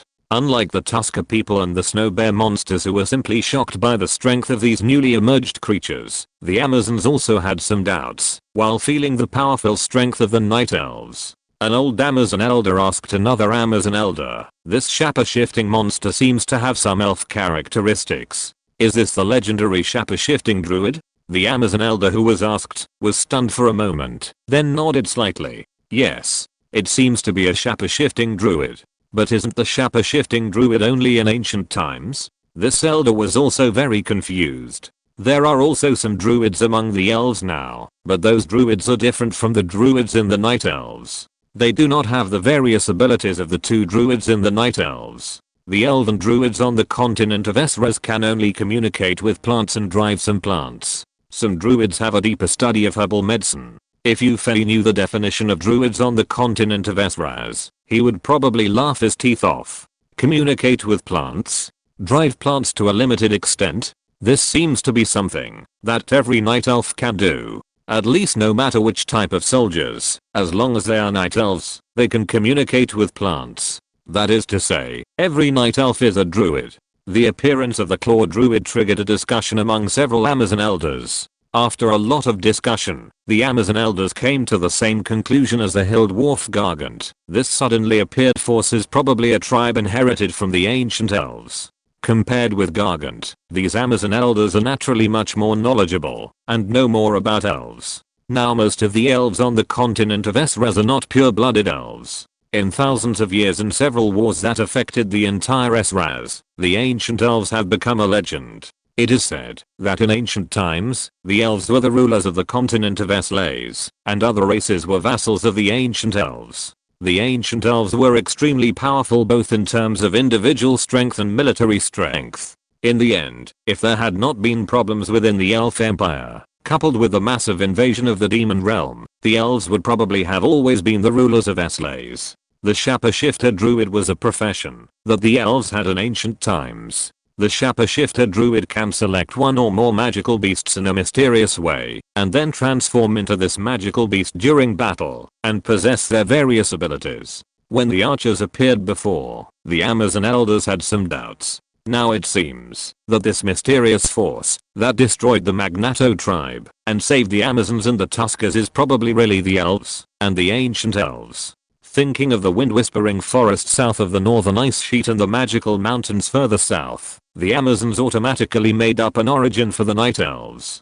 The Amazon elders have already determined that the Night Elves are an elf tribe that has been living in seclusion in the mountains since the Elf Empire. Regardless of what the Amazons thought, after the Claw Druid left, no more Night Elves appeared on both sides of the hill. However, in the sky above the hill, some black spots were gradually approaching from far to near. When these black spots approached, everyone looked closely and saw some huge purple crows and some birds that had never been seen before.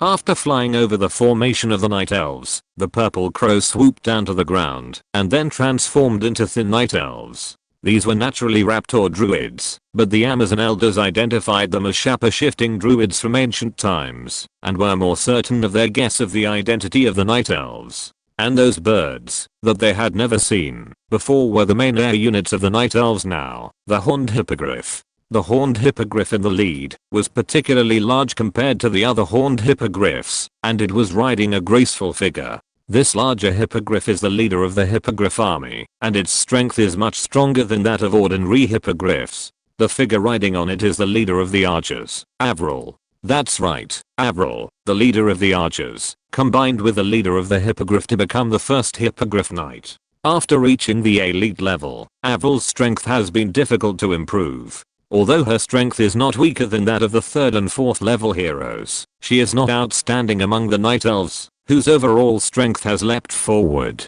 You simply let Avril become a hippogriff knight to improve her strength in other ways. In addition to Avril, there are several hippogriff knights, but most of the hippogriffs do not have knights. The strength of the hippogriff itself is not weak. Although it has not been tested, it is thought that even the ordinary hippogriff will not be lower than the gold level.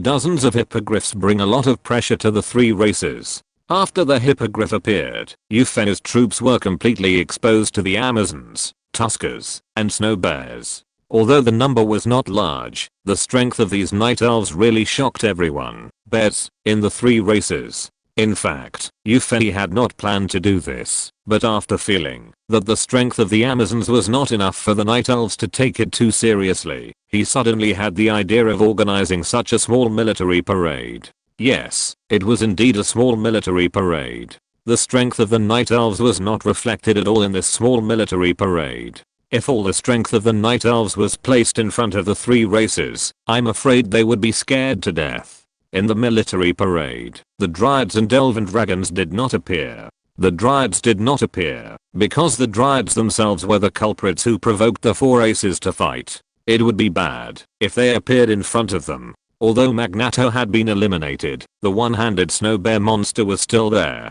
If the Amazons found anything, it would be difficult to subdue them. Well, if the snow bear monsters were dealt with like Magnato, there would be no need to consider this problem. But Eupheny was still greedy and wanted to include the snow bear monsters into the Night Elves, so the idea of silencing them had to be suppressed. As for the elf dragons, because there were too few of them, they could not show their momentum. Plus the ability of the elf dragons was used to deal with mages, and they could not form a deterrent force among these races that were mostly warriors. Yufei simply did not send them out. After showing enough strength, the next thing was a matter of course. Tyrant walked out of the Huntress team and had friendly consultations with the Amazons. By the way, she also made some deterrent moves against the Tuskers and the Snow Bear monsters. The specific negotiations during the period will not be repeated one by one. Yufei was originally a person who paid more attention to the results. Anyway, in the end, Yufei achieved his wish and turned the Amazons into a vassal race of the Night Elves.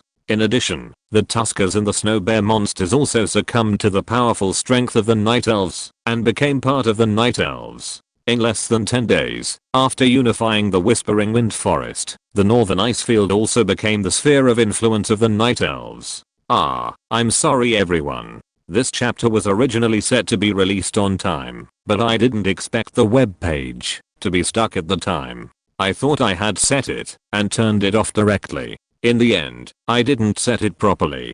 Fortunately, Jiang called me just now, and I realized it. I'm sorry everyone. From now on, there will be at least one update every day, and there will be no interruption.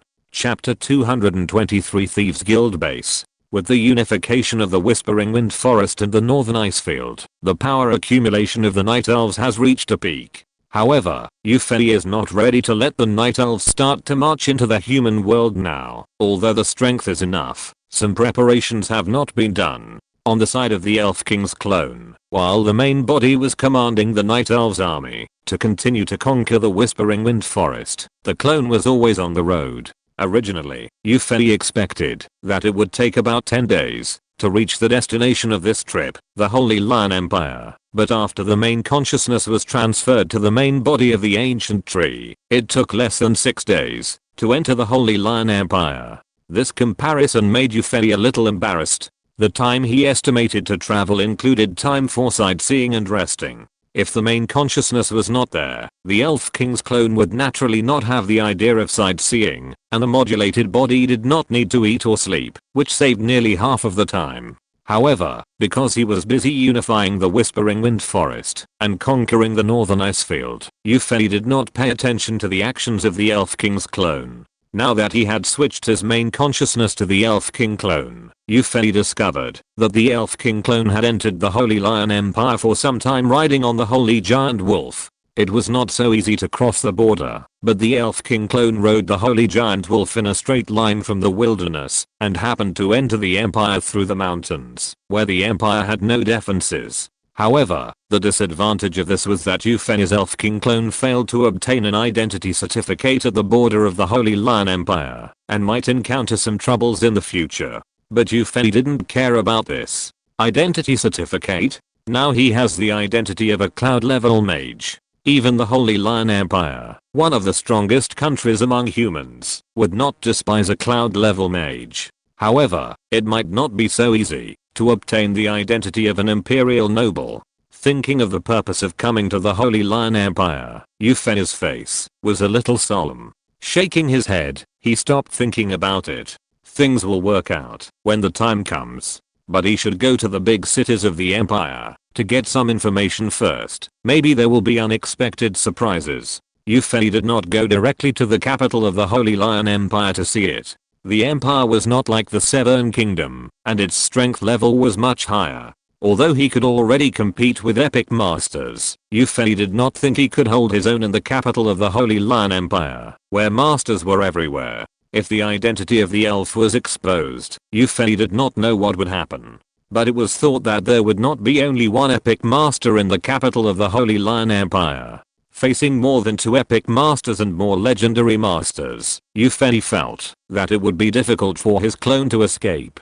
After making up his mind not to go to the capital, Yufei prepared to find a town, to understand his current location first, and then plan the next move. Holy Lion Empire, Shanbei Town. In the tavern in the center of the town, the tavern owner was dealing with the adventurers who came to drink.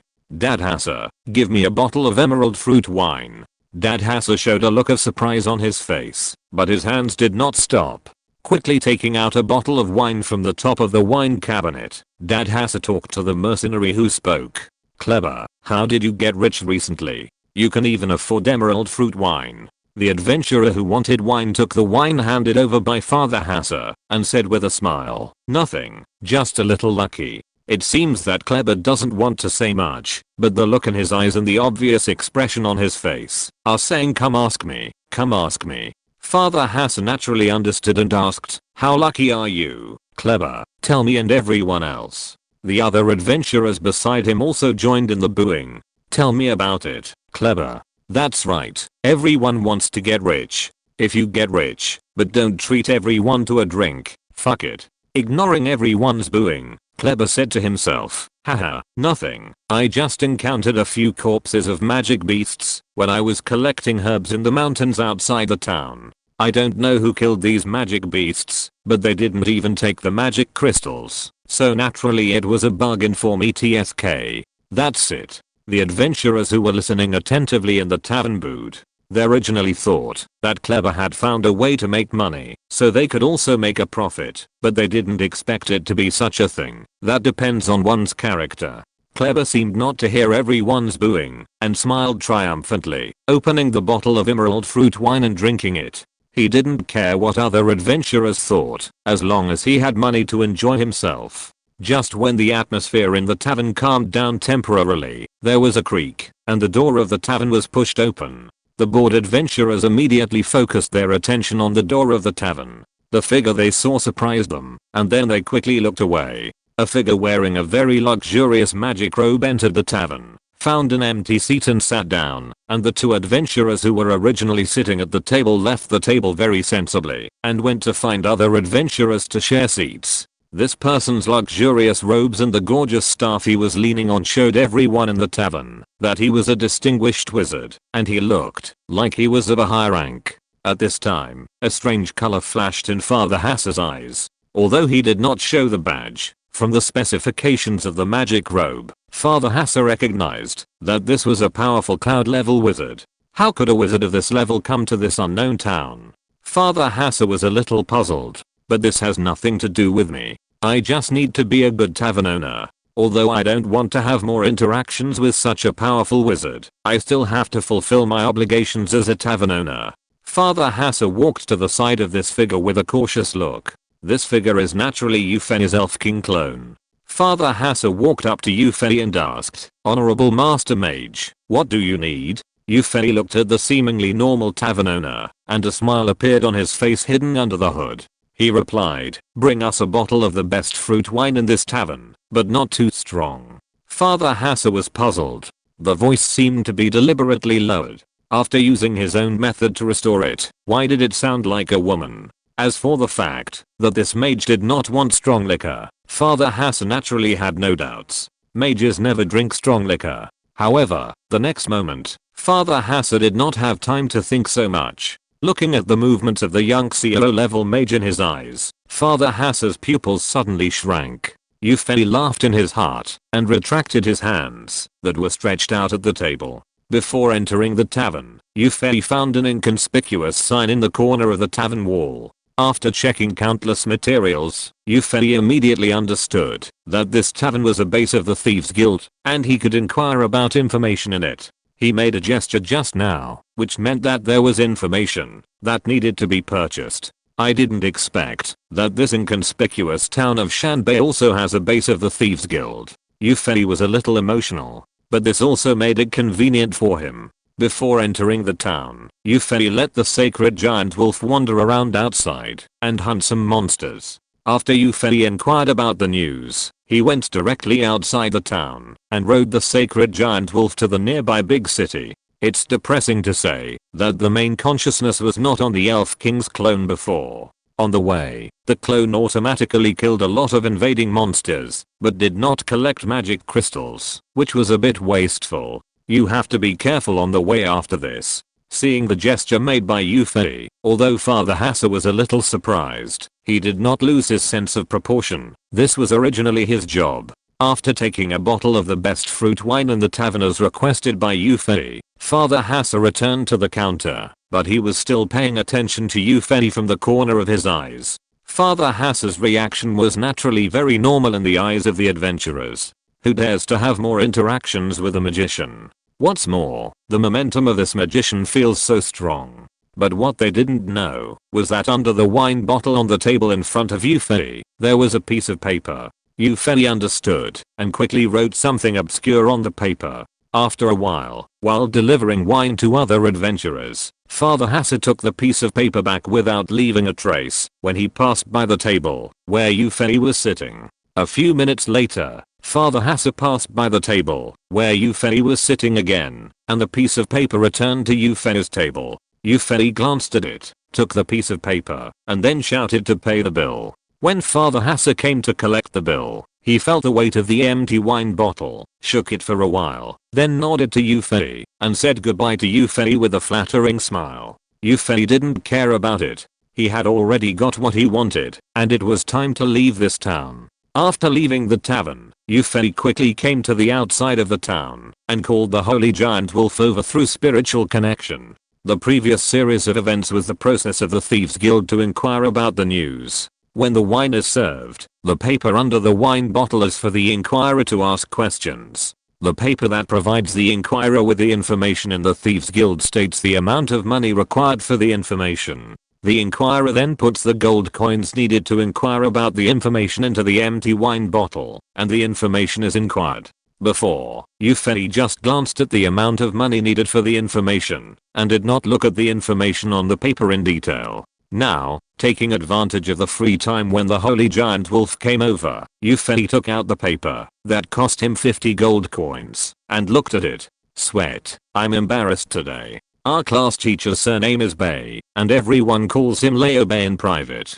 Today I called him to ask him something, and it happened that my roommate Leo Bay and Leo Bay were chatting about him before. When the call was connected, he said Leo Bay, and then, as expected, he hung up the phone directly. Tragedy. If you're listening to this novel on a channel other than Fanfic World, it means they downloaded and uploaded it without effort. We cordially invite you to visit our channel, Mundo Fanfic Novelos. There you'll find the original version of this story and you can explore many other novels of various genres. We're waiting for you to immerse yourself in a world of incredible novels. Chapter 224. Buying a title? Out of stock. A minute later, the Holy Giant Wolf had not arrived yet, and Yufei had already read the news from the Thieves Guild headquarters in Shanbei Town. After reading it, Yufei showed an expression of as expected. With a sneer, Yufei did not express any opinion, which was more convenient for him. Another half a minute later, the Holy Giant Wolf jumped out of the woods in the distance and quickly came to Yufei.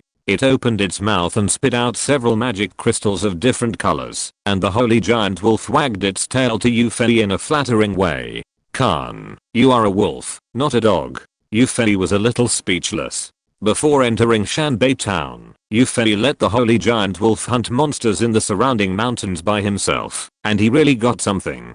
After putting several magic crystals into the space ring, Yufei rode on the Holy Giant Wolf, left Shanbei Town, and headed towards the predetermined destination. Saint Diana City is one of the 5 holy cities of the Holy Lion Empire. The capital of the Holy Lion Empire is called the Divine Capital, and the largest city under the Divine Capital is the 5 holy cities. The controllers of the 5 holy cities are the 5 largest families in the Holy Lion Empire besides the royal family. The patriarch of each holy city family is a Grand Duke, but they have not established a principality. And this Grand Duke who has not established a principality is much stronger than the lords of the principality. The most powerful of the 5 families, the Saint Child family, can even destroy a kingdom, which can reflect the power of the Holy Lion Empire. After all, it is a country established by the descendants of the Holy Empire that once unified the entire human world. The foundation is not comparable to that of ordinary countries. Among the 5 families, the Saint Child family is a family that has existed since the Holy Empire period. It is the strongest. Even the royal family of the Holy Lion Empire attaches great importance to the Saint Child family. Although the other 4 families are not as good as the Saint Child family, they should not be underestimated. The Saint Diana family in the city of Saint Diana is one of them. Speaking of it, the Saint Diana family is a little different from the other 4 families. The Grand Duke of the Saint Diana family is a woman, while the other 4 families with the title of Saint are all male Grand Dukes. Yufei chose St. Diana City for no other reason, just because St. Diana City is the closest to him. According to the information obtained from the Thieves Guild headquarters, the Holy Lion Empire really has the same customs as Yufei imagined. This custom is nothing else but a common thing in ancient China on Earth. Buying official titles. I don't know how to pronounce that word. I'm ashamed. The Holy Lion Empire has existed for a long time, and like the dynasties in ancient China on Earth, many corrupt things will naturally appear. Although due to the difference in individual strength, this kind of thing is not as open as in ancient China, but it still exists after all. This provides convenience for Yufei who wants to obtain a title to make things easier. Yufei himself is a person who is afraid of trouble. It is not so easy to obtain a title through normal channels, even if he, the Elf King's clone, now has the identity of a cloud level mage. However, it is much more convenient to buy a title. This time Yufei went to St. Diana City for the purpose of buying a title. Well, the position of Baron is a bit low. Earl should be good. However, the title of the Holy Lion Empire is not the same as that of an ordinary kingdom or duchy. The Earl seems a bit too high, so it is better to be a Viscount. The identity of a cloud level mage and the title of Viscount can be regarded as complementing each other. However, it is not easy to buy a Viscount title. Not to mention that ordinary people can't find a way. The high cost is enough to make ordinary wealthy businessmen bankrupt, but this is nothing to Yufei. The way can be found from the Thieves Guild. The identity of a cloud level mage must have the authority to purchase such information.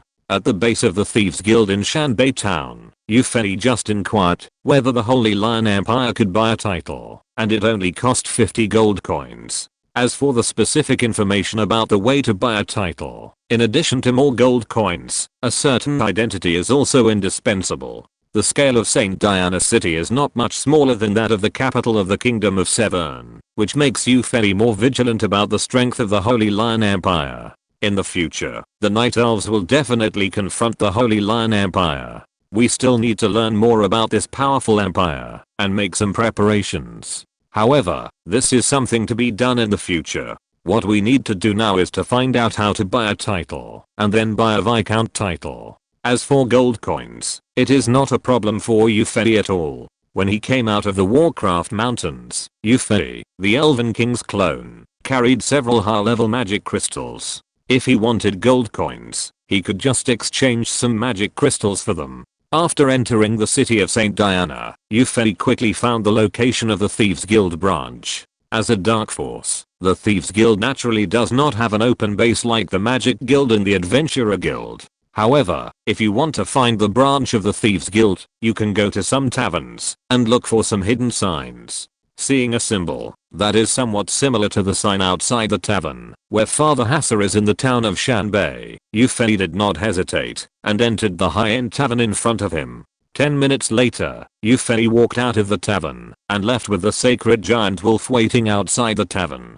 Compared with the stronghold in Shanbei town, the news of the sale of the Thieves Guild branch in St. Diana City seems to be much more open and above board. After entering the tavern, Yufei was directly taken to the compartment by the waiter, and there was a special person responsible for answering the guests' questions. Walking on the streets of St. Diana City, Yufei frowned under his magic robe. Unexpectedly, buying a title is not a simple matter. Although it is said that you can have gold coins, it is actually very troublesome. First of all, there are high and low restrictions on buying a title. The news from the Thieves Guild is that in the Holy Lion Empire, only nobles of the rank of Marquis and above will sell titles, and ordinary Marquesses will only sell the titles of Knight and Baron. Even the 5 holy families can only sell the title of Earl at most. In addition, the positions of nobles are also limited. Even the status of nobles without fiefs must not be rampant, so the purchase of titles is not available at all times. And it just so happens that during this period, there is no Viscount status that Yufei wants to buy, at least in St. Diana City. During this period, you cannot buy a title. This is troublesome. It seems that we have to go to the other 4 holy cities to have a look. However, according to the friendly reminder from the Thieves Guild, the other holy families have no titles to sell during this period. This is troublesome. The Night Elves will soon show their fangs to the human world, and Yufei is planning to use his status as a noble of the Holy Lion Empire to wrestle enchanted equipment and magic crystals. After all, if the more precious enchanted equipment comes from the Empire, it will seem more logical, and will not arouse suspicion from the war zone countries. While Yufei was thinking about what to do next, he suddenly found himself at the location of the Adventurers Guild branch in St. Diana City. Well, there is nothing to do now anyway, let's go in and take a look. Yufei left the holy giant wolf outside the Adventurers Guild and walked into the Adventurers Guild in St. Diana City. The Adventurers Guild in St. Diana City is much larger than the Adventurers Guild in the town or small town that Yufei had seen before. Although Yufei has not been to the Adventurers Guild in the Seven Kings capital, it is probably about this size. Compared to the Adventurers Guilds in towns and small cities, the Adventurers Guild in St. Diana City seemed much quieter, not as noisy as the Adventurers Guilds Yufei had seen before. Yufei, a magician of high rank, walked into the Adventurers Guild and did not cause any commotion. This made Yufei a little uncomfortable. However, Yufei still liked the quiet environment. Although there were still many adventurers whispering, Yufei was already very satisfied. Unlike most adventurers, Yufei did not find a seat to sit down. After entering the Adventurers Guild, Yufei went directly to the panel where the Adventurers Guild released some important tasks. Yufei saw the most eye-catching top task on the panel at a glance. After quickly browsing the information of this task, Yufei smiled. It's really a pain to find it without any effort. I was still worried about how to get a title just now, but now it's solved. The top task on the panel is as follows. The Great Patriarch of the St. Child family of the Holy Lion Empire has issued a task. Rothschild, the most outstanding son of the Patriarch of the St. Child family, suffered mental trauma and became a vegetable. The task is to wake Rothschild up. The reward for the task is simple, a title of Earl, and even a corresponding territory. If the person who completes the task does not want this reward, he can also make a request to the Patriarch of the St. Child family that he can do. The reward for this task is amazing. Earl. This is not the title of Earl of a kingdom or dukedom, but the title of Earl of the Holy Lion Empire, one of the three great empires of mankind. To put it bluntly, the Earl of the Holy Lion Empire needs to be received by the Grand Duke in some weak duchess. And there are corresponding feasts, which is even more exciting.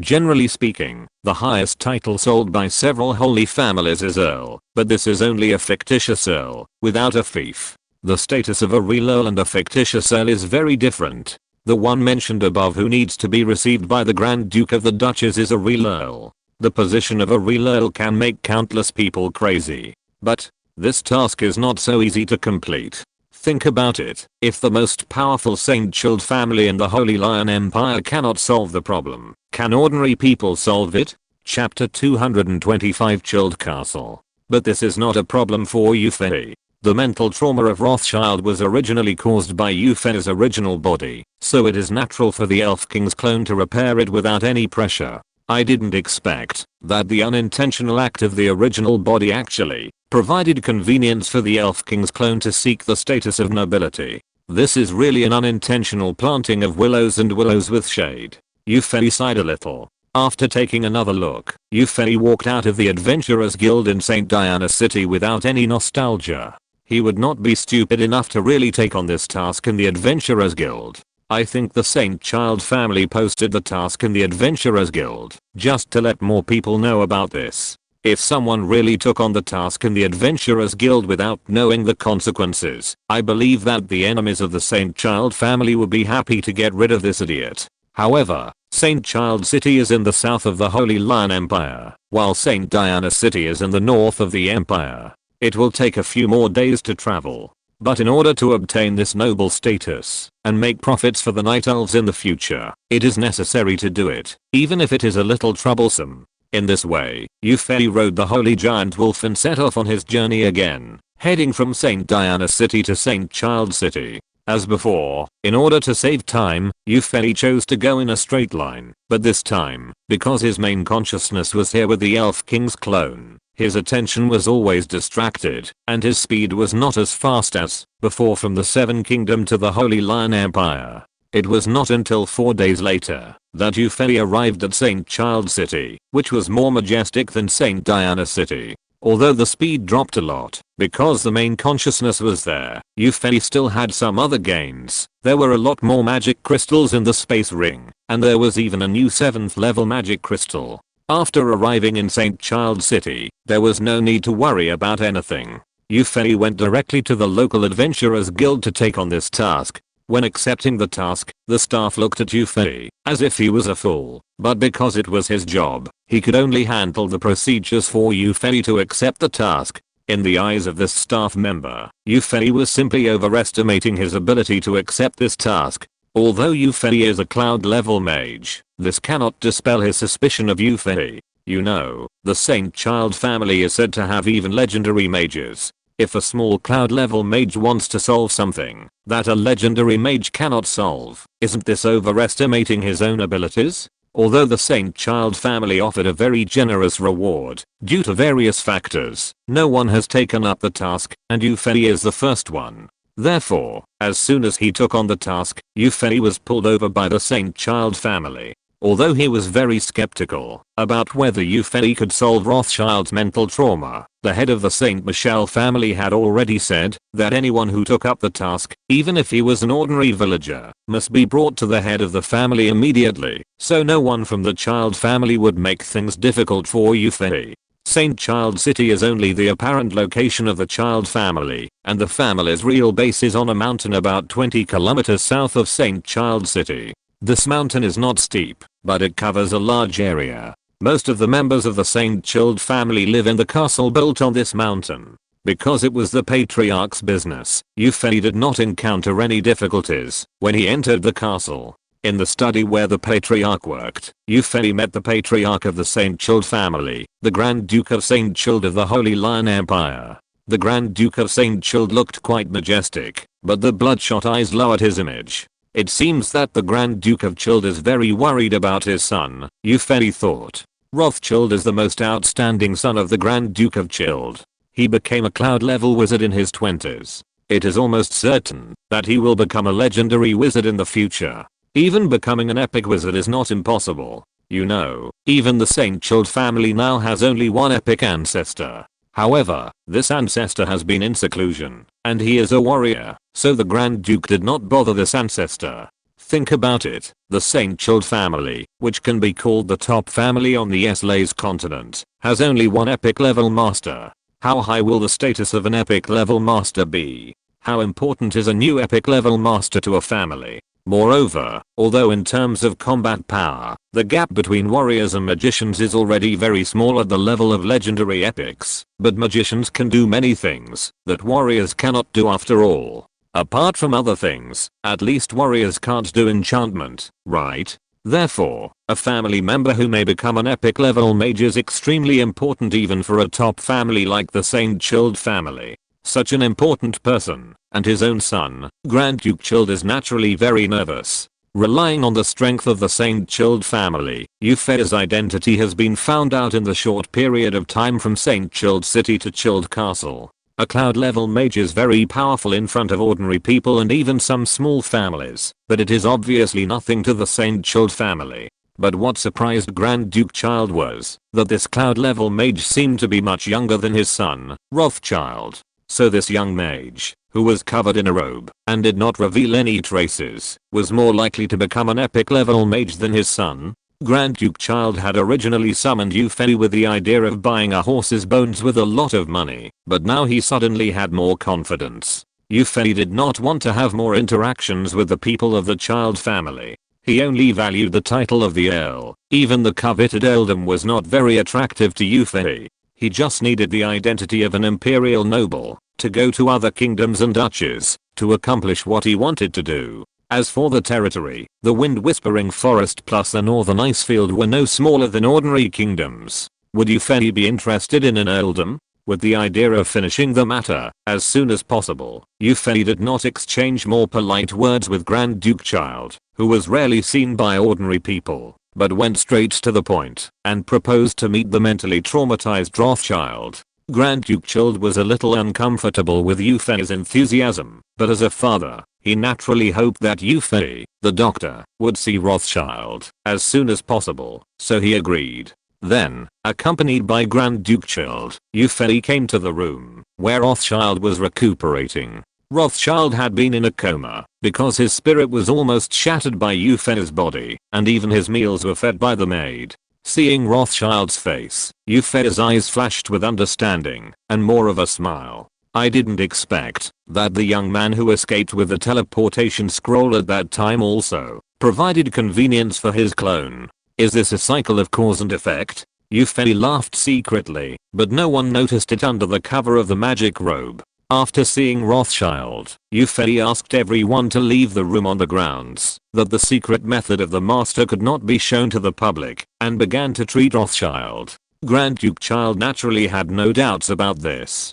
This secret method that could repair mental trauma that even legendary wizards could not repair could not be shown to others casually. As for whether Yufei would harm Rothschild, Grand Duke Child had never considered it. Firstly, Rothschild was already like this, and it was useless to harm him, and Grand Duke Child did not think that this young and excessive cloud level wizard would be a fool to challenge the majesty of the Saint Child family in Child Castle. Saint Child was one of the most powerful families on the S-Laser continent. Even if an epic level strongman entered Child Castle, he would not be able to escape unscathed, let alone a small cloud level wizard.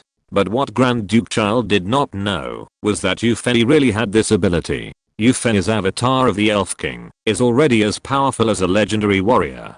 In addition to Maev, who has been following Yufei in stealth mode, and the Holy Giant Wolf, who is disguised as a level 5 Warcraft, but is actually a legendary peak, there is really no need to be afraid of the head of the so-called Holy Lion Empire's 5 holy families. But Yufei originally came here to seek the title, so of course he would not deliberately cause any trouble. After everyone left the room, Yufei released his powerful mental power and began to sort out Rothschild's scattered mental power. It didn't take too long for Rothschild's mental world to be repaired by Yufei. The mental world of a cloud level wizard is too small for Yufei, so it is extremely simple to destroy or repair it. As for whether Rothschild would expose the existence of Yufei's real body, Yufei said that there was no pressure. Not to mention that Rothschild did not see Yufei's real body at the time. Even if he saw it, Yufei would erase this part of his memory while repairing his mental world. Besides, the strength of the Night Elves is already extremely strong. Even if the main body is exposed to the races of S-Lays, what can it do? To put it bluntly, Yufei's main body is just a big and scary tree. Who would know that this tree would bring destruction or rebirth to the forces of S-Lays? After repairing Rothschild's spiritual world, Yufei did not go out immediately, but stayed in the room for a while. The previous repair work took less than 5 minutes. If he went out now, it would be too simple. In order not to arouse suspicion, Yufei walked out of the room after nearly half an hour. It can be seen that Hongchen is speeding up the plot, and some irrelevant things have been omitted. I was busy yesterday and couldn't update. I will try to make up for it on Sunday. I have something to do tomorrow. End of this chapter. Thank you very much for reaching the end. Don't forget to like. Looking for more exclusive content and immediate access? Subscribe to our Patreon. Remember, every like, subscription, or donation encourages us to continue. Thanks to everyone. See you in the next video.